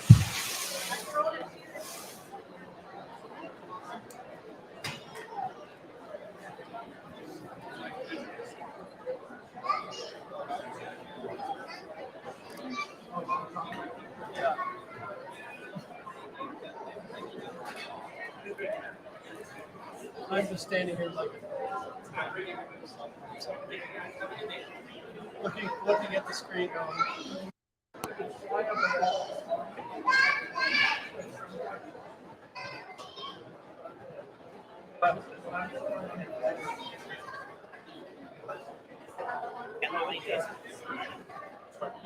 That's my mom.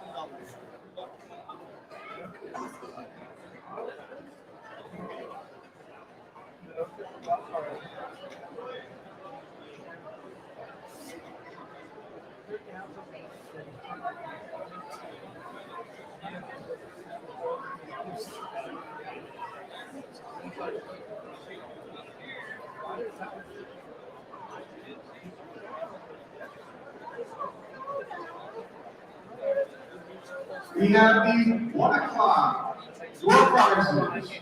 Todd Glaze out of Colorado Springs.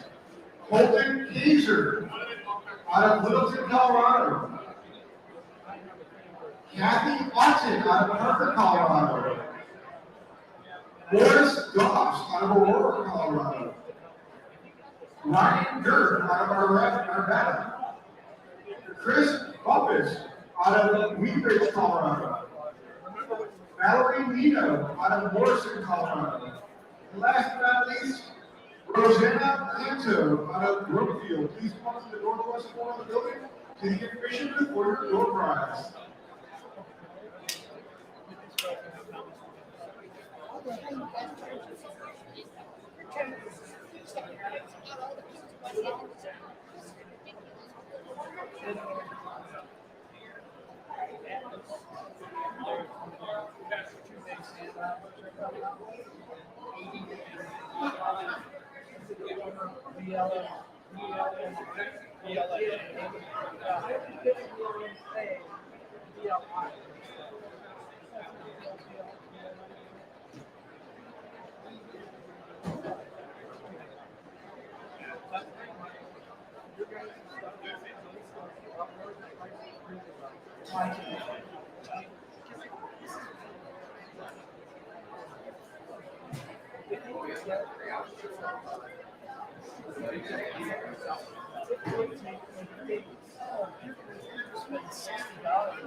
Plastic parts, fluorescence jet background,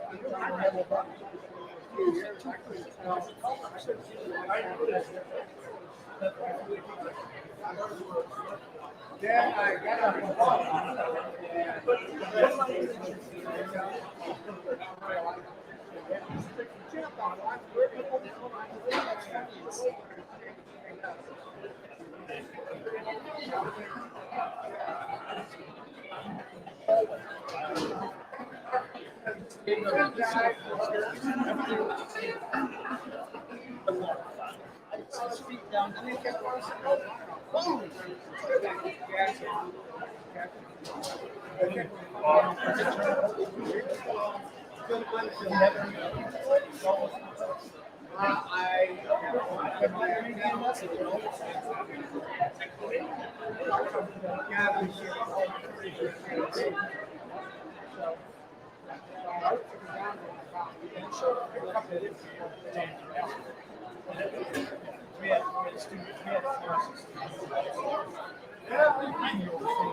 just to get the picture. It should be like that. That's part of it. I mean, he just don't know. Morris Knox, Rosanna Vito, and Valerie Mino. Please come to the front corner of the building for your door prize.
he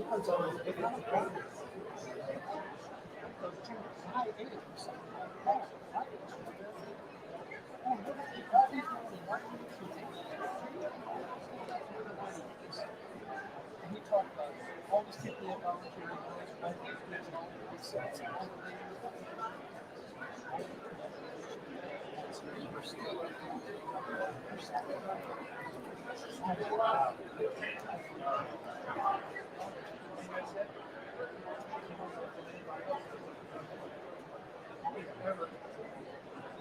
I was supposed to just be going to get the silver. He talked to me.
Okay, there are snacks.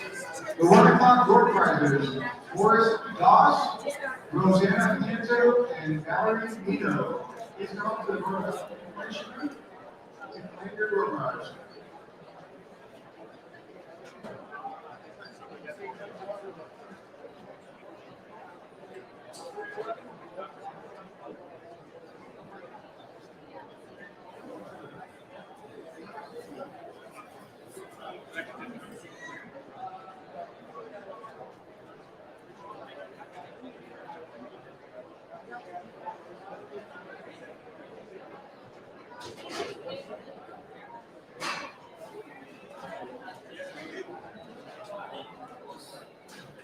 It's amazing how many years that's been.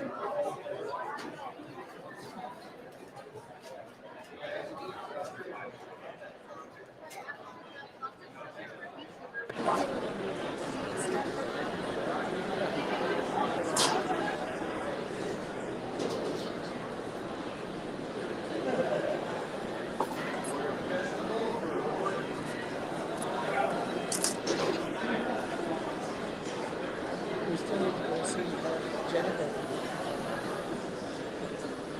and Derek. Oh, right.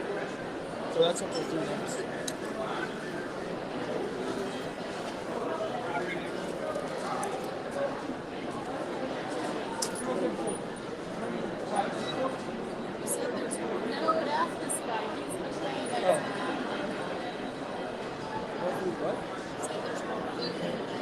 Oh. Anyone have the latest Greenberg's pricing? Say again? Anyone have the latest Greenberg's pricing? I didn't know that.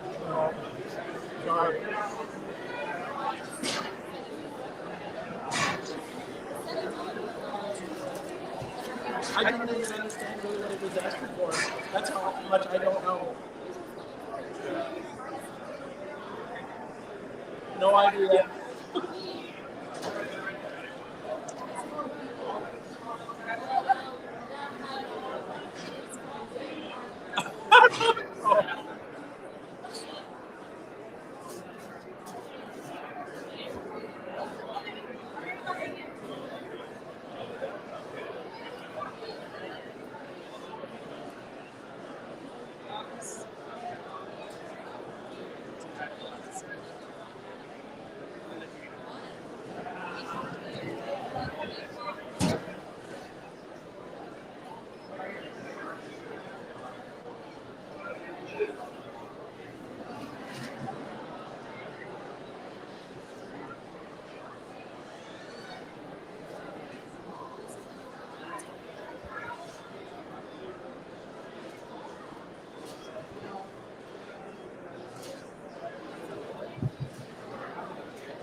test. Gary Stricker, please come to the information booth. Gary Stricker, please come to the information booth. And Gary Stricker.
Yeah, you bought a bunch of stuff there.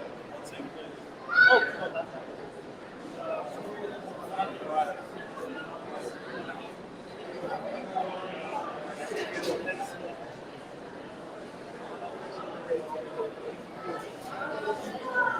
I want to go to the place that we couldn't get to.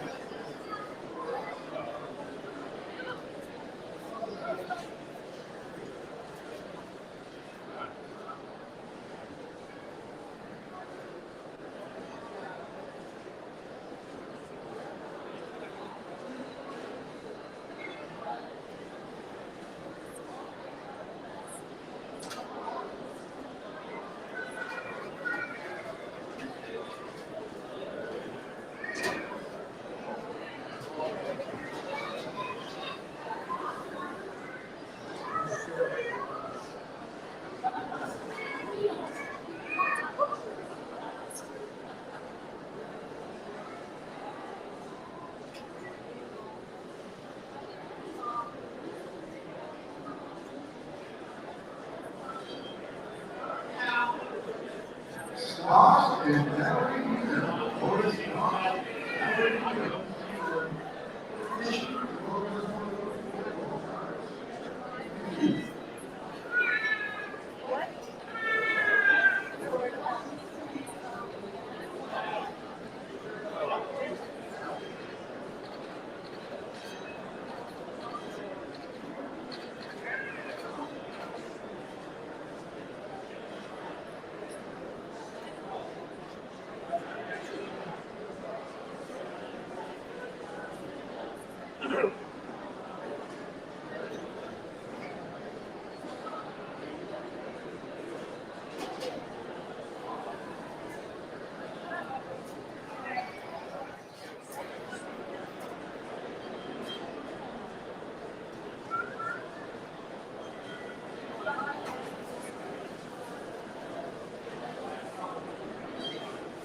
in Thornton, Prasadi Catholic Academy. Okay. Have a good day.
Now, someone else in the chat saying, show us some of the vendor stuff so we can do a slow motion past all this stuff.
camera to unplug because it's dark.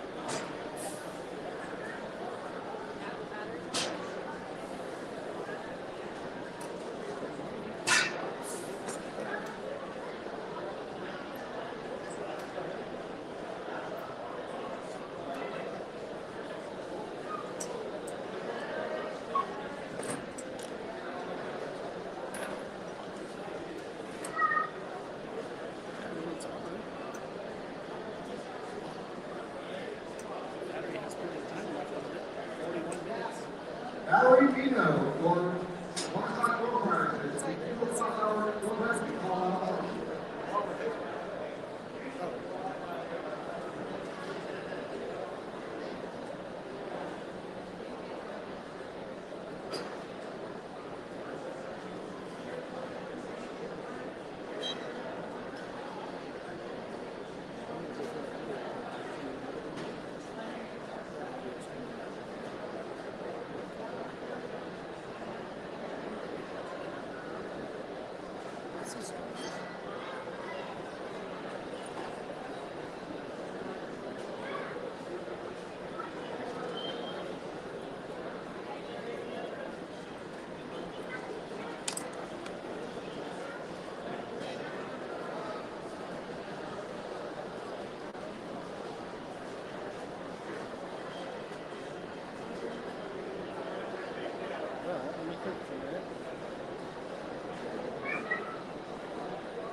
All right, I'll beat you back at the ranch. How's it going?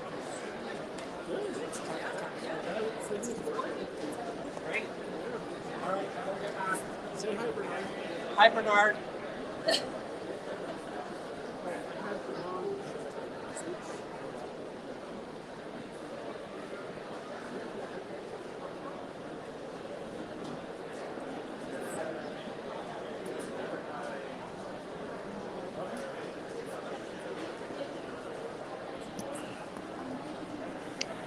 So, we need this audio and it needs to be mute. All right then. I hope you're all ready. Hope you're all ready for more fun. That's what we're about to do.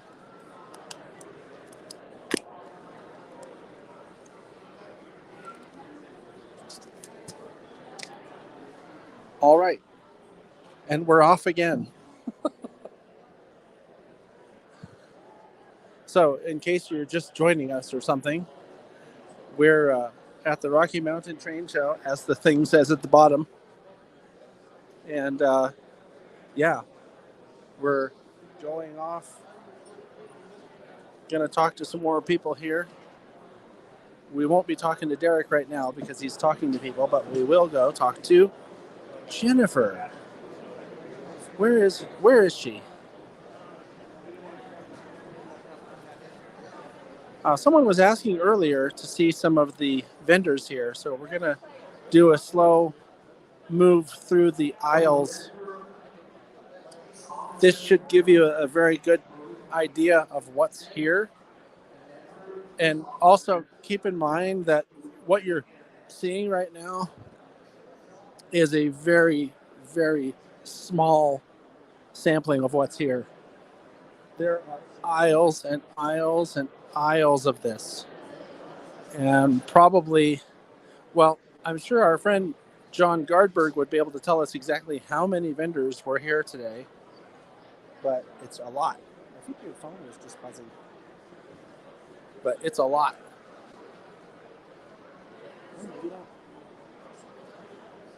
Okay, so where's Jennifer? I thought she was. Oh, she's down this aisle by where Bernard was. Okay. See, this is how big this is. It's so big that I'm lost, and I've already been here today and yesterday. And wow. Okay. So, hello. She's actually talking to customers. But we're gonna go stick a microphone in her face anyway. At least in a minute. By the way, once we get to talking to Jennifer, let us know how synchronized the audio is with the person talking.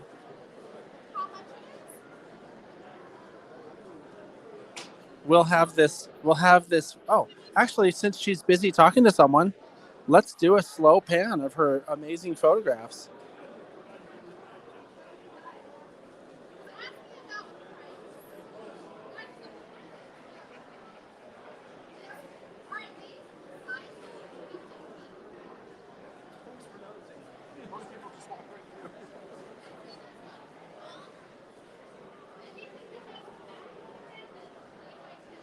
So we're watching Jennifer Howell, who is she looked over even, who's an amazing photographer in her own right. And she does nature photography as well as trains. See the bald eagle over there? And she has a lot of pictures of things like the big boy. It's okay, we're just making a video here. Don't mind us. Happens everywhere we go. No big deal.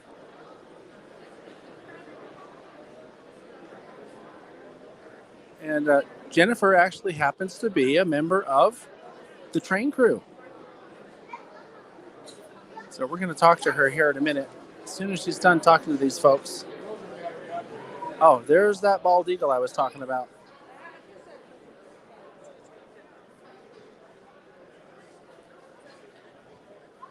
How about that Union Pacific dress? That is very colorful. By the way, as we're doing this, if you notice that we have bad audio or video, please don't hesitate to let us know, because we do not have a way to monitor that.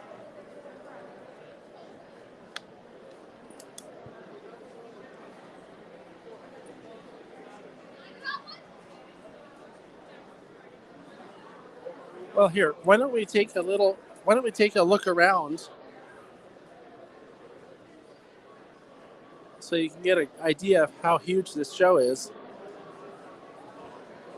You know what I'll do? I'll do a complete 360 here. I'll probably turn it back the other direction when we get to the end, but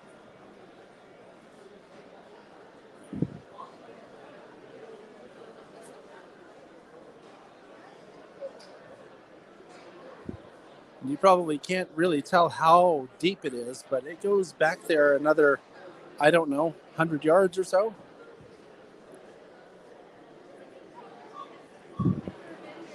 Pretty large.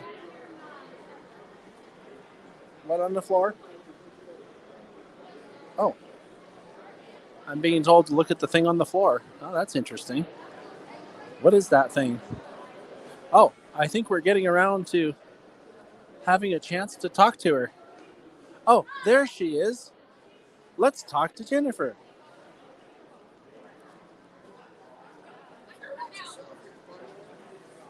Hi. Your table's a mess. You better straighten that up before someone sees you. So, we finally got over here. You guys have been busy. It was supposed to be earlier, but we kind of got lost back in the other parts of the show. Really? But why don't you tell everybody about your photography and what you like about it and what you're doing, what you're selling, and all that stuff. All right, so as you can see, I have lots of different photos, mostly steam engines. I have a few that are not a steam engine, but I love steam. I would especially never, Union Pacific. yeah, I would never guess knowing We'll that. dress as patches of Union Pacific. Oh, I just noticed you have a name tag for something else. What's Woo! that? Women in Model Railroading. It's a special interest group at the NMRA, and I am very slowly learning about model railroading.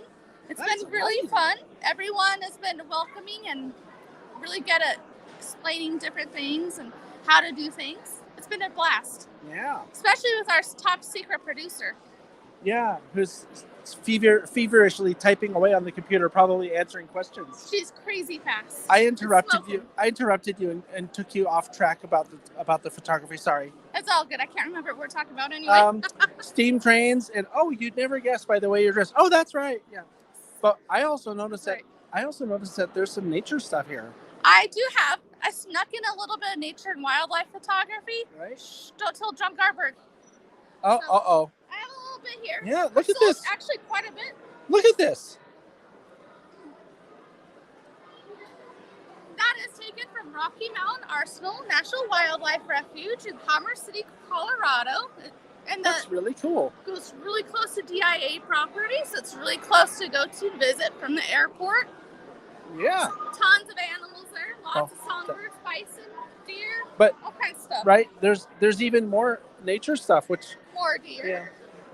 No, I know this is a train show, but I like nature stuff too. Those of you who know about Channel 2, I do nature videos sometimes. Oh, do you? Yeah, so that really appeals to me. I did not know that about you. Good to know. Talk about the steam trains. What do you like about the steam trains? Well, I just like how they're just loud and the sounds they make and how it goes chuff, chuff, chuff, and all the sounds, and they're just big and you can like feel it in your bones, the way it like vibrates through your body. It's great. And it's just fun to chase them, make friends, see all the friends chasing them as well, or when they come near to train shows. That's right, because you're in the Steam Sisters thing too, right? I am in the Steam Sisters. What is the Steam Sisters? Steam Sisters started out as a chat on Facebook Messenger with a group of us who all met because of Big Boy in 2019. And it has now evolved into a Facebook group that is all women who are fans of steam locomotives and who share videos and pictures and just have a good time and enjoy it together. How's the show going for you? Pretty awesome. Yeah. I've made some good money, met a Oh. ton of people. Wow. I have a cool toy Can shop I borrow to some watch. money? And it's just been a fun time seeing all the kids, how excited the kids are. I've had a lot of kids come by and actually buy photos too. And That's a what lot was of happening. supportive parents. That's what happened when we rolled up here. It was a kid buying a photo. Yeah, it's a little boy from the Youth of Model Railroading group who came by. Excellent. Cool. So it's been a really fun day. I'm excited for the rest of the weekend, but I don't want it to end. Yeah, all good things come to an end, but we're still just at the beginning now, That's kind true. of. It's like you guys are gonna eventually leave. I'm just gonna be so sad. We'll be back though. That's true. We'll be back in May. So.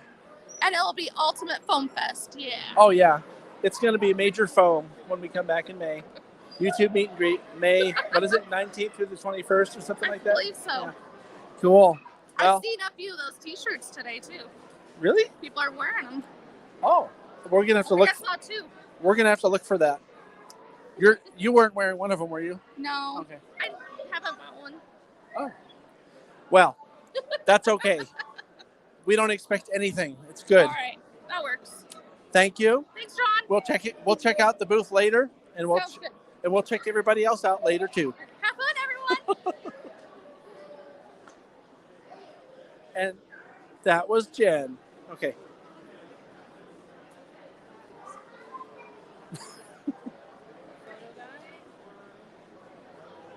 Let's go try to find Adam. Oh, he's getting close and that way he's help. We have almost an hour to get back. Or yeah.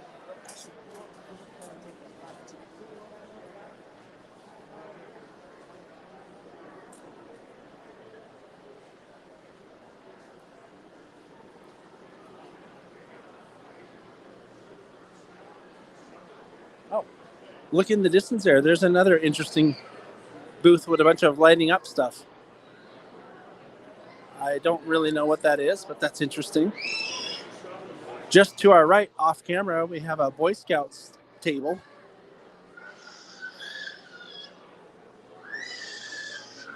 And if you listen carefully, you can hear a child that needs a nap. Oh, that's a really shrieky kid. You know, come to think of it, I feel like I could use a nap right now, too.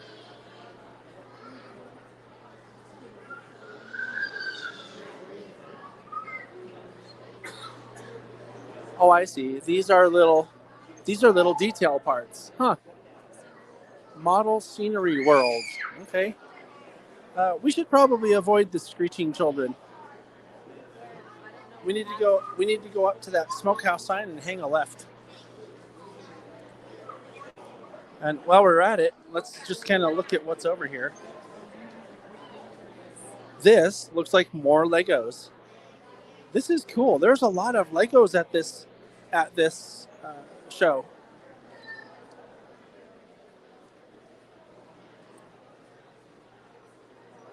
And like I was saying earlier, I think we need to pay attention to the Lego stuff because it's one excellent way for kids to really get into trains.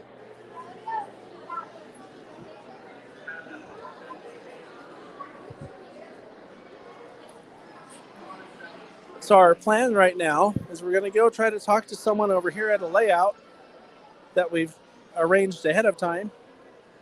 And then there's something happening at 3 o'clock local time over at the NMRA booth.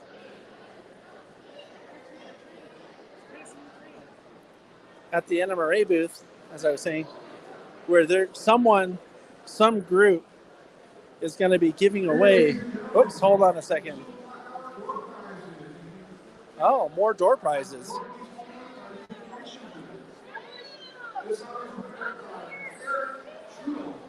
That's Adam's layout. I don't see him though. Team Pastor of Colorado. Adam Stevens of Denver, Colorado. Oh, yes, it is. I do see Adam. Okay. So maybe by the time they're done making the door prizes announcement, we'll be able to talk to Adam. And when we get there, when we get to talking to Adam, I'll mention who he is, and you'll recognize his name because he comments quite frequently on our live streams, and he's even been commenting on today's live stream. So.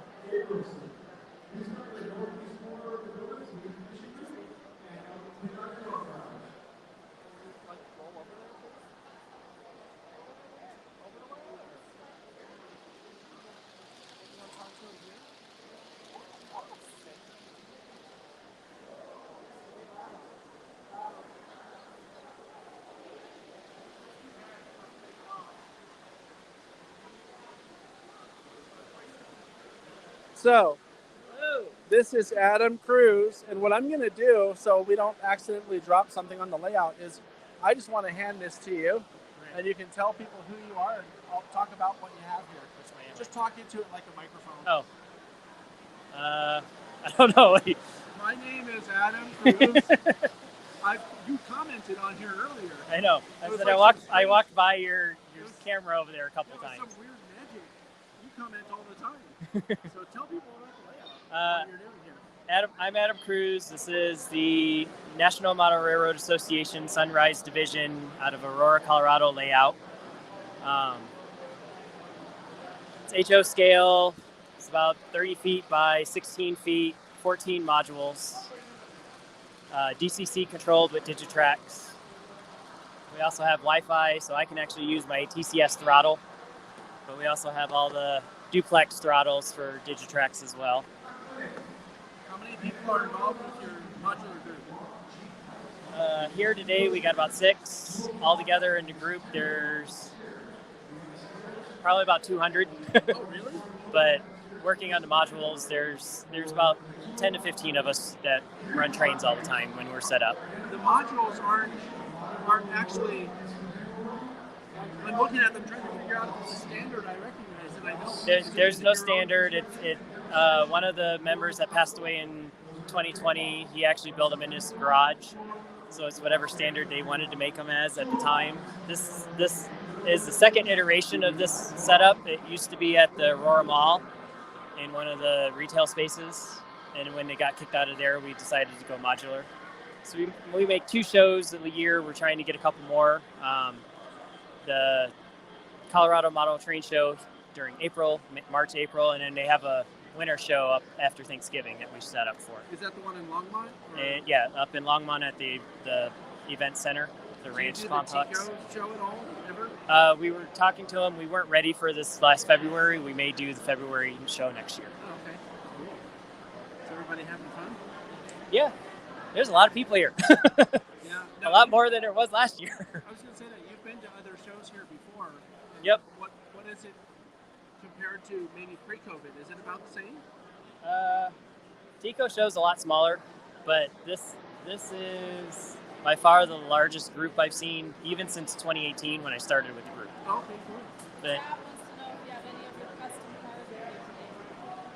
my custom cars, yes, we actually have some on the end of this train coming around. My pipe load train, and I'll slow it down here. Are you alone on this track? I'm alone on the outside track. Okay. If you give me a second, I will dial this one into our stream, and I can take close-ups of it. You can tell us about them. I mean, if that's okay. Is that okay with you? Yeah, you're good. These 2 dark blue ones here, when you get there, everyone should recognize where those are from.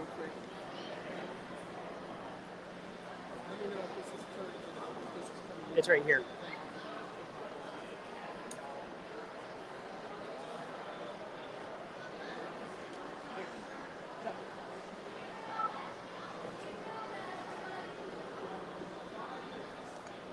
Sorry, we had a rear ending over on the other side of the layout there for a second. That's never good. Okay, I think I can.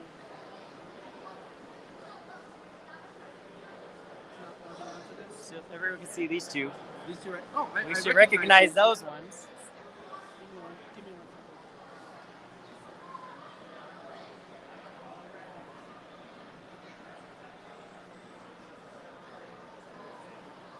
Sorry, this takes a second. You can start. No worries. Talking about them if you like, or maybe tell people a little bit more about the group, or something like that.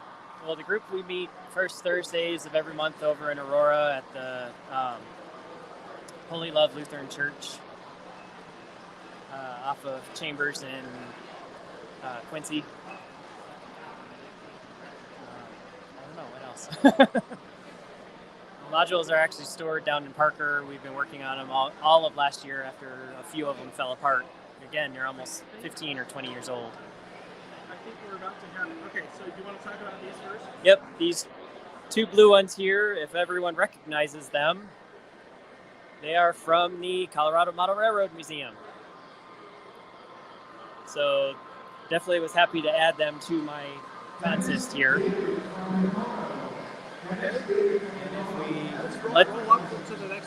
roll these ones up, if I can get power back, there we go. How about if I just leave this right here? Yeah, you're good.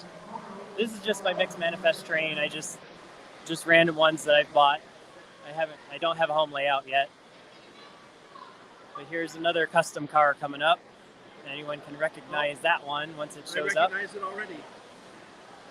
Mini prints. What's that? Our wonderful 3D printer land, or mini printer land. What's funny about that is Bernard is just around the corner. Yep. And that one's custom decaled Atlas that I purchased.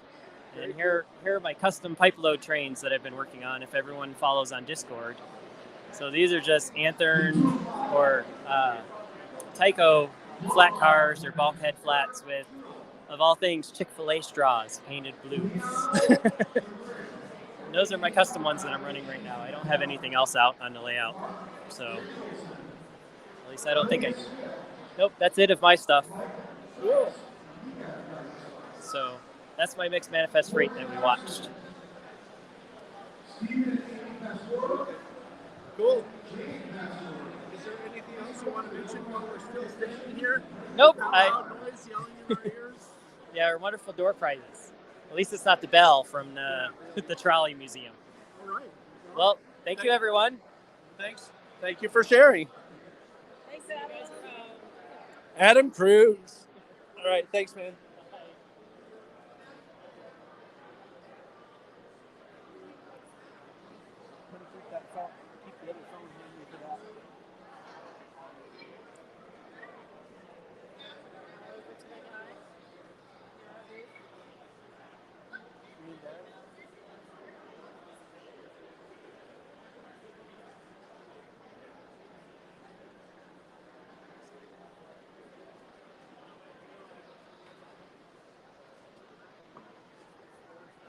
Keep your eyes on this because it will run out of juice soon. Let's go this way.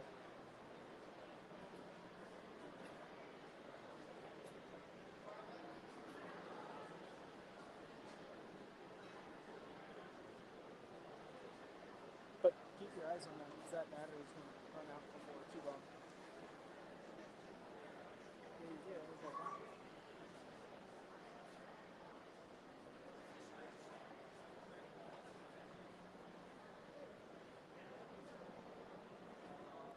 I gotta take another leak. Isn't that great?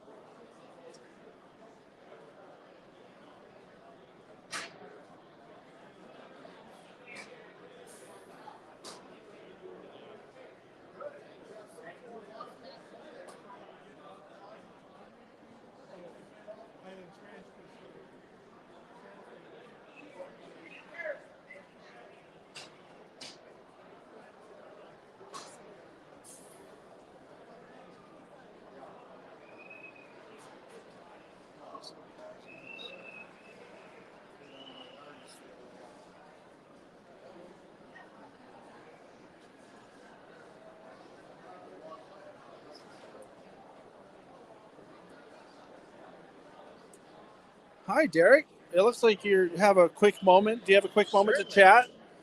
So this is Derek Brown. Derek has been on our Talking Trains show, I think, twice now, and he's here exhibiting stellar photography. Maybe just tell you can, if you want, you can just grab this and hold it like a microphone and tell people about you and what you have here. Great, thanks, John. So these are prints from Buffy's Best. That's your website, right? Yeah. www.buffysbest.com. It's a mixture of trains, but I'll photograph trains, planes, and automobiles. I got a lot of sunset shots. Actually, I got one left. Those have been very popular at the show. And then Amtrak. I do a lot of chasing of Amtrak up the Moffat and on the east side. How long have you been photographing stuff? Probably about 8 years on the trains. Before that, it was a lot of air shows and car races. Was it Buffy's originally airplane? Exactly. Yeah. Yeah. More air shows. One of the things, I'm just trying to get some shots of these for people. Certainly. One of the things that I find really, I'm trying to think of the word for it, amazing, I guess, is the dedication that you have. Because I know that you know specific places and specific days of the year that you have to go to get certain shots, because if you don't go at the right time, the sun is in the wrong place. And a great example of that is that we'll show it in a second. There's a shot of the California Zephyr with the sun coming up behind it. Talk about that, because a lot of people I don't think are that dedicated to their craft. So there's a couple areas where when the track runs east or northeast, the sun lines up perfectly with the track. And there's so many things that have to align to get a sunrise shot, is that the train has to be perfectly in the window of time to allow that to happen just when the sun's coming up. And the sun, of course, moves north and south depending on the year. So it's really twice a year, and maybe within a 2 to 3 day window of that twice a year, that the sun's going to be in the spot that I want it. Right. Because you can scoot your camera over 10 feet one way or the other, right? Yeah. So Yeah. I want to show this because this is one of, well, I mean, there's no one, it would be impossible to have a one favorite picture, but there's one over here. I want to turn the camera and get that sunrise shot of the Zephyr. And the other thing I'm noticing here is that the prices aren't that high. Yeah, just knowing that everybody's budget conscious, I try to I only will have my prints run when I have at least a 45 to 55% discount, because I want to try to pass that savings on to the customer and put it at a price point that they will want to have something on their wall. Yeah. Well, sometime soon, we're going to invite you back on for what I was talking to you about as the sunrise and sunset show. I'd love to do Well, it. now I don't know when we'll do that, but we know how to get in touch with each other, so we will do it. Well, thank you. It's been great. I love your website. Love everything you guys do. Oh, thank you. I wasn't fishing for comments, but I'll take them. Thanks, man. Thanks. Yeah, and have a great show. Thank you. Yeah, right on. Amazing photography, just amazing. I want to run the cart around here and just show you, or you know what we'll do? I'm going to start my other camera here, and I want to show you some of these shots because they're really good. Unfortunately, we're having a little light reflection. This one shouldn't because it's a matte, but look at that.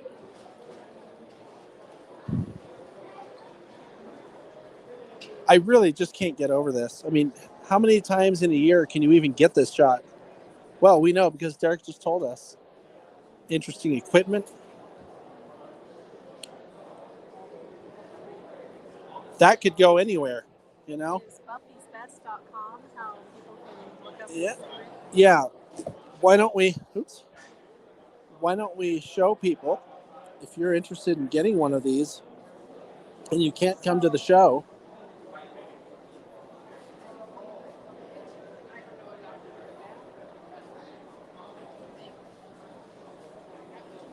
those are the ways you can get these online. And check this out. I'm about to show you another one of these sunrise shots that's just amazing. It's all right. It's all right. Look at this. No, I don't want to show too many of these because then you won't watch the show that we do about sunrises and sunsets. But how about this one?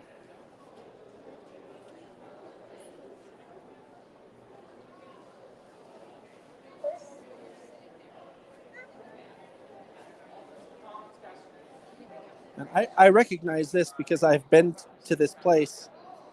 This is an Amtrak California Zephyr headed west, and it's entering the Big Ten curve area.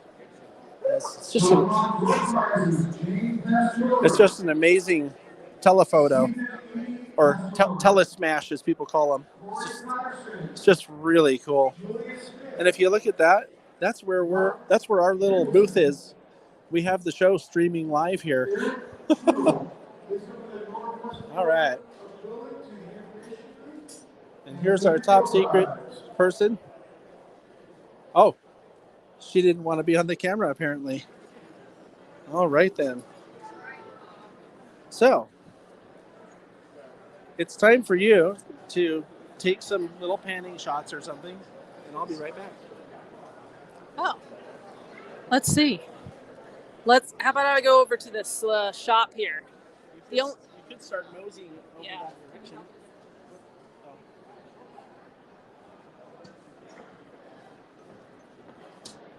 Get toward the NMRA booth. We're going to head towards the NMRA booth, but first we're going to stop by the only, whoops, not the bathrooms, guys. We're just going to roll right into the bathroom and show you the stalls. I'm sure they're a real pleasure to look at. This is, I think, our only t-shirt vendor here today. We'll swing around and take a look, see what kind of fun merchandise they have. Nice. Look at all these. And you know what? When we were here setting up, guess who had to buy a train t-shirt? Yep, Michelle Kempema.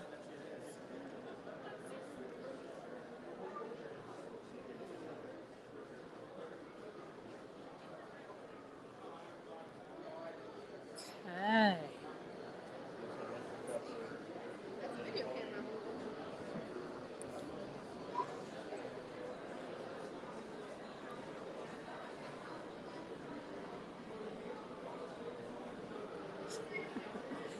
How'd you guess, Robert? So we also have some more stuff for sale over here. Pastel Lionel freight stations. Wow, I didn't even know they made those. Sergeant Schultz's train repairs, which seems kind of cool. The guy's doing repairs right here at the show, so that's kind of neat.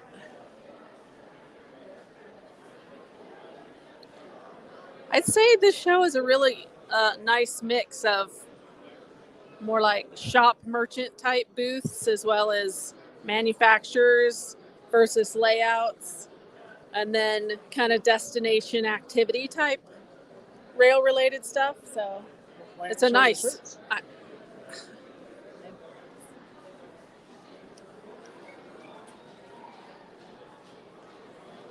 So I was just thinking, as we're going past this shirt booth, or shirt tables, if you will, at looking at all these shirts and just knowing how many more days Michelle could do a train shirt a day. She had to buy one on Friday. She actually bought one, I think, from these people on Friday, some new shirt that she got. And yeah, there's no shortage of stuff to look at, and there's no shortage of stuff to buy here. And you'll see in a minute here that we're going to pass. If you were watching earlier, this might look a little bit familiar because we passed this going the other direction. Oops.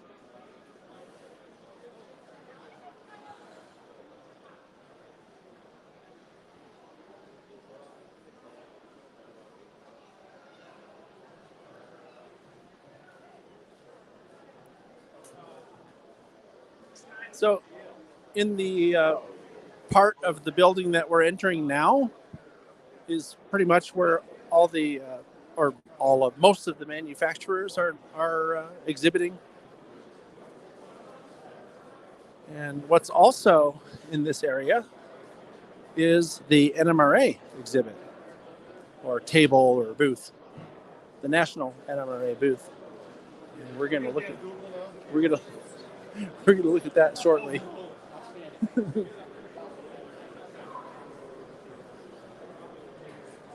Look at that. These two could be yours. Jenny's Train Shack. Nice. Ooh, look at these on the table. Garden scale diesels. Look at that.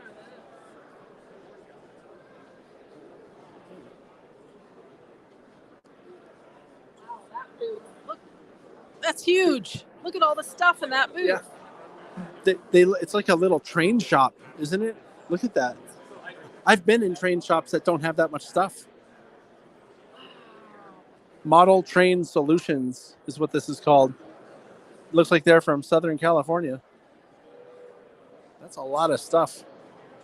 It makes me wonder where it all goes, when it's not set up at a train show. There must be a storage unit or something. It's up to you, whichever way you want to walk. I'm not driving. This is actually a nice change because usually when we go places together, I'm the one driving. Colpar's Hobby Town. This is a local business actually that I'm pretty sure they sponsored the show. Because if you'll remember to when we were talking to John Gardberg about this show on one of the Talking Trains shows recently, this was one of the places where you could get discounted tickets, Colpar's Hobbies.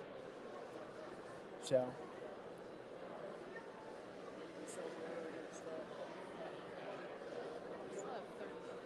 Oh. I guess we can walk through this area. Let's walk through this area. Look, more garden scale stuff. This is Bachman. I think we're going to be talking to them tomorrow. And there's a lot of vendors or manufacturers in this area that we'll be talking to tomorrow, including Bachman, Markland. I think we'll be talking to Lionel. Star Hobby. I think we'll be talking to Scale. Well, I don't think. I know we'll be talking to Scale Trains. I know we'll be talking to Soundtrax, who's right behind us. And Athern is here someplace. And we will be talking to most, if not all of them. And that's tomorrow. So if you need a reason to tune in to day 2 of this extravaganza, it's an extravaganza. It's a bonanza. It's a train bonanza. It's an explosion of trains. It's like a flood of trains. Someone has opened the floodgate of trains, and this is what came out. This is Reindeer Pass Headquarters Railroad. ReindeerPass.com. Yeah, Reindeer Pass Railroad. I'm suddenly from Chicago. It's .com.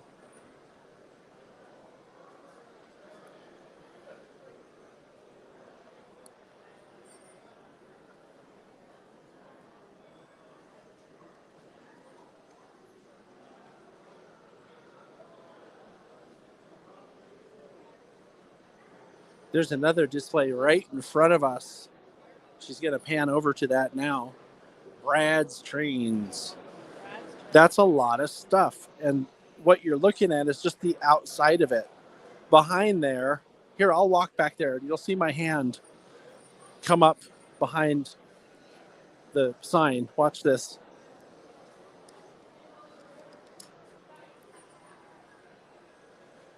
Oh boy, there's all kinds of stuff back in here. Are you looking? Can you see my hand? Oh, I think she must have panned away.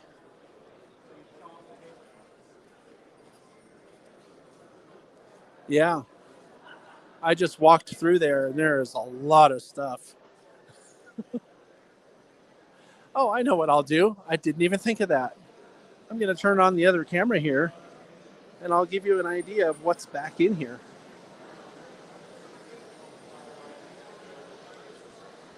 Look at all this. Right, this is why people come to train shows these days, because it's very difficult to find a store that has this much stuff. I mean, this is like its own little store back in here. Look at this guy, even has traction.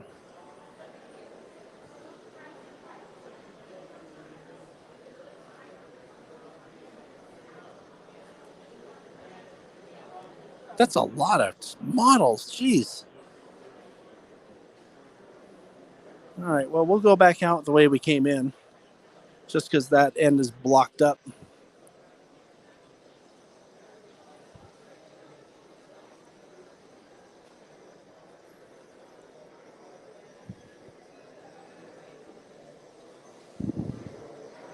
So if we look down here, you'll see more stuff down there. More stuff down there. We just came from over here. Oh, look, there's someone from the TSG train crew. Who could that be? Anyway, we'll switch back to the onboard camera and continue on our way.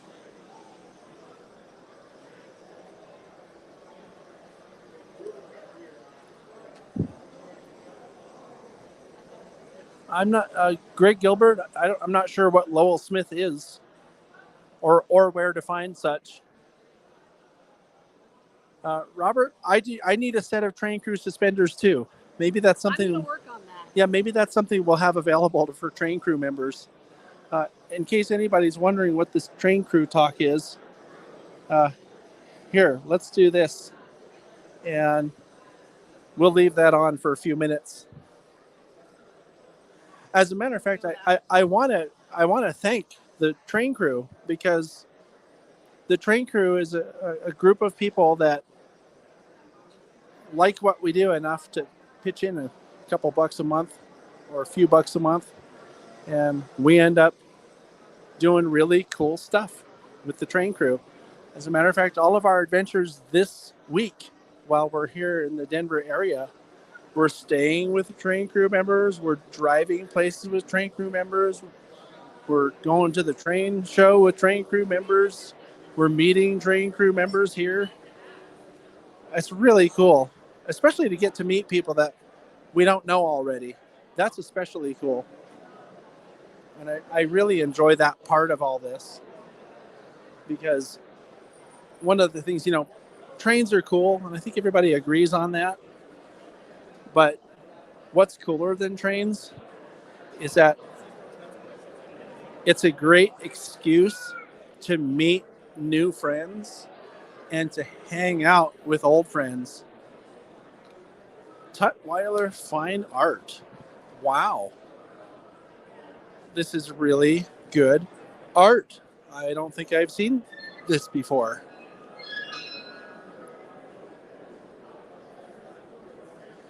I think I've heard the name before, but I don't know that I've ever seen these before.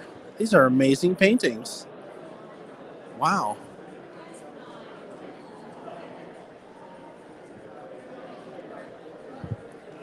So as I was saying, it's a really great excuse to hang out with your friends, meet new friends, and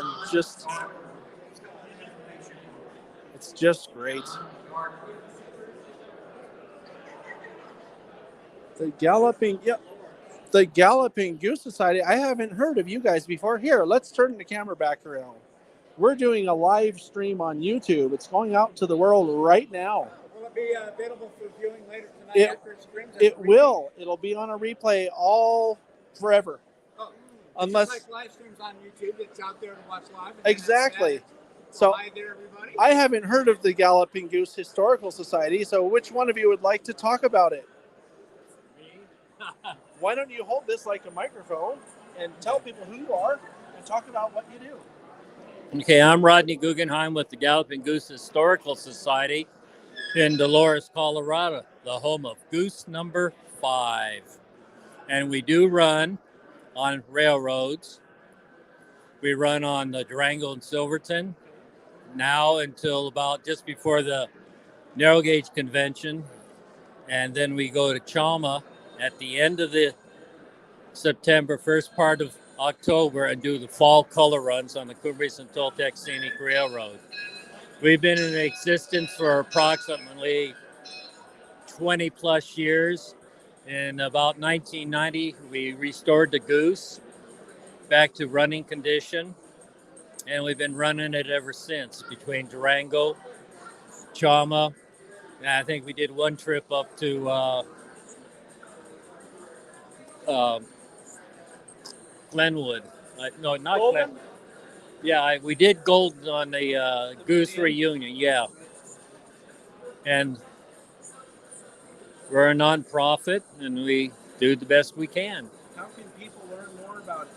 You Uh, have a website, right? yes. You see it in the background. yeah, That's to gallopinggoose5.org. yeah, Oh, yeah. it's right on the. Yeah. You can see this on Yeah. the camera. Can I have one of these? Yeah, you can have this too. Sure. Yeah. Gallopinggoose5.org for all your information. And for people that are interested on it, they can call the Durango Silverton and find out the dates that we're running. I kind of got them up there that they can, if they want to ride a piece of historical railroad equipment, they can book a ticket and get a ride on the Galloping Goose. Yeah. That would be, I think, what, DurangoTrain.com. Go Dot- to their website. And now Cumbres and Toltec would be just Cumbres and Toltec, all those letters run together.com for booking information in the Yeah. fall. All right, excellent. You guys know Jeff Pierce? I do not. No, it doesn't sound familiar. Oh. Yeah. Oh. Jeff Pierce is in Salt Lake City. Oh, He's the Rio yeah, okay, yeah, he's the president. Of this? No, Of the Rio Grande guy. yeah, the Rio Grande. Yeah, I know Jeff. Yeah. Oh, okay, tell Jeff hi. Jeff, they don't know you.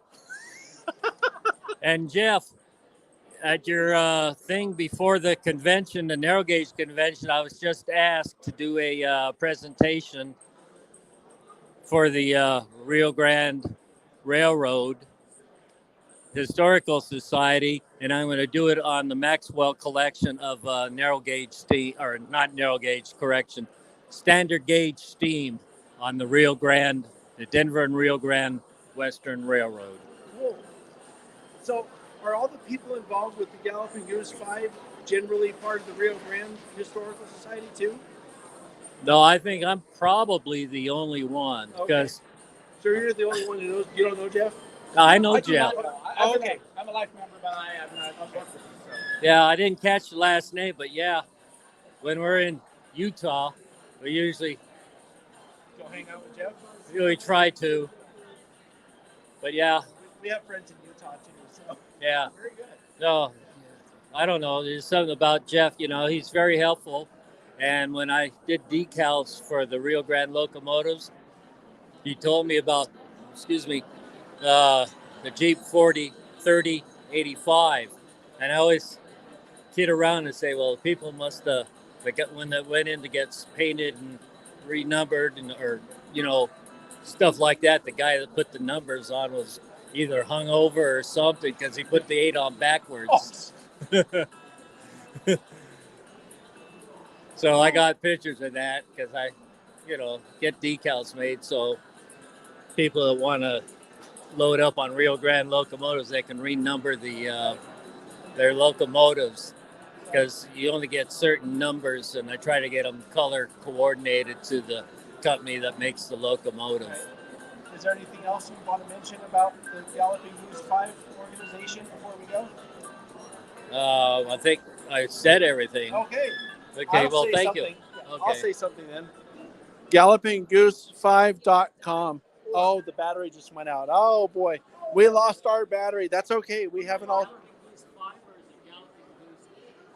GallopingGoose5.com. That's not .com, is it? It says GallopingGoose5.com on your sign back here. Is that incorrect?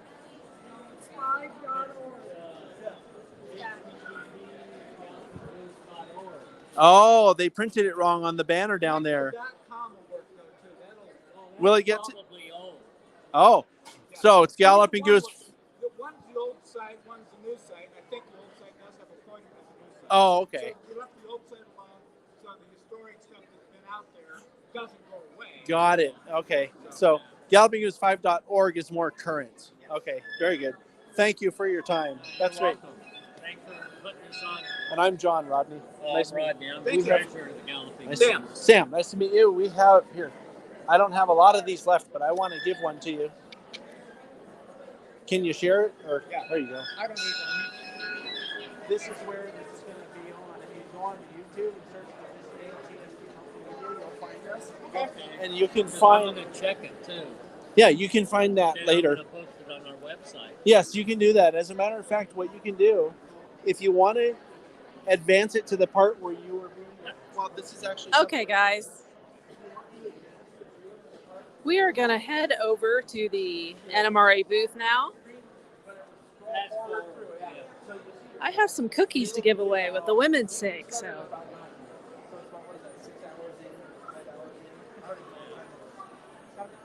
Catch up. Okay, John's going to catch up.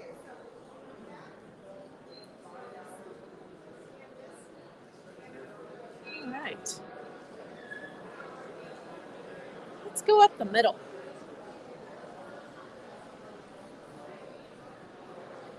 I often find that even once I've been through a section once, like I have to go back again because I feel like I didn't see things well enough,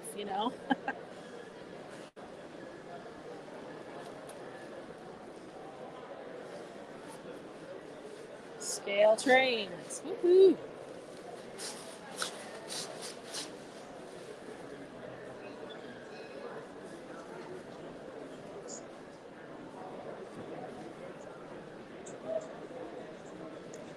There's those really nice Marklins.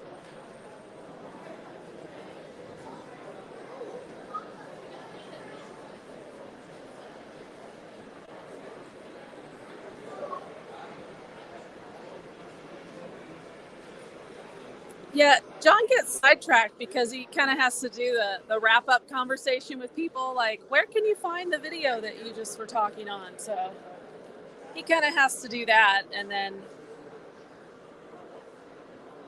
that's okay. That means we get to ramble around a bit.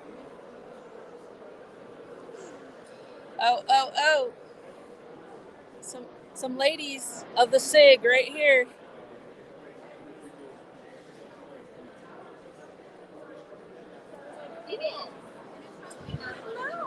Hi!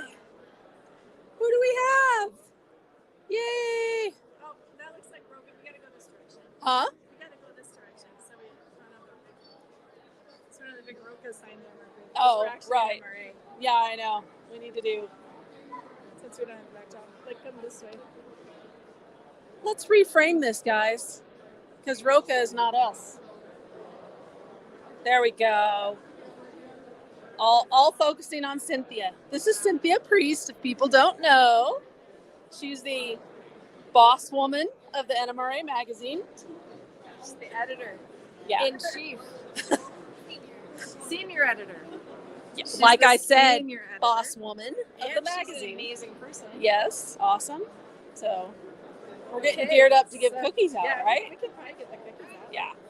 Awesome. So John's supposed to be finding me here. And I think, look at all those cookies. Woohoo. I think we'll go,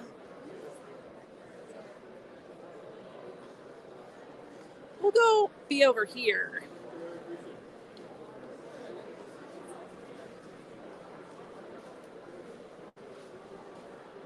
There we go. We're going to get in position. No, I won't run you over. That's okay. I'm inside.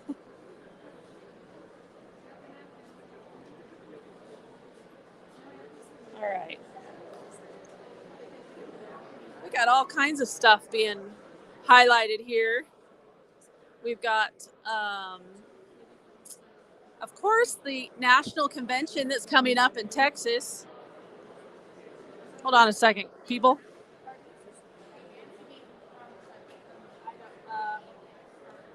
The Model Railroad Museum. So anyway, the national convention is going to be in Texas this year, August 20th through 26th. And it is sounding like it's going to be a great convention. So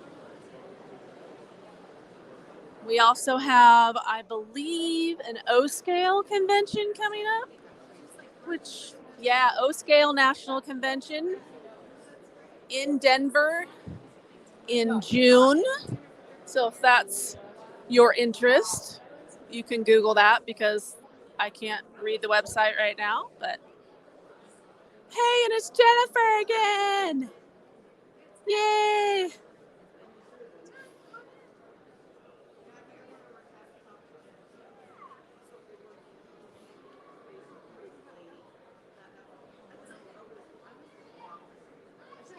There we go.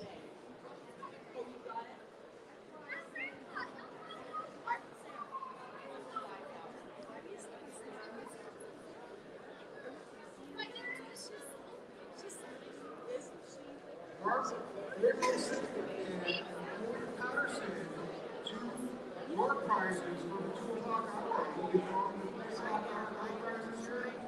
That's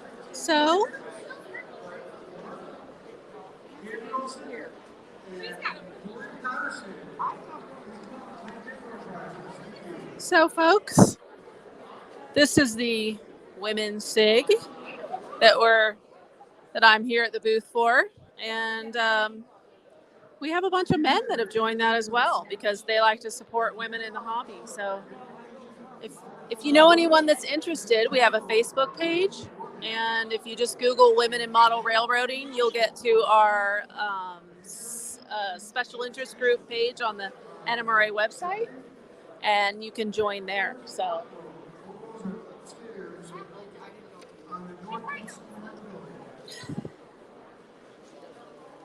All the cookies.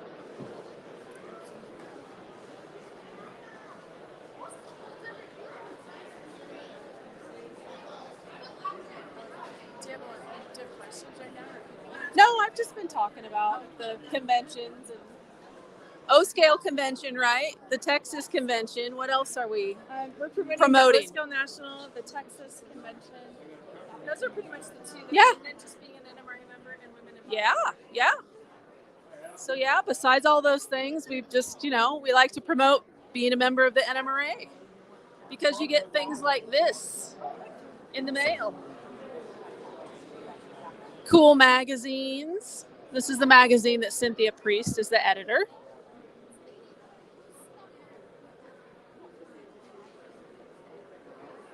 And here's the Here's the flyer for our national NMRA convention. If you're interested, it's a pretty cool flyer. I actually just kind of like the flyer. Should get that on a t-shirt.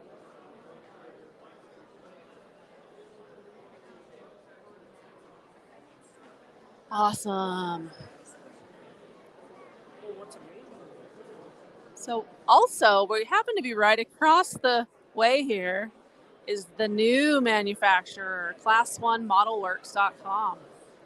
Stephen Priest, Cynthia's husband, and some other super talented people have put together some terrific models. So I know that we are going to be interviewing them tomorrow. So that'll be fun and exciting. And they just have a really creative, great booth, don't you think? I just love it. And all their models come in that kind of crate box look. They've just thought of everything. Terrifically, wonderfully detailed models, and then all the right packages all around it. So there's the guy that got lost. Hi. I'm the Women in Model Railroading, and I think they're giving away cookies. Let's see what they're doing here.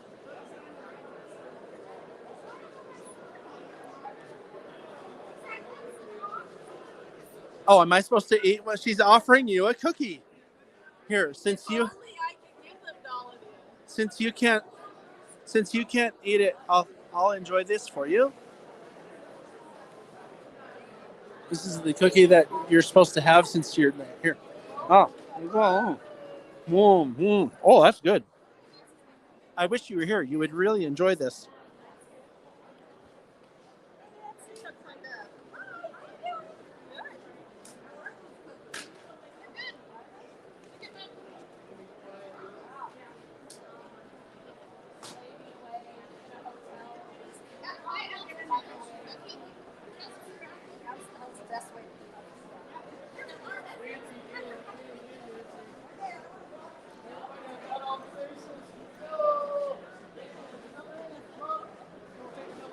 Go that heights, people. Over here. There we go. And down. Oh, we can't see the top secret producer. There we go. Since this is a Women in Model Railroading event, we have to hear from the women in model railroading. So we're using this like a regular handheld microphone. And who wants to go first?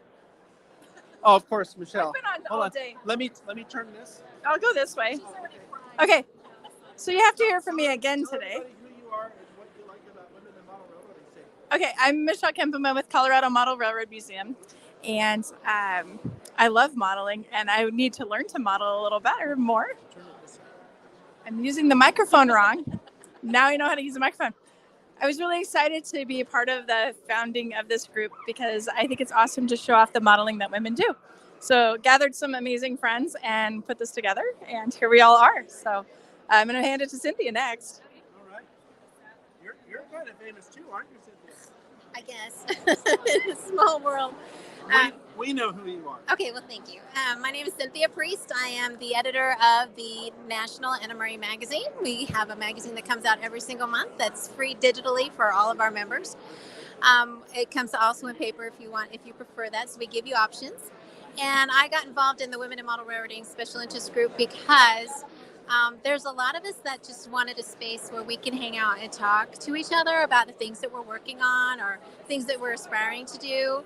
And we just want to have a place where it's a safe place for us just to hang out, because a lot of us women, we like to talk about things, whether it's model railroading specific or just model railroading related.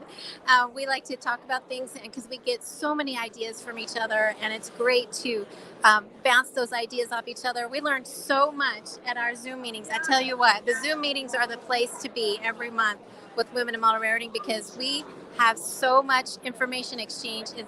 It's incredible, and it's really a great time for everyone. So with that, I'm going to turn this over to Nancy. Hey, we've seen you before too. Yes. I've been 35 years in this industry, but it's so good to see this group finally come together. Something that, initially years and years and years ago, I attempted and couldn't do by myself. And I have such an amazing group on our steering committee.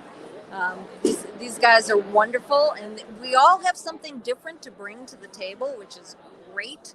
I can speak to obviously years of being in the industry, but I've been a modeler for a long time, although less active lately than I would like to be. These guys are inspiring me, even as a member of the steering committee, to get back to model railroading and not just be sitting behind my desk.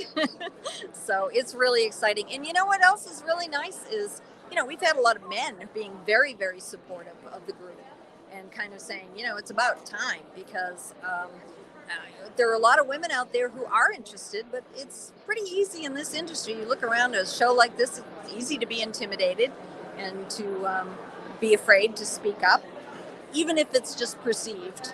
So, we're really hoping that this gets a lot of people excited. We've got well over 200 people on our Facebook group, and we've had, consistent attendance at our Zoom meetings, and yeah, we're really excited. Who's next?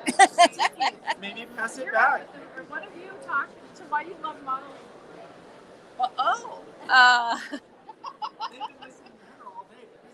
Yeah, they've been hearing me all day. I'm new to modeling, so for me it's fun and exciting because it's new, right? So I think just kind of the artistic, artsy, craftsy bit of it is kind of fun right now. I haven't gotten into some of the more complicated stuff, but that'll be fun too when I get to it. So I'm inching my way up from jar lid challenges, then I'm next going to do a pizza box layout, and then I'll do a module. So I'm working my way up. So Jennifer next. Alrighty. Teresa wants no speaking role. Oh, come on. Well, I guess I kind of knew about modeling was around it because my younger brother, but recently I started actually learning it for myself and getting into it. I think the more arts and painting and scenery parts will be really fun and easier for me, but it'll also be really good to learn about the wiring and all the technical aspects, and probably help with my historic knowledge of different railroads and how to model different eras and all that. Just be a little more prototypical and get into that, even though I really want to make a layout based on one of my favorite TV shows. So we'll see how that goes. It's going to be a lot of work, but I think I could do it. All right. Anyone else? What are you doing over Teresa there? doesn't want to talk. She doesn't want to. It's okay. Not everybody has. Oh, she will. All right. Am I holding it? All right, I'm Teresa Goff, and I've been into in-scale T-track model railroading, and I love doing the scenery. I started out going along with my husband. He said, you need to join the club. and sit along with all the wives and hang out and watch them run the trains. And I said, I'm going to do this. I'm going to model. I love doing the scenery. I want to do that part. So I was one of the very few women that was involved in the club. So I had a blast doing it, still doing it. I have a layout here at the show, and I'm having a grand time and hope to meet other women in it. Thanks. I guess I'll take it now. I'm not a woman in model railroading, but I support this, and I haven't really. Oh, they're here for the cookies. Let us get out of the way. Yeah, we've had our fun. You got to get your cookies.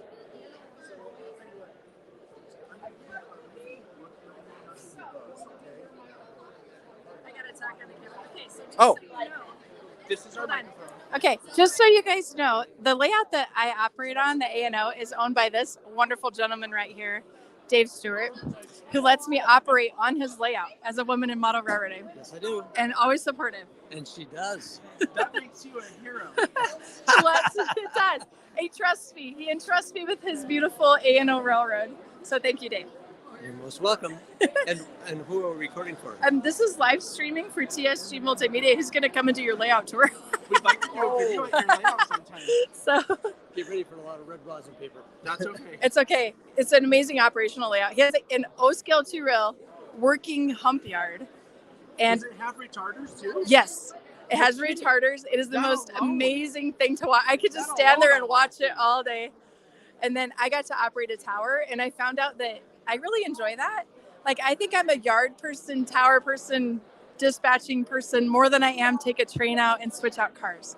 I'm learning what I like. You know why that is? Why is that? Because she gets to talk on the phone. Oh my gosh. Yes. It was so cute. He said, I've given you the chatty position today, Michelle. It's perfect. And I did. I gave it. And I loved it. You know what they say? The weaker sex, the speaker sex. Oh, you're kidding. He loves to tease me. It was awesome. I had so much fun operating on your layout. It was amazing. So, okay. Half the fun of having friends is being able to tease them anyway. I know, he teases me all the time. And then he'll turn around and be like, you're such a powerhouse. Right? Someone in here said that. They said powerhouse. Look. Oh, that's what Dave tells me. He was totally kidding by that. But yeah, he's so funny. So I've enjoyed operating on that layout. So I'm an official crew member of the A&O Appalachian in Ohio. That's cool. So, we're going to have to come back sometime and do that video that we talked about. We will. Yeah. Thanks for checking out the women in model. Oh, yeah. So now we're going to... Do you know what I'm going to do? I'm going to set this down. And since this is one of the big events here today, I'm going to let people just soak it in. Okay. Is that okay? Is that live? Yeah. Oh. That's live. That's all live. Yeah. There's some people watching. Oh, yeah. Robert Darby. Jeff Pierce he's with the Rio Grande Historic Society. Jeff Pierce is... I couldn't hear what Cynthia was saying, and I was like, I hope I'm not saying the same thing that she just said. Oh, right. No, you were fine. Okay. Yeah, Jeff. All right, I'm going to take a different tack and hope I didn't repeat what you just said. Well, you can say more if you want to. This is do you have anything else you want to say? I mean, so I haven't joined the Women in Model Railroading SIG.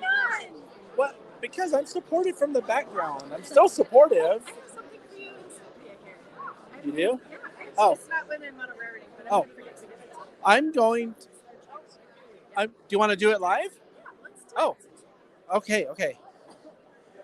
We have another special event that's going to happen here in a minute. Yeah. Well, while we're waiting for that, we'll do a quick zoom up on the cookies because that's really what people are here for right now. Oh, look at those. Look at all those cookies. Don't you wish you were here? You need some of these cookies. Look at that. They have more than they need. You need to come down to the show here today and come eat some of this. Oh my goodness. Oh boy. They have your name written on them. You need these cookies.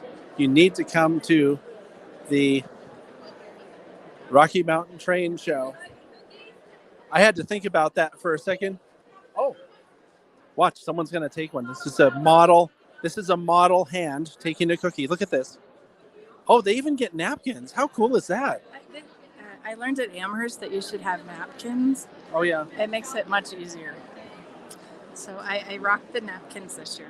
You should have had someone here with dirty hands handing them all out. Oh, I So know. here you go, sir. Here you go, sir. Here, would Okay. you like to hold this? Yes, So you, I need the microphone. Okay, back out, and then you go stand with Sydney. Like, put it on her and go stand back there. What am I going to do back there? Just go back there, and I'll tell you. I'm bossing John around right now. Is that a good frame for this? Yeah.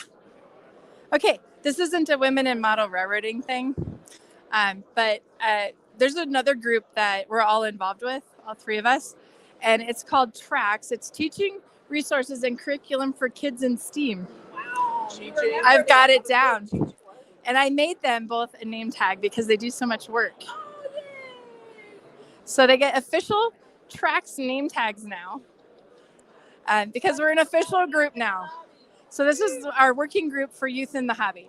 So there's like a DCC working group. There's all sorts of working groups. So we decided to create a working group for working with youth and families in the hobby. It's working with families in the hobby is the way we work at it now. And it's interesting because we've had feedback like, well, do the parents really want to work with the kids? And they absolutely do. It's been interesting that the parents are having as much fun as the kids in making the pizza box layouts that Blaine does and like the T-Track stuff that we do. And wherever Teresa went, I guess she had to go back to her booth. She's got a big T-Track layout that she builds with kids. And it's with families, right? And so TRAX is what we do. I also have another name badge for John Gardberg, who runs this train show. He's kind of the John Sacerdoti of the Rocky Mountain Train Show, who also attends our meetings. And he puts together the youth programming that happens here, the junior and junior program. And it's a great program here. Kids get to actually run trains, touch them, pick them up, switch them out on layouts, and they learn so much about it. There's a lot of kid activities here. There's, so many. So thank you for what you do for TRAX. There we go. So we have women in model railroading, we have TRAX, we have all kinds of stuff going on. And now I'm going to let John leave the booth. Oh, I thought you were going to interview me. Is it going to what? Interview me. Oh, no. Oh, sure. So John, how do you feel about families in the hobby and working with them? I think it's nice and it's good. I'm very thoughtful. Oh, good. I have great answers. They're the best answers. All right, now we're going to throw John out of our booth. No, this was fun. It's thanks for doing all of this also in the live streaming and everything. Yeah, it's been really fun so far. Yeah, it looks like people are joining in and thank you all for watching. We've had like 30 or 40 viewers. We've had like 30 or 40 viewers the whole time. Awesome. So since this is kind of an event thing, I'm going to set up a camera close by and we'll just watch what happens here while they're giving away the cookies for a few minutes before we move on to other exciting things in the show.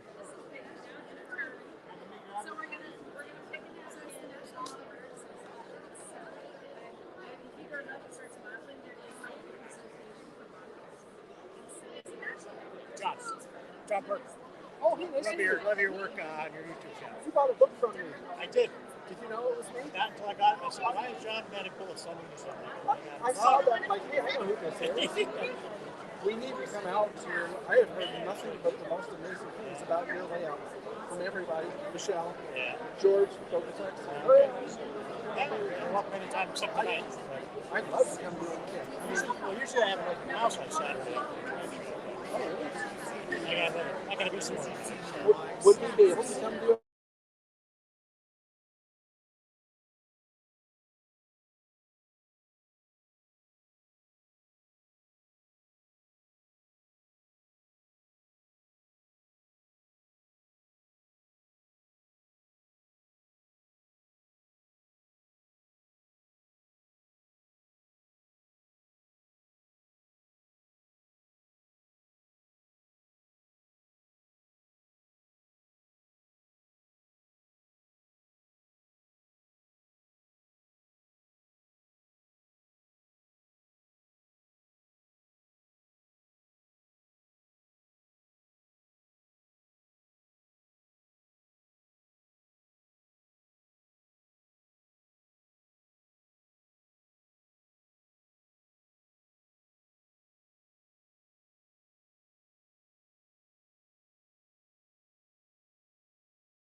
No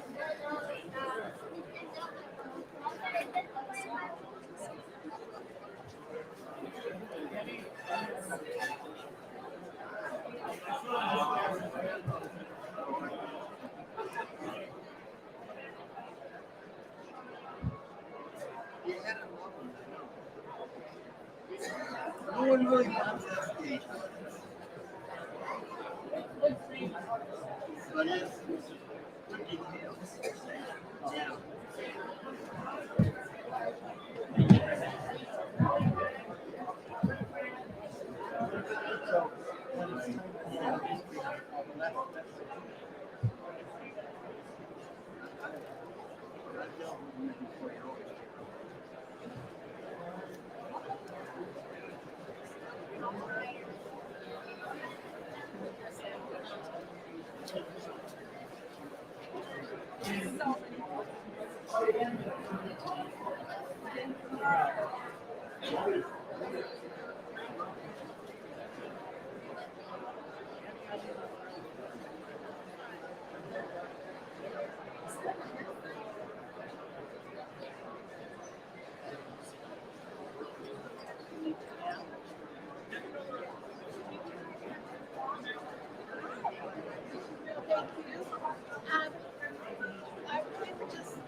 Yeah, it's great. It was very fun.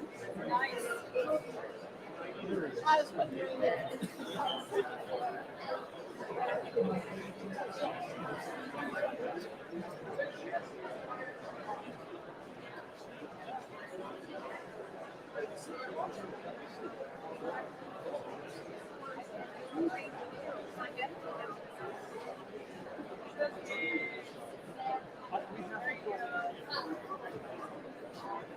What is this bag? How did you swipe that? What's this? Yep. Now it's way heavier. Oh, this is the model railroad. Is that the one in Golden? that's the regular Colorado Railroad Museum. That's Okay. Golden. This one is the Model Railroad Museum, and it's like a really. So that's an hour away. It's fabulous. Okay. Really? Great for kids. That'd be a fun trip. Yeah, Great for, looking. it's great for adults. And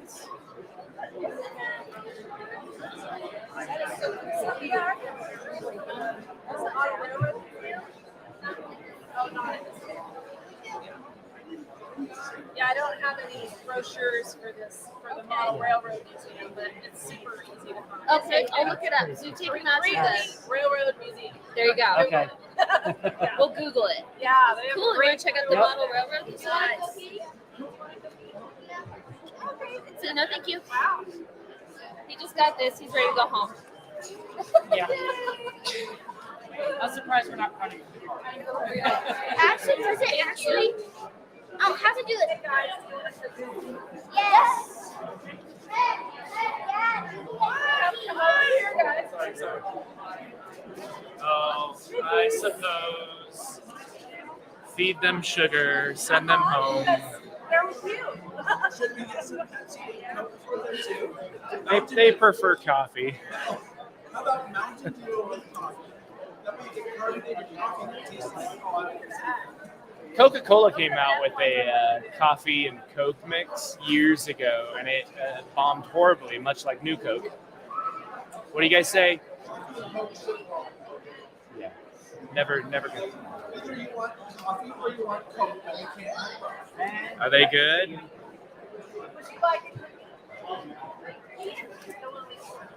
I appreciate it. You might need to put sugar to deal with coffee. I've got other means. Oh, okay. Oh, Cyrus.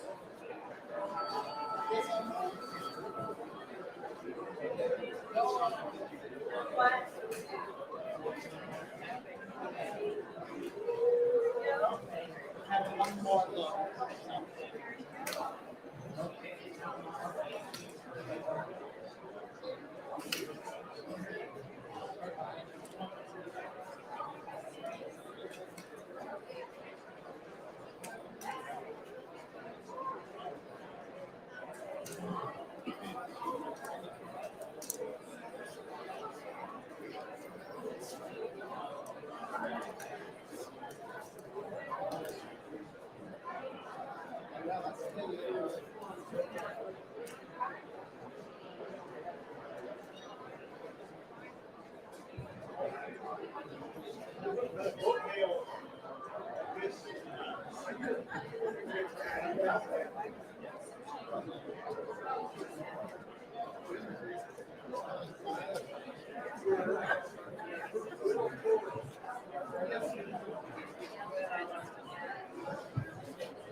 We have to be able to get in and out though.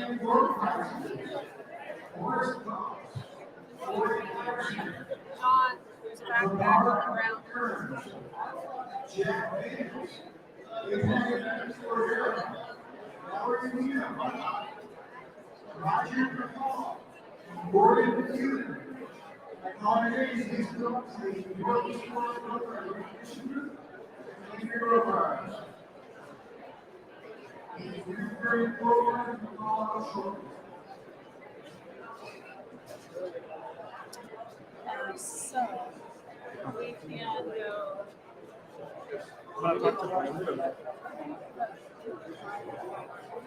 So we can go.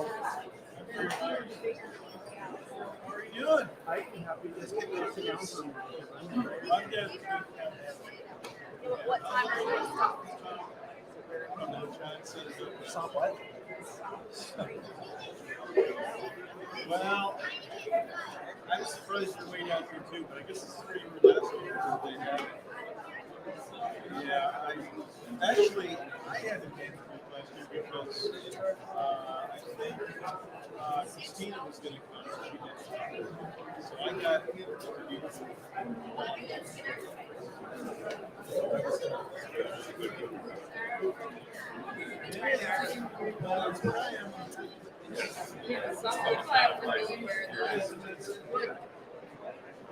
these guys are super volunteers.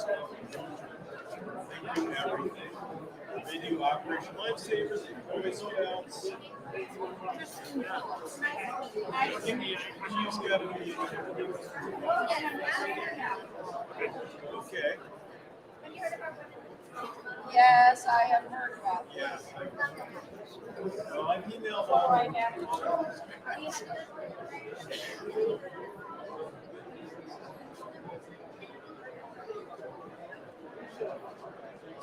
The only safety you can know is closer.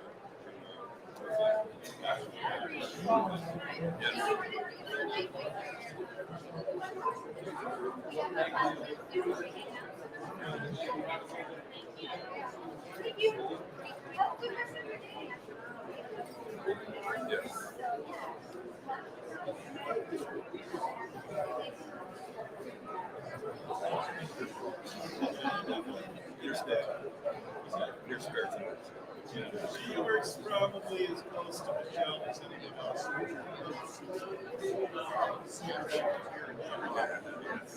These guys are always all over the world.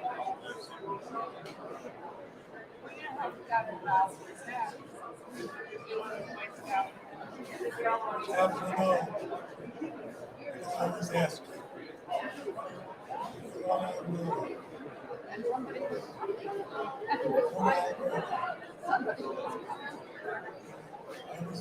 You're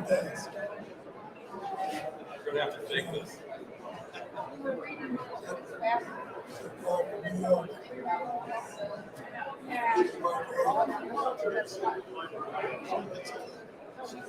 She was a teacher. What did I just do? One night we had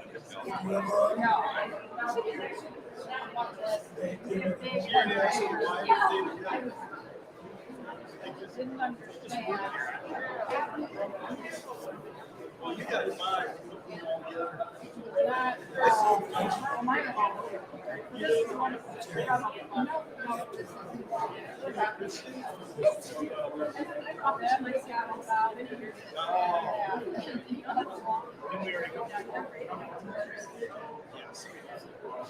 I said that. No, busy.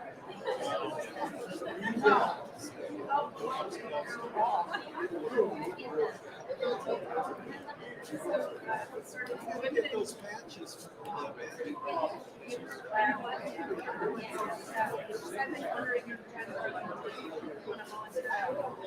We need to get her to sign it. She's got the paper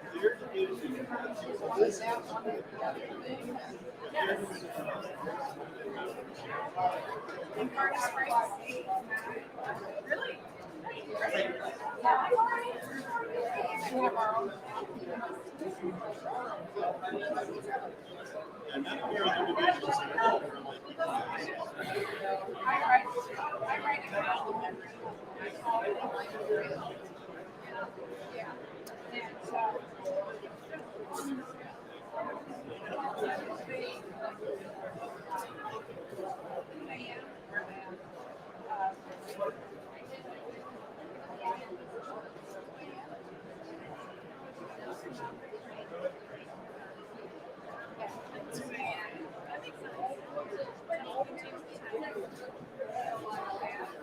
Almost related to the rail for the ending in August. Are you guys going? I'm doing both. I'm not surprised. We are, but it sounded like a challenge. And I'm like, you can do it. I'm like, you can sleep offshore. Actually,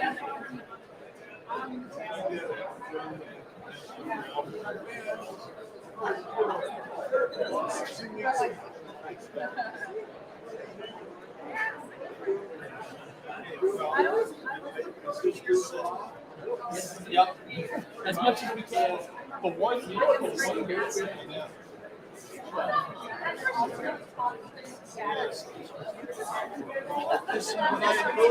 Ah, cookie. Yes.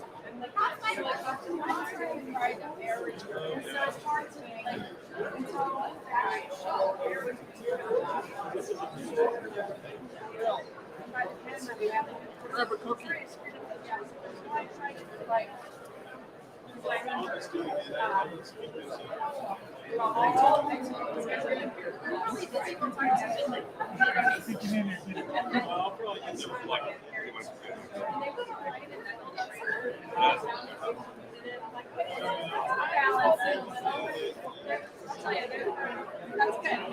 They're very Yeah, I just want to get that. All right.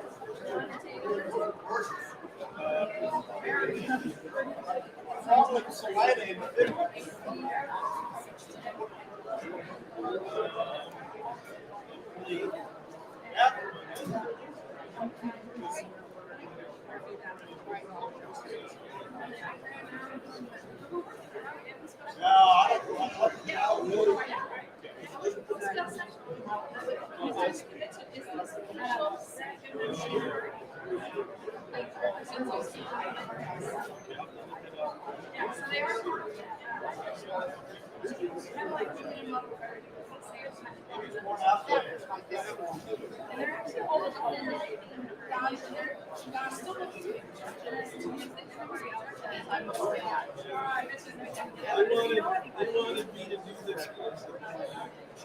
well, I can.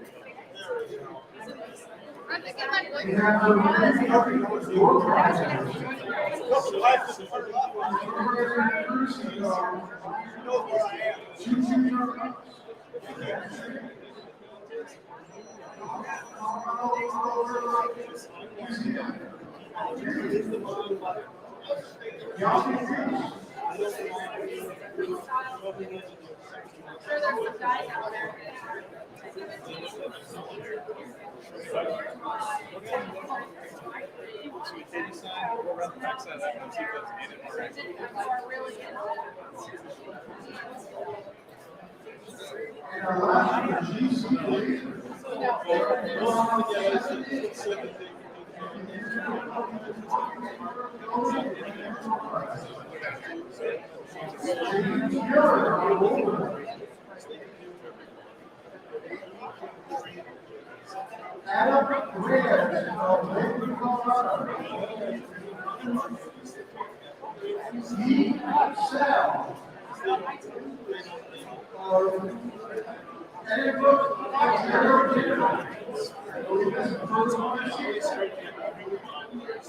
For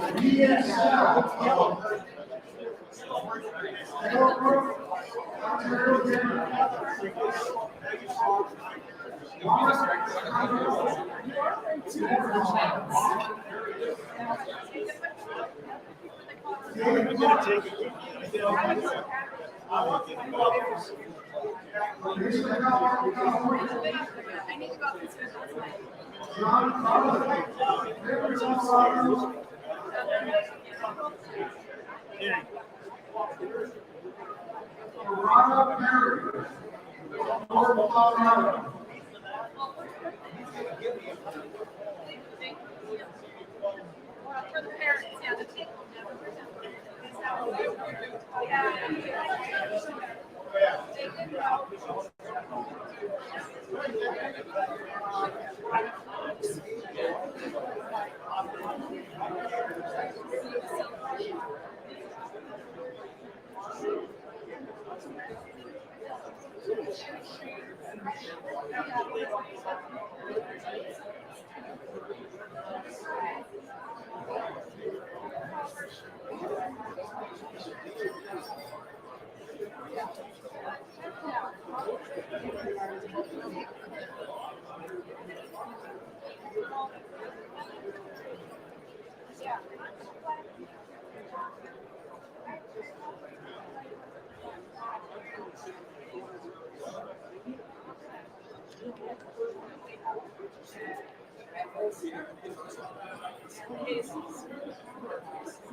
That is going to be August 20th to 26th. Yes. Well, the problem is, right,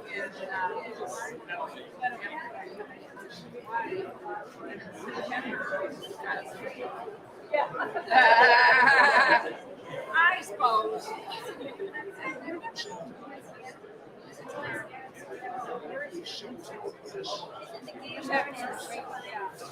We can make that 12 hours. They can make it 12 hours. Now, does that mean it's doable? Well, I'm going to tell my cousins. These guys are good guys.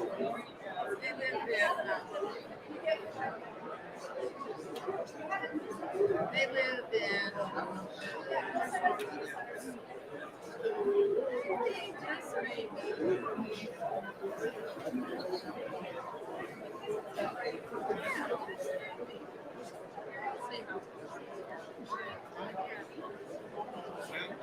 Maybe when I come back around, like, just stuff that is our candy in my mouth. next time around, Gary and I will ask each other.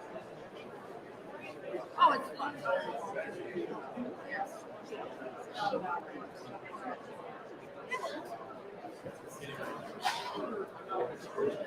I'm glad they need extra thick foamy shoes. I know. They kill it.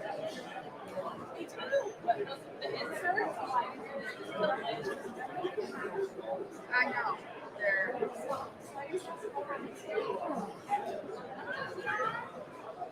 left the house at 7:15 Thursday.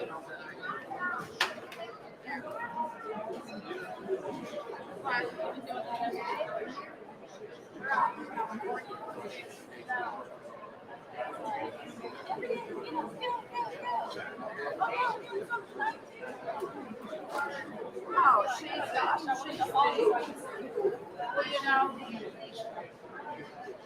Right.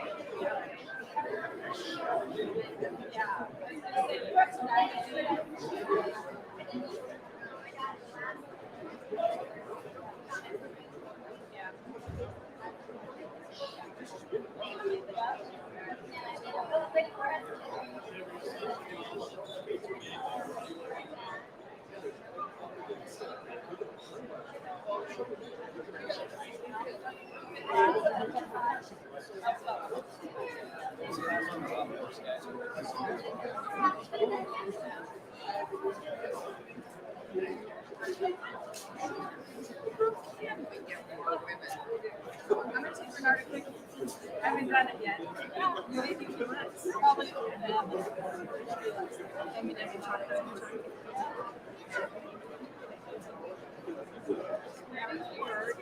And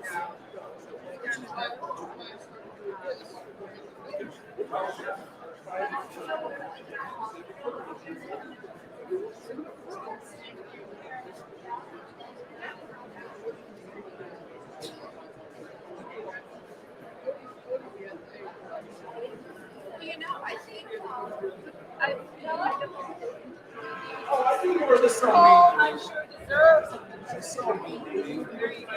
Those are oatmeal raisin. These are chocolate. That's what oatmeal pearl is.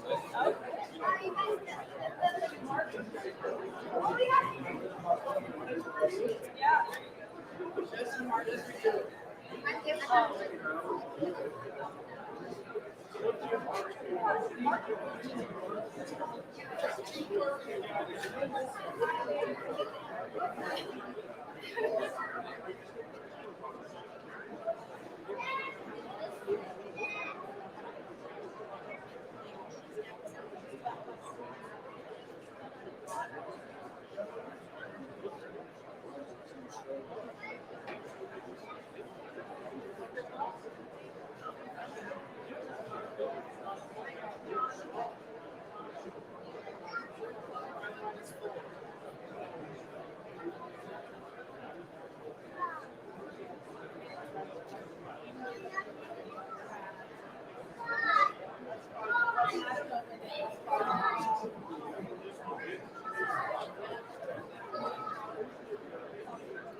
Big fan of Blue Ranger. I've been having to join you. Have a safe day. Thank you very much. Not good, thanks.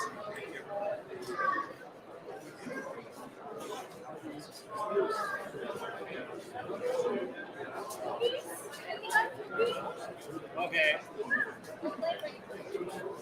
Chop. Thank you.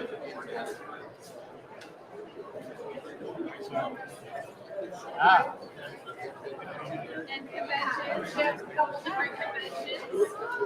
Mine expired.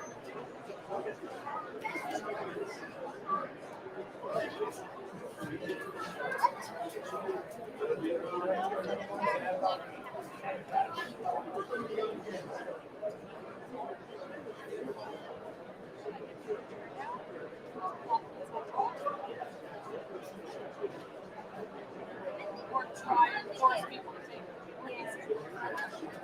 I like it too, but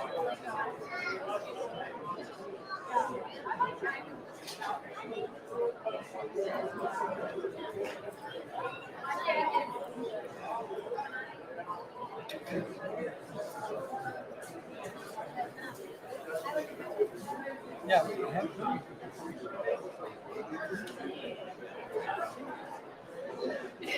we were joking.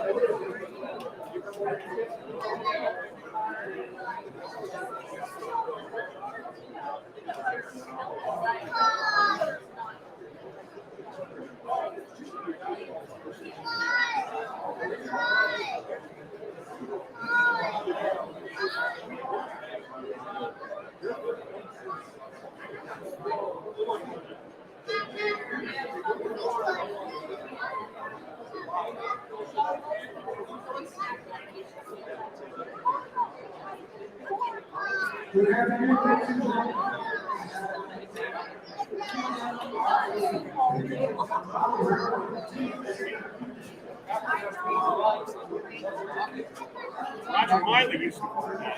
I know the hog ant was awesome. He was telling me about it.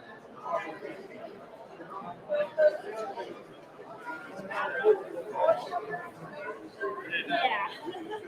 I read for Max.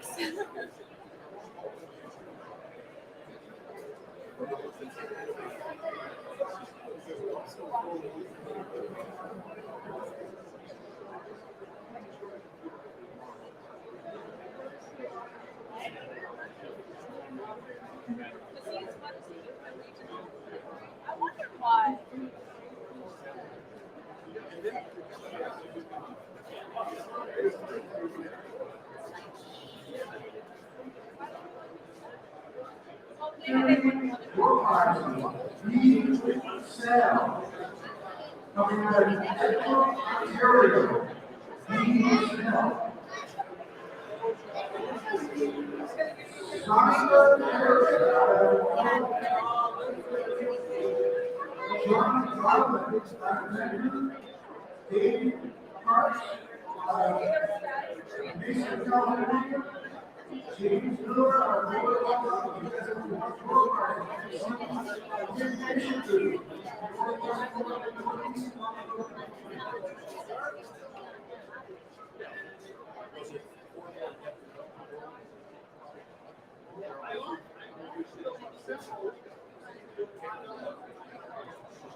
I mean, although I don't.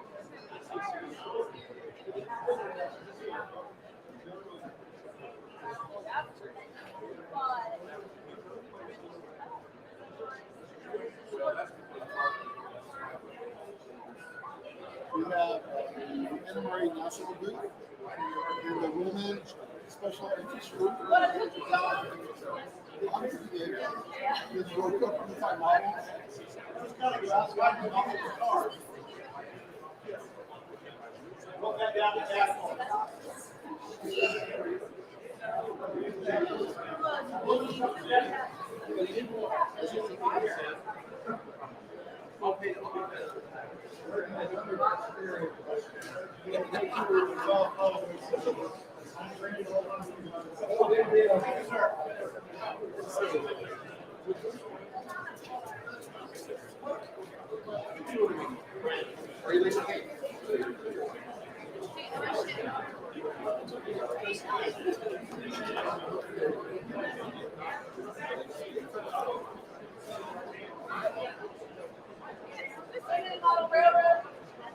Awesome! Have a cookie and a flyer so you can join. You don't want to join this special interest group? If you don't want to fully join, just join the Facebook.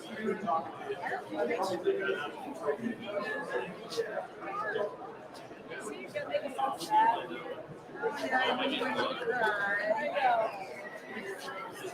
Yeah, so you can get one job. I'm not sure I would. Are those oatmeal? Those are oatmeal. Yeah.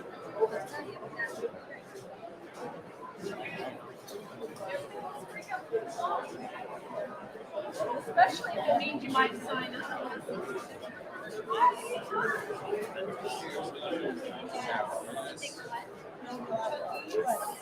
Napkins, gentlemen. Thank you.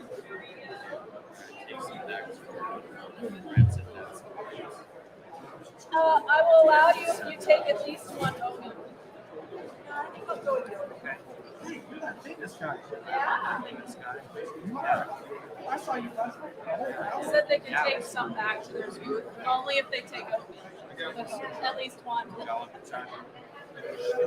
Yeah.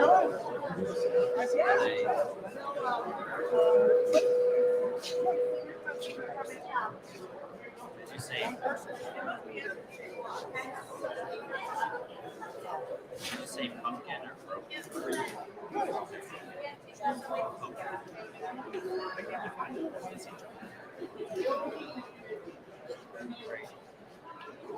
Yeah, we should probably go see more stuff.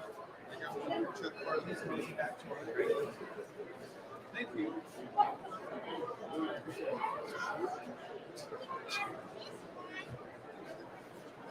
Is this even still running? Oh, good. All right. Well, let me get this.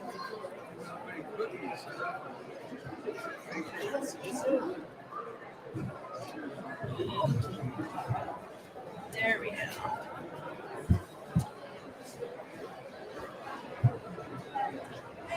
I think they'll find us as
Change out the wheels and come right with them.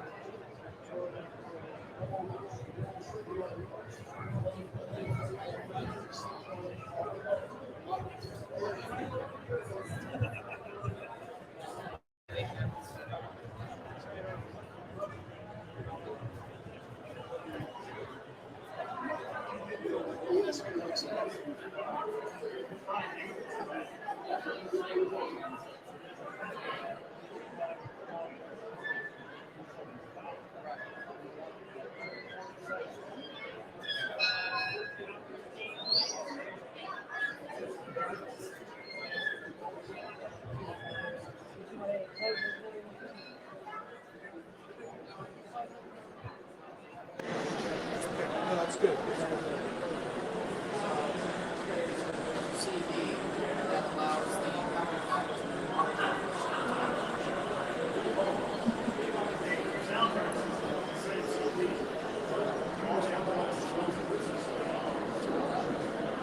Can you find Azatrax on here?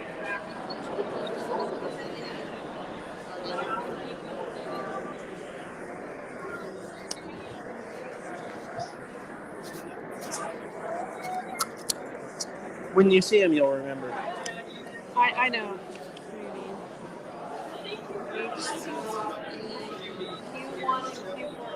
Oh, it's good.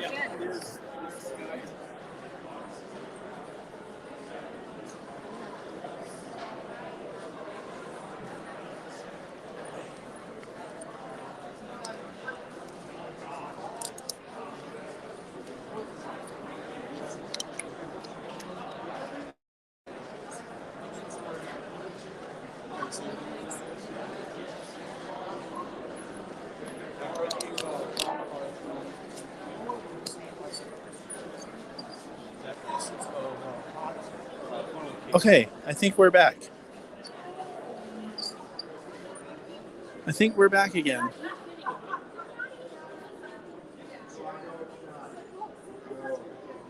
Oh, yeah, we're back again. Can everybody hear me? Can everybody hear me? Split Rock's on. Split Rock is on. Can Split Rock hear me? Let's see if he answers. Is anybody answering you if they can hear me? Brandon says welcome back. Oh, is that Brand? Is that? Robert Darby says he can hear you softly. That's because I'm whispering in your ear. Actually, it should be louder than softly. Spring Creek model trains. All right. This is a whole store. Yeah. This is actually a really well-known store from Deschler, Nebraska. And they do a big show out there every year that I have not been to. So, but it's something we should go to one of these days. And before this trip is over, I'm going to have Michelle introduce us to them because she knows them. Cool. Yep. So we're on a small mission right now to find Azatrax. Azatrax is a company that's... Did something fall off our... I don't think so. Azatrax is a company that's run by a guy named John Parsons. And John Parsons was a guest presenter on a layout tour that we did here on the channel last summer. And the other guest presenter on that show was Jason Jensen. You might remember that. It was Peter Miller's HO scale layout. And it was a really interesting layout to record because we usually don't have a lot of guest presenters, but John and Jason worked on that layout a lot.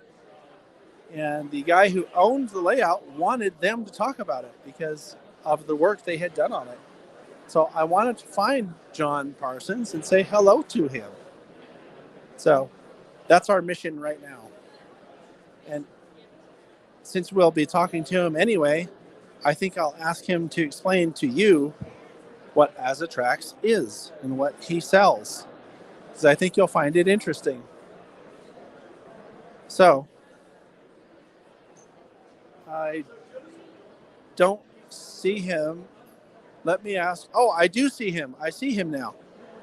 So he's talking to someone though, but we have to go over here and say hi. Hey, good. I love your videos. Oh, hold on a second. We have a victim. I'm John. I know you're John. Who are you? I'm Gus Chambers. I'm from Carson City, Nevada, Oh, home of the Great Western Steam Were Up. you at the steam up? Shit, Did you see? yes. Did you Can see you the say that on TV? I think. What did you say? Shit, yes. Ship, yes, yeah. We were there too. We probably saw you there and didn't know who you were. Then you went down to Portola with your friend from Greeley. From here, have you seen her here? I haven't seen her here. Oh, she's here. Oh, sweet. Yeah. Sweet.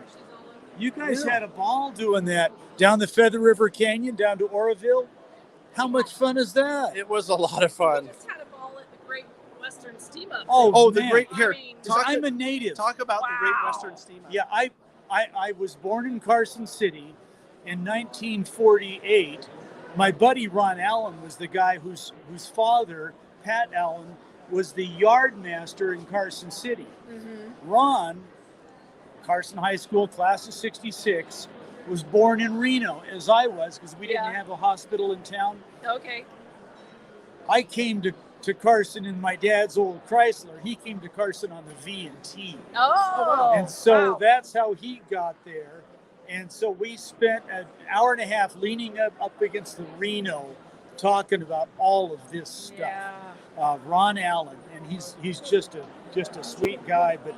But yes, I saw your video of the whole thing, and you ran into Dale and Karen in Carson. Yeah, we did. And yeah, Ran into a lot of people, and Oh, it was just yeah. at what point I was standing in the middle of the tracks right outside the roundhouse, and I was just like, all around me there must have been like 10 or 12 steam engines all steaming at the same time. It was like, it can't get better than this. It can't get better than this. it was just nuts. Yeah. Now, It was great. I'm with the Rocky Mountain Railroad Heritage Association. Okay. And also the South Park Association. Okay. And I was just showing these guys a picture of the chicken as it appeared in front of the chicken restaurant. Oh, I've got it nice. in my pack here. Pollardville Chicken Kitchen. Yeah, and there it is, the chicken. Is Unbelievable. that near where you lived? Yeah, that's the one. Yeah. And that- Just north of Stockton. Yeah. yeah, those guys down in Folsom just have a ball. Yeah. You know, what a bunch of fun guys. The chicken's still at the California Western right now, the skunk train. It never went Oh, back is to it? didn't go back to Folsom yet. Yeah. Yeah. What I need to find out, trying to get a hold of my buddy Ron, is are they going to swap the Dayton for the Genoa?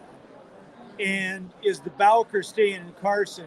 And is Sacramento going to get that big coach that belonged to Huntington that Leland Stanford rode to the Golden Spike ceremony? Our battery's going to be Because those guys. Hold on to this. Okay. He's going to change the battery. Yeah, we're going to go dark for a second. You Yeah. can keep talking though; they'll still hear you. They just won't see you. Cool. Yeah. So anyway, the guys in Sacramento built that coach, and it was a private business car for Huntington. Wow. But he loaned it to Leland Stanford to go to the Golden Spike. Right. They had the actual spikes in that car. Well, for some reason, Carson's got that thing, and they don't need it. Sacramento's got the Bowker, and we need it because that was the switch engine in Carson City. Yeah. Well. And the fire engine. So maybe a switch is in order. A little trade. A little swap. Yeah. And also, the Dayton needs to swap for the Genoa because the Genoa, the number 12, is the sister engine to the Reno, but the Dayton was built in Sacramento. And we got it, and they need it, and we need the Genoa. And so sounds I'm like everyone needs to sit down at a conference Shell- table yes, and do shell some game. negotiating. Absolutely. Yeah. So that's got to happen. Nice. But that was the coolest thing. My wife and I got on the first ride of the morning, Friday morning, day one, and got on the Southern Pacific number 18, the Slim Princess, and rode behind it, and on one of the flats that belonged to either the Dan Markoff car or the one from down there in Independence. And the caboose behind that was the 401, which is every picture of the Slim Princess. There's that engine and that caboose. Yeah, that was a great event. We all had so much fun. Unbelievable. Yeah. Unbelievable. Great event. So hopefully that's not the last time it ever happens, but you know. Yeah, it was magic. It was. It was magic. It was. In case anybody's wondering what we're talking about, what Gus was talking about is in Sydney is the Great Western Steam Up that we did a video on last year. That was that huge event in Carson City where all those steam engines were. And one of the differences, I think, between the video that I did and any of the other videos that I saw was that I focused on the crews of the engines and not just run-bys and all that.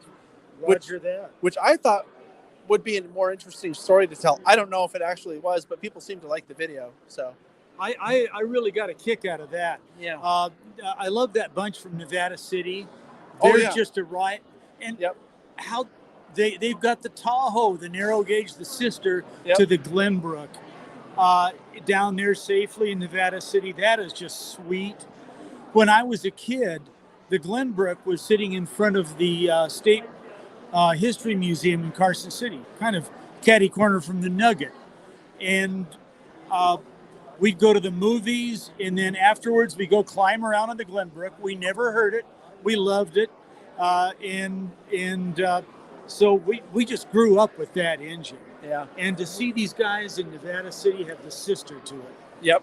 That What do is you think super about nice. the train show here today? This is great. Yeah. It's Have you seen a biggest lot- west of the Mississippi. Right. Have you seen a lot of people that you know? A bunch. Good. A bunch. I keep, like you guys, I keep talking to people that, yeah. Oh, yeah. I've been stopped many times. That's why I said, we have another victim. We've been stopped many times today. So thanks for introducing yourself. Oh, you bet. You bet. Yeah. Yeah. Carson High School, class of 66. And we had a house right down across the street from the state capitol. I learned to ride a bike on the Capitol grounds. I used to go play with the guys at the Capitol, the maintenance guys down in the boiler room. You still live there now? My sisters are still there. You moved my here? Best friend, I moved here. My buddy moved from Denver to Carson City and opened a vet practice. So we traded cities. But where the house was, the backyard was right up against Stewart Street. Well, that was the railroad grade for the Minden branch of the V&T Right. Railroad. So I've I heard of that. remember when I was a little tiny kid watching the train go by and Santa Claus waving to the kids from the caboose platform. What a lucky childhood. Oh, man. Yeah. She said, in case you couldn't hear, she says, what a lucky childhood. Yeah. How long have you been in the Denver area? I've been out here since '66. Oh, okay. So you've been here for quite some I time. went to school at that college up in Boulder. Oh, okay. And I got a surveying company in Morrison. So as soon as you graduated high school, pretty much you moved out here? I came out here, Oh, okay. yes. But you returned to Carson City for the steam up, though. That must have been quite something. We're there once a year for sure because family's out there, and that's our world. But where I am right now is in Morrison, Colorado, which is the home of the South Park Railroad. And our town was platted by the South Park Railroad. Right. So are you involved with Como, the roundhouse up in Como? Absolutely, yeah. Yeah. One of these days when we're out in Colorado, we want to come out there and do a video about what you guys have out there. It is very cool. Chuck and Kathy Brantigan own the roundhouse, the turntable, and the Klondike Kate narrow gauge steam locomotive. And they are here. Oh, really? Yeah, they're here. There's a South Park booth. Oh, they have a booth over here? They do. They Oh. do, yes. We should talk to them You at need some to point. talk to them. Yeah, where is it exactly? Boom. Yeah, South Park. where? Yeah. Oh, we'll find it on the map and check them out. Yeah. We're going to talk to them today. Cool people. But anyway, our town was platted by Governor Evans, George Morrison, Berthoud, Loveland, those cats. And so the history of our town is the same as the history of the South Park Railroad. Okay. And man, it was we've got a display track. I spotted a piece of the existing railroad grade where the line came into town and emerged at the turntable in the depot. First look at Morrison and got some antique track that came out of the flood of 33 and got some ties from the Georgetown Loop Railroad, laid down 75 feet of nostalgic track just because that's where it was. Right. And so, yeah. Yeah, we're going to get out there at some point, and we'll do a video that's just about what you guys have out there. And we're going to find, are you working the booth here this weekend too for the South Park? or no? I'm not. No, I just ran Okay. across those guys. But I told them something that is interesting. If you're familiar with the world of Comedy Central and cartoons, the South Park cartoon. Oh, yeah. Well, Trey Parker went to school in Evergreen. Oh, okay. Evergreen High School. We did a play with him years ago with the Evergreen Players. And he depicted one of the Texas Aggies for our play. Anyway, fast forward to these guys doing the cartoon show and doing the Book of Mormon. Right. They do on a lot of stuff. Broadway Yep. A lot of stuff. Trey bought the house of a friend of ours 2 blocks from our house and is building it. It had burned. He's restoring it and building it into a nice mountain cabin, tastefully done, saving every tree. saving the stone livery in the blacksmith shop. And this is where the South Park Railroad unloaded and then transloaded into the South Park stage line to take materials up the hill, logs down, supplies back. And this is all right there where he's building this house. So I gave him a South Park hat with this logo on it, but he wanted the address of being on South Park Avenue. I have to talk to this guy. So this is Bernard from Mini Prints. Yeah. Well, we're gonna talk to sir. Good to meet you. Good to meet you. Hopefully we'll see you around, tomorrow or maybe out in Como sometime. I'll see you on TV. Yep. Thank you. Hey, good talking to you guys. Come over here We're for a live minute. on the internet. Good to meet you. Hey Bernard, we're live on the internet. We're live on the internet? We're live on the internet. Okay, so hang on. He's making a video of us making a video of him making a video We're of us. live on the internet, so wait, should they be watching my channel or your channel? They should be watching your channel. Well, they could watch both of our channels. Well, wait a minute. Wait, they can open up a tab on your channel and then put another one over here of my channel, and it'll be like a stereo. Okay, so how many subscribers do you have on YouTube? I don't know offhand. 58,000? 58,000. And your channel is called? Mini Prints. Well, Mini Prince has about 816. Oh, well. So I win. Look over here. Hang on. If you're, yeah. Yeah, okay, yes. If First of all, who are you? Oh, come on. He's interviewing our top secret advisor. She's the top secret advisor. If you're on YouTube and you subscribe to my channel, then go on YouTube and subscribe to his channel. I would love it so that we can have him get 58,000 subscribers if everyone subscribed to this channel goes and subscribe to his channel. Well, do you know do you know that the minute I get to 1,000 subscribers, I'm going to do something that I've only done once before in 3 years. You're going to poop? I do have my shrink ray fart gun. No, I'm going to do everything on the Mini Prince website 20% off to celebrate 1,000. And I'm not that far. Subscribe. So what you do? Go broke. What you do is wait until you need something from Bernard's site, and then make up a bunch of fake email addresses and subscribe with all of them and get your discount. So I'd like to interview Sydney. Yeah. Are you done scanning people today? Yes, I did 20 scans. Tell people about the scans. I did. We want to come and look at your rig down there and show our viewers what the rig is. Tomorrow. We're going to do it tomorrow? Yeah, okay. Tomorrow. I'm all shut down today. Where am I going here? I'm done today. I did 20. She can be a double camera person for 2 people. Oh my gosh, she's so good. Look at that. So wait. So here, I'll look at yours. You look at mine. Okay. Ready? There we go. Okay, now look back. Okay, now wait. Now look at mine. No, wait. Camera one. Hold on. Camera one. Camera two. Camera one. Two. One. One. Two. Camera one. One. Camera two. How many have we lost so far? Right. Yeah. We could do this all day. How to get people to not watch your videos? Yeah. That's good. By John. Yeah, we have to go Emperor. talk. We have to go talk to John. I'm going to go this way. So it was lovely videographying you, videographying me. Yes. And this is the guy that we've been hanging out with this week with Michelle.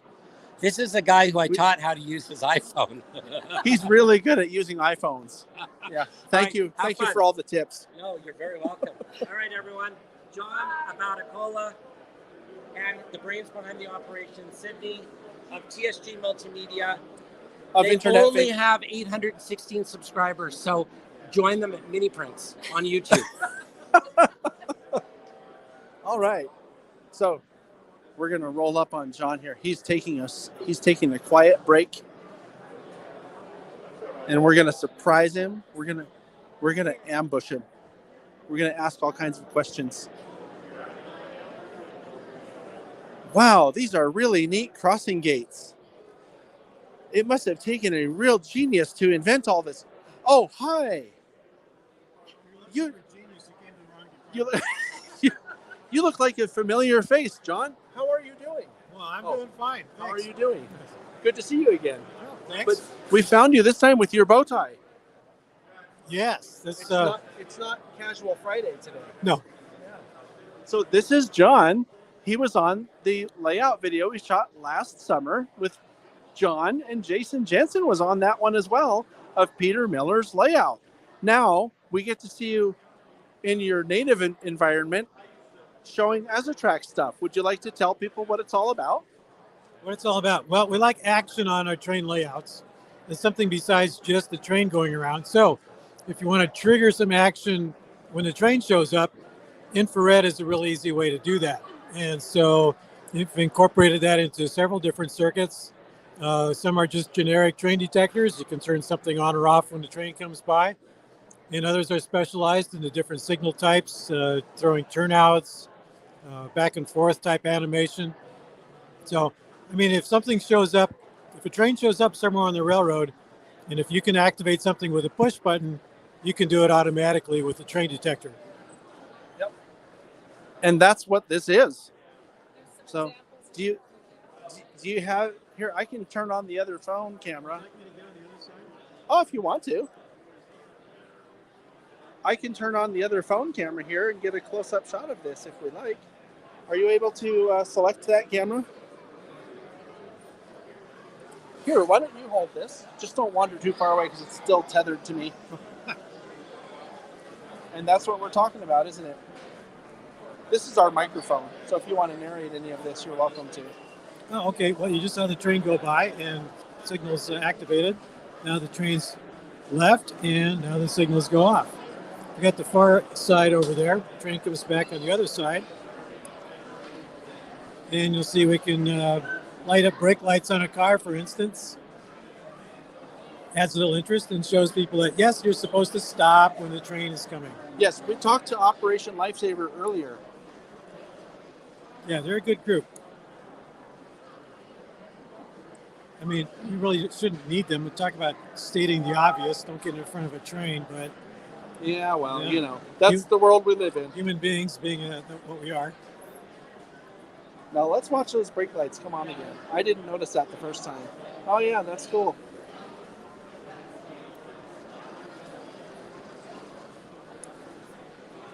Right on.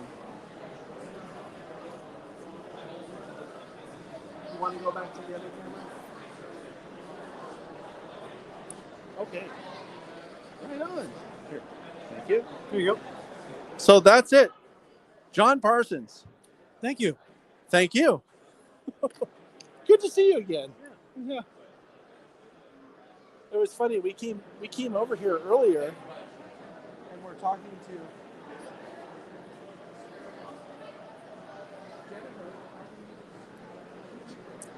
to. Okay. We're selling a bunch of stuff here at Azatrax, I think. They have a whole table full of tools and signal systems. Pretty cool. That kid looks happy.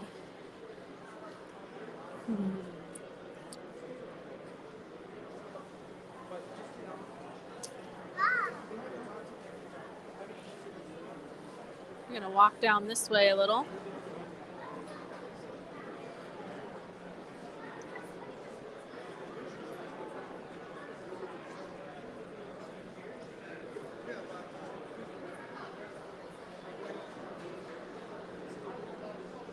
Here's the classic little thing that demonstrates the difference in sizes between the different scale. Which is cool.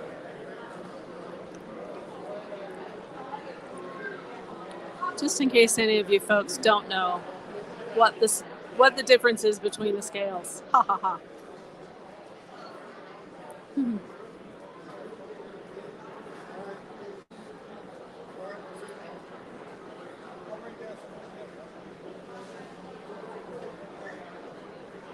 Okay.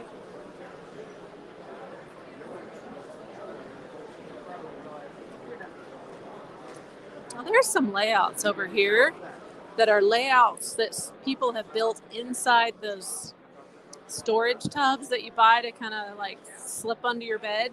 for underbed storage. They have put a model layout.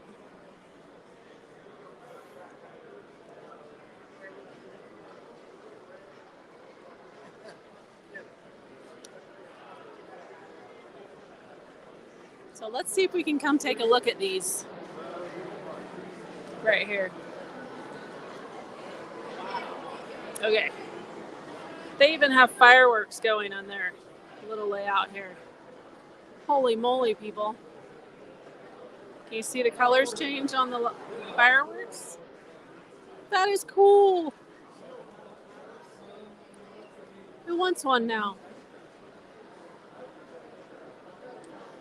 Their interiors of their buildings are even detailed. This is crazy.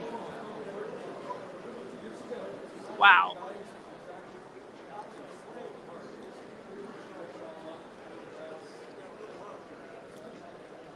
Teresa, this is awesome. So how did the fireworks things get built? Those are from the Max Christmas buildings, and you can get it like Lowe's, Hobby Lobby, Lowe's used to sell them, and So some Christmas stuff? the Christmas Village. Oh, okay. The Christmas Village stuff. In the Christmas department, she found that. Awesome. I came over and like, I want those, and I just want them. Yeah. Okay. I want to see if I can get somehow get it down a shot into the interiors. This is great.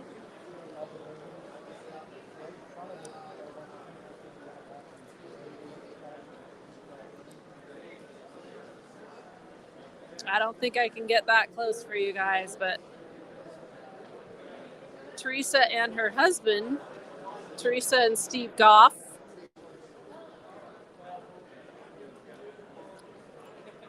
have built this layout. And it is so detailed. There's just something going on everywhere. It's awesome. Look at the little bicyclists on the road. There's a bicycle race going through town and a parade with a float. Oh. This is awesome. I'm like, look, there's a bicycle. And I had to make the cyclists. Oh, really? Because you can't get modern day cyclists. Let me show this to the camera.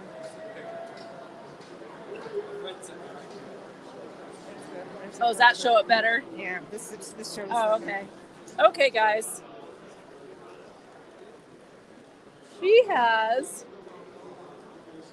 no, I'm showing my camera. But you can look too if you'd like. So she had to make her little cyclists for the bicyclists because they don't make any that are appropriate. So she had to make them all. And this is how she made them, using some 20 gauge craft wire is what she used. Wow. Awesome. Lots of details. I was like, look at the bicyclists. And then I went, oh my God, and there's a parade with a float. Ah! In Hobby Lobby at in the ferry section. I found that and I go, oh my gosh. In the ferry section, people, these are tips, hot tips from Teresa. So now we know. This is awesome.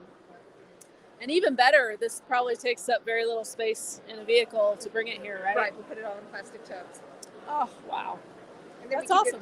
We don't have room in our house for it, so. Sure. That would be tough to pack away, though.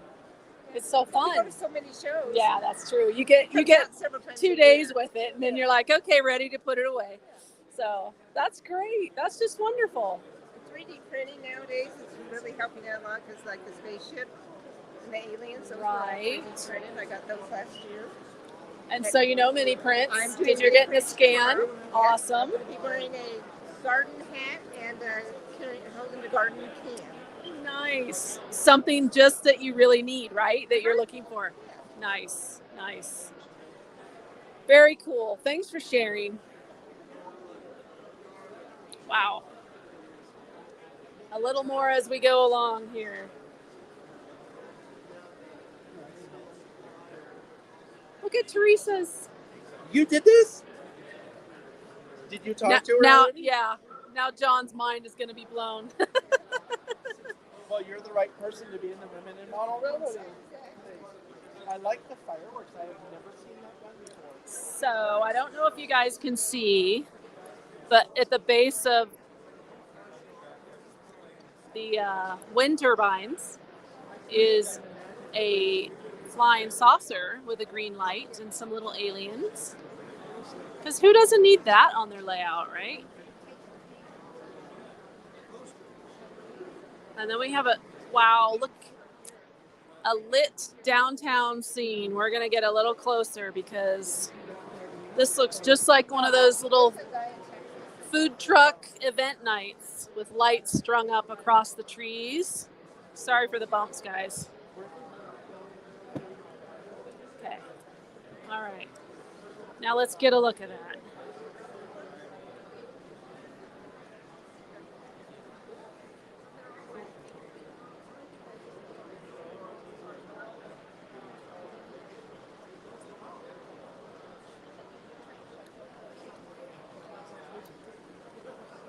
I don't know if the lights come through very well, but you can see them lightly on here. So they're strung across poles and trees, and it's that looks really great. And then in front of it here, we have a little snow scene with an ice skating lake. Wow. They've really just kind of fit everything that you could enjoy, like in all these little modules. What a fun little setup. I want to build something like that. I want to play with something like that. Very cool. Now let's back up a little.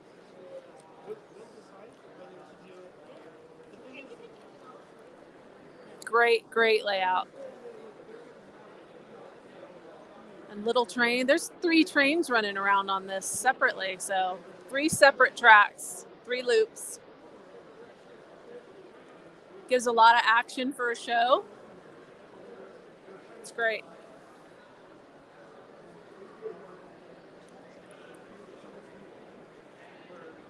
And now, this is what caught my eye earlier here. Modeling in a plastic tub. This is awesome. This is great. You can tuck it under your bed. You can tuck it under your bed, right? That's my wife's idea. Yeah. Put the top on it, put it under the bed. That's wonderful. This is Z-scale. Yeah. And for 45 years, it was the smallest. Now we got G-scale. And there's the difference. Wait. What's this one? T. This is T scale and this is Z scale, right? And this is now the world's smallest. Now the world's smallest, and that's what's running around here. Yeah. Wow. And these buildings are paper. I make them. You make them because they. Yeah. Wow. This is such a great idea. My wife's idea. Your wife is brilliant, Bill. She's brilliant. We don't have a big house, so we. Yeah. Put it in the top with the top on it, and then it goes. I'm liking this because I think this is a great thing for young people to get into the hobby because it's something they can keep in their room. I don't recommend the little ones for young people. You don't? I have Are they a hard little time too with it. delicate or something? They're pretty, Okay. temperamental little buggers. Oh. You can see I've been cleaning the track all day long. Right, okay. So The slightest little bit on this teeny weeny So maybe wheel. for beginning adults getting into the hobby, because we may not have a space for the. Maybe yeah, Z or, yeah, or Ren or right. Scale would be a good one. That is just that's so cute, just zipping around there like that. I want to come back and put the camera on this. So this is the Z scale one. My Western one, I have lots of detail. And Western. I love that. On 1850. Yeah. I don't think I've seen a layout that is a That's late why I did late it. 1800s Western thing. I don't think I've seen one before. That's why I did it. That's awesome. I tried to do what somebody else has done. Yeah, yeah. So everybody, this is just, I'm going to back up a little. You can see it's the wheels. This is just one of those underbed plastic storage tubs. And you've got your whole layout right here. That's awesome. Put the lid on it and slide it under the bed. when Tuck you're it all away. done. Tuck it away. Yeah. This one probably took me about a year and a half, and this one took me about 2 years. Yeah. Yeah. Nice. Thanks for sharing, Bill. Thank you. Sparky, you could take that to work. It could travel to work with you, like your secret little layout. Okay. Let's see what else is going on around here.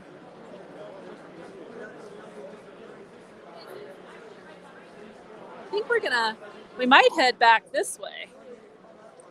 What do you think? I think there's some more big layouts back there.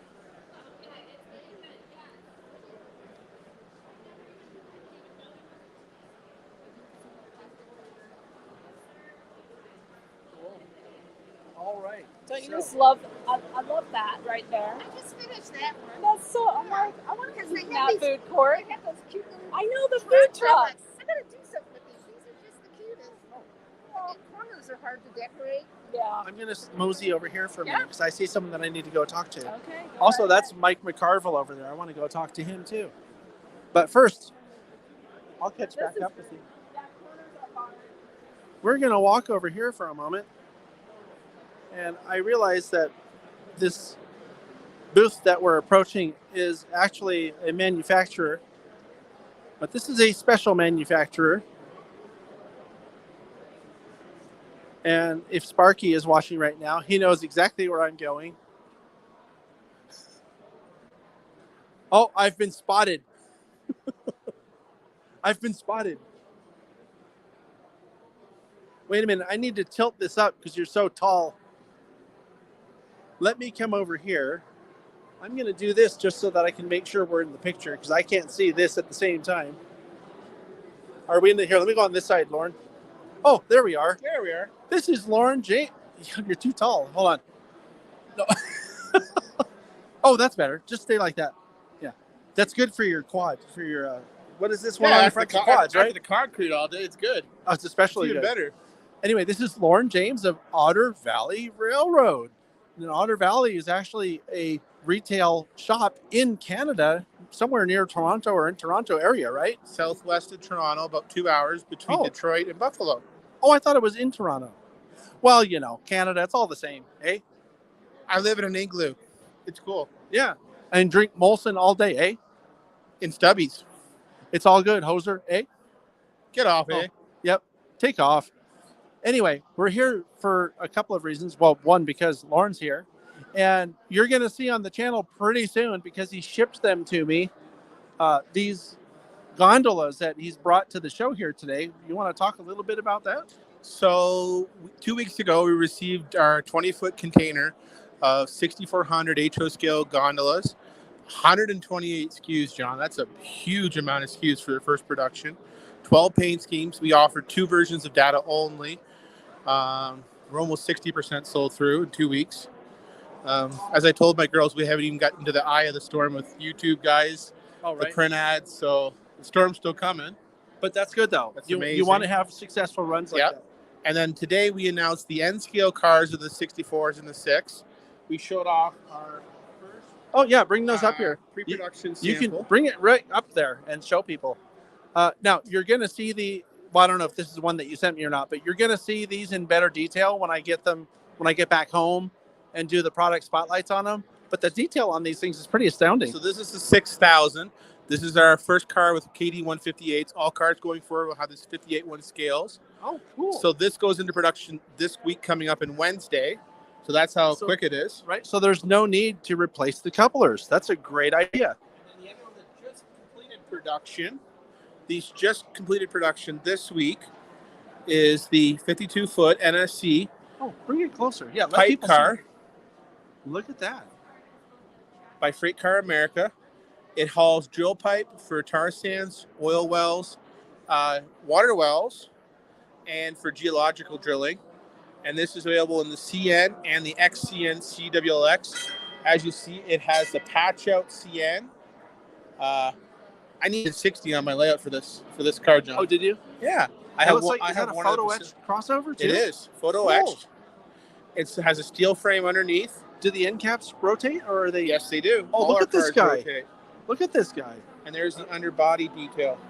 Can you see? I hope people can see this. There's a lot of brake detail. Anyway, they're going to see it. Well, eventually they'll probably see this car too, I'm hoping. This car, along with the 6000, will be out the end of May. Yeah, that'll be the cool. next container. Yeah. And then we have 4 more announcements planned this year, John. This guy's crazy. I just keep it real. Yeah, I was going to say, he didn't answer. Did you notice how long it took him to think about that? Color's nice today. It is. Yeah. So are you tired yet? We're nearing the end of the day here. Jet lag, oversleep, 5-year-old. It's her birthday on Tuesday. She's going to be 6? Yeah. Is he going to be 6? Hi. Do you know my friend Sparky? Yes. Yeah. Sparky is in love with that kid. She actually was the first ever person that Bernard at Mini Prints scanned. I heard that story recently. That's really cool. Yeah, so last year at our pop-up event, we had Isabel scanned, and all the proceeds from the sale of Princess Izzy went to Canadian breast cancer research in honor of my mom who passed away of breast cancer. So, yeah. That's a great cause. It is. Yeah. Sorry to hear that. That's okay. Things happen, right? It does. Yeah. But so we did that in her honor. We have our third annual event coming up in September on the 16th. It's bigger, it's badder, and better. Do you know what and we have a cannon. Do you know what you're going to do for it? We have a giant cannon they're going to shoot me out of, John. They're going to shoot you out of it? Yeah, Super Day style. I might have to go to Canada just for that. Yeah. Canada. Canada. Yeah. Canada. That's where Canadians are from. Canada. Bonjour, monsieur. Yeah. No, that's cool though. Yeah. So is this the main thing that you're showing off here this weekend? The main thing we're showing is that the 64s are available. A lot of guys hadn't heard about our company, which was great. Some guys at the show had already ordered 64 even and better. ordered another 60 today. That's even better. It's fantastic. The support's been amazing. The question then is, how do people find them? So, say someone saw this and they're like, well, not this, but those. Like, oh my God, how do I get that? 2 options. 1, Google OVR Trains. Trains. Second option, go to our website, overtrains.com. Third option, Google Lauren James. You'll either find me, the crazy accountant, or me, the crazy train guy. It could be both. Depends what service you need the day. And it's Lauren, Lorne. JAMES. We got this down. You do. It's like as if we know the skit. It's like we rehearsed it, but we really didn't. Is this improv or not? Do you know what it is? It's at the end of the day and everybody's punchy because we all need to eat and like relax, and our feet hurt and we're crazy, and so we're just we're going crazy. And Cool. another cool thing that we have. Metal business cards. They're railroad tracks. And guess who made them? Industry legend Craig Martin from BLMA. From My BLMA, Metal that's right. Business Card. I talked to him in 2019 and he said that he went into metal business cards. Is he Canadian? He's American. Oh, He lives in California. Oh, he I was didn't know texting that. me today. Oh, he's going to order some of our end scale. Oh, well, that's good. He's been a friend of mine for a long time.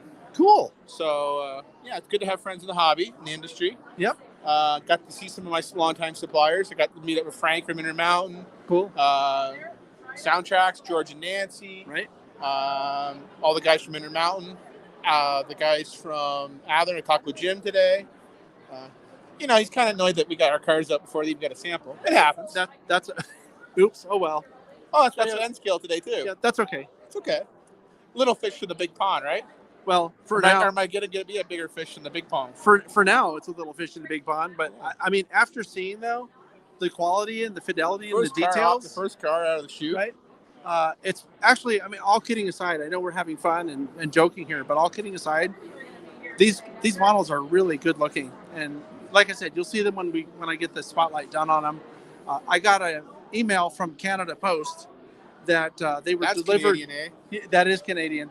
That they were delivered, I think, Thursday or Wednesday this week. So when I get home, they'll be there waiting for me to look at, and the video will be done shortly after that. Yeah. So, and we'll have more goodies on the way. Cool. We'll get you some 6,000, some pipe. And then we're also offering the pipe cart with loads, too. You can get your loads and vary the load size. Get a load of that. I told you I only make pipe loads, not a get off load, all right? Oh. Anyways, Yeah, I'm not gonna comment.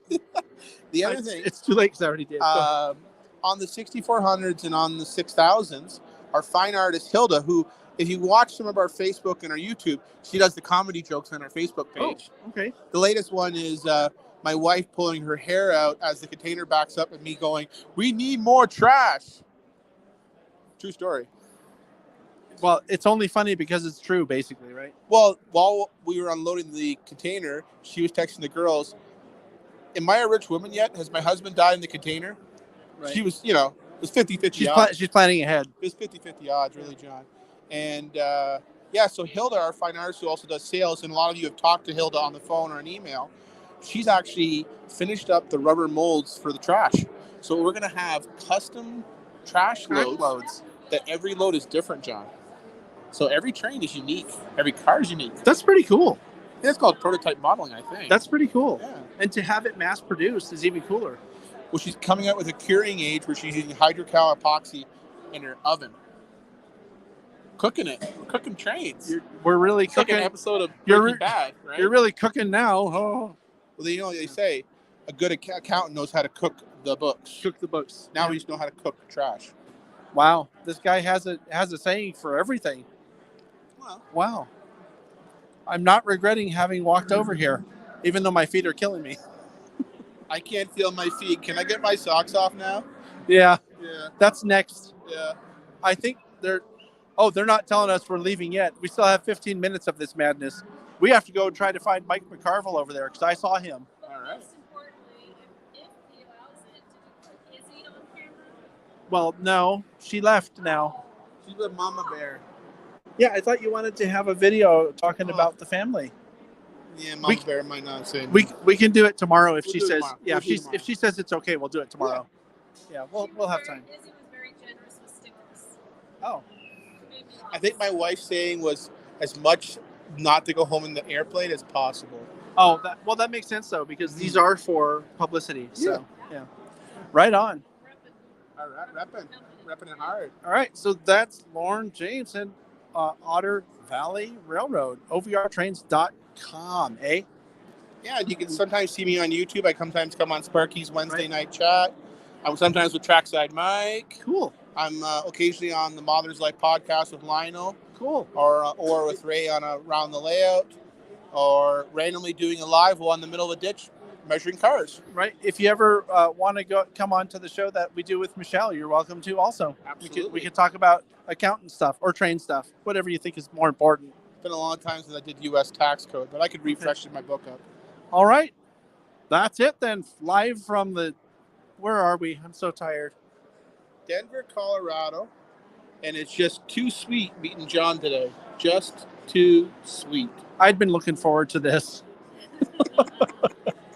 All right, man. Thanks, John. Thank you. You got to have fun. You got to have fun doing this stuff. I'm so tired. Okay. Let's go look at more layouts. We're going to go that way.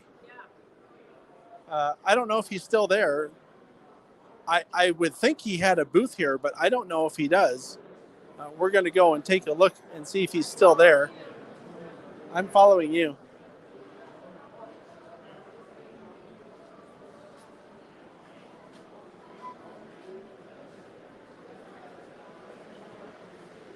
I just glanced over to my left where Bernard has his TV playing his live stream that he's doing right now. That he was on ours a few minutes ago.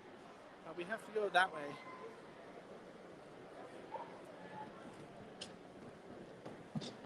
Pardon our bumps.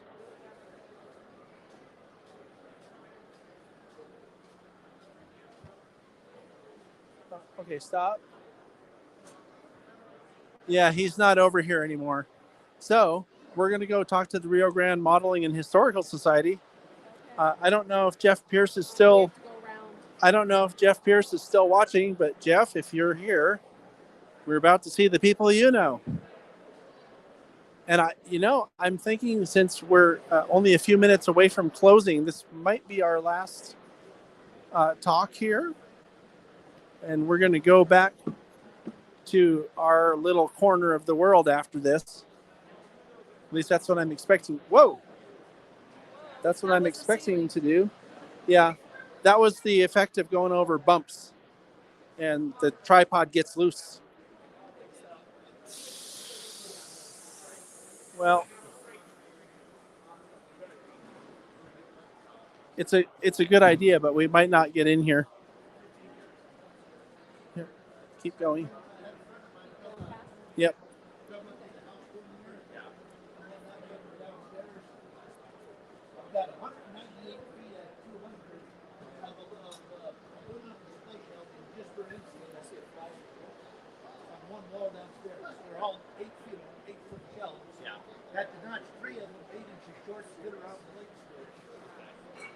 So I want to show everybody this booth here. I was first introduced to the Rio Grande Modeling and Historical Society back in 2019 at the National Train Show in Salt Lake City. And this is their information here. As a matter of fact, there's even a QR code there that I'm guessing you could probably scan right off the screen here. Let me see if I can get a close-up of that for you. And if I get a chance to talk to the person who's in the booth, I will. Check that out. They have a newsletter, if I remember right, I think it's called Green Light or Green Signal. I just don't remember. It probably says on this sign somewhere. But this is where I met Jeff Pierce in Salt Lake City. You can tell I'm getting tired. And I always remember because he gave me a Rio Grande shirt that had a nice Rio Grande locomotive on the front of it. I'll probably end up wearing it tomorrow. I haven't decided yet. But yeah, I think they're kind of busy. So I think we should mosey back over. Oh, here comes Bernard again. I think we'll have to connect up with Bernard again, and then we're going to mosey back over to our booth area. Let's see what he has to say. Here comes Bernard. Here he is. Oh, hi, Bernard. Oh, hi. I noticed that you had your TV on with our show on it. Look, someone's even God. watching. Oh, look, are we live? We're live. Should we go over to the TV? Look, there's someone over there. Look at him. Let's do this. Are you going to go up to him? Well, why don't we both go over to him? Let's go over to him. Let's go over to him. We're going to go over to him. All right.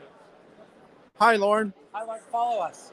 Follow us. We're gonna meet that guy. Oh, look, he just noticed what's going on. He wants to be scanned.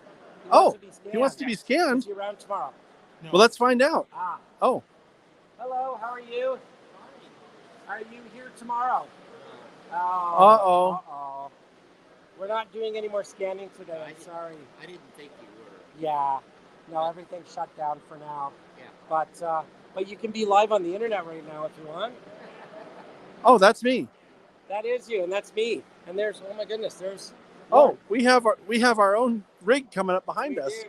We're being stalked. Yes, we are leaving, unfortunately, in 8 minutes. And That's fine. I just wanted to also find out where you were. We're right here. I mean, as far as the booth goes. We're right here, right where you are. I got a friend.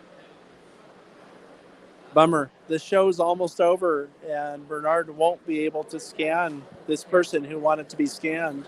But it sounds like he's going to make plans to come back or maybe send a friend over. So that'll be good. Are you already packed up, Lauren? Are you taking off?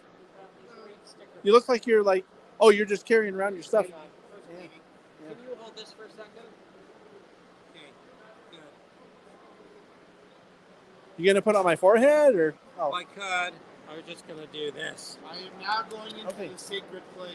There we go. That I'm not allowed to be in. Oh, hi. no. Let's go kick him out. Kick him out. Can you get a picture? Get a Can picture you- of he's he's not on- trespassing. Do you know that? He's trespassing. He's trespassing. Get him. Look. You must not cross this space. Get him. But I have the conch. Oh, you did have the conch. It was legal until he gave it up. Look what happened here. This is ridiculous. Oh, look, will you scan our cart? Look at all this stuff. This is okay. So everyone wants to see you, Lauren. So they're very excited to see you. I'm gonna flip the camera around so they can see you. Should I get out? Should I go away? No. Oh. Well, that's. Well, we want him to look better, so I'll stay in the picture. Get my good side. There were two answers to that question. Here's my good side. So what I want Mine's usually my wallet. Oh, I see. is that I carefully constructed It's a barrier. that barrier right there. With a wall. With a wall. A sparkly wall. I know. Somehow, look what happened. I have broken down the fifth wall. The barrier, Literally. The barrier's clearly not working. And I followed him brainlessly. I am an enabler. I really am. Yeah, I feel better. Wow, I've never seen a fall Since they got to go in, I wanted to come in. So. Wow, 27, 26. You can't see what's going on. 24. This is. Everybody's bail. Oh, they are. This is. Oh my God. Oh yeah. This place is clearing All out. right, I mean, everybody. all of the. Honestly, a lot of fun. Lauren, get out of my booth. We're gonna skedaddle. We're gonna mosey We're on. gonna say goodnight from the train show, everyone. Thanks for joining us. You know. We're. Oh. Hi, Izzy's saying hi to us now.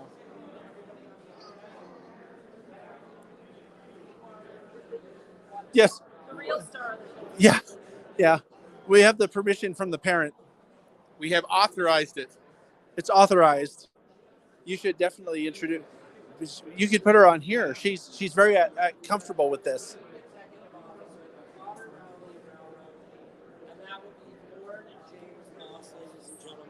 We're going to reenact the very first ever. All right, bye, everybody. I'm just going to. You did the pose, remember?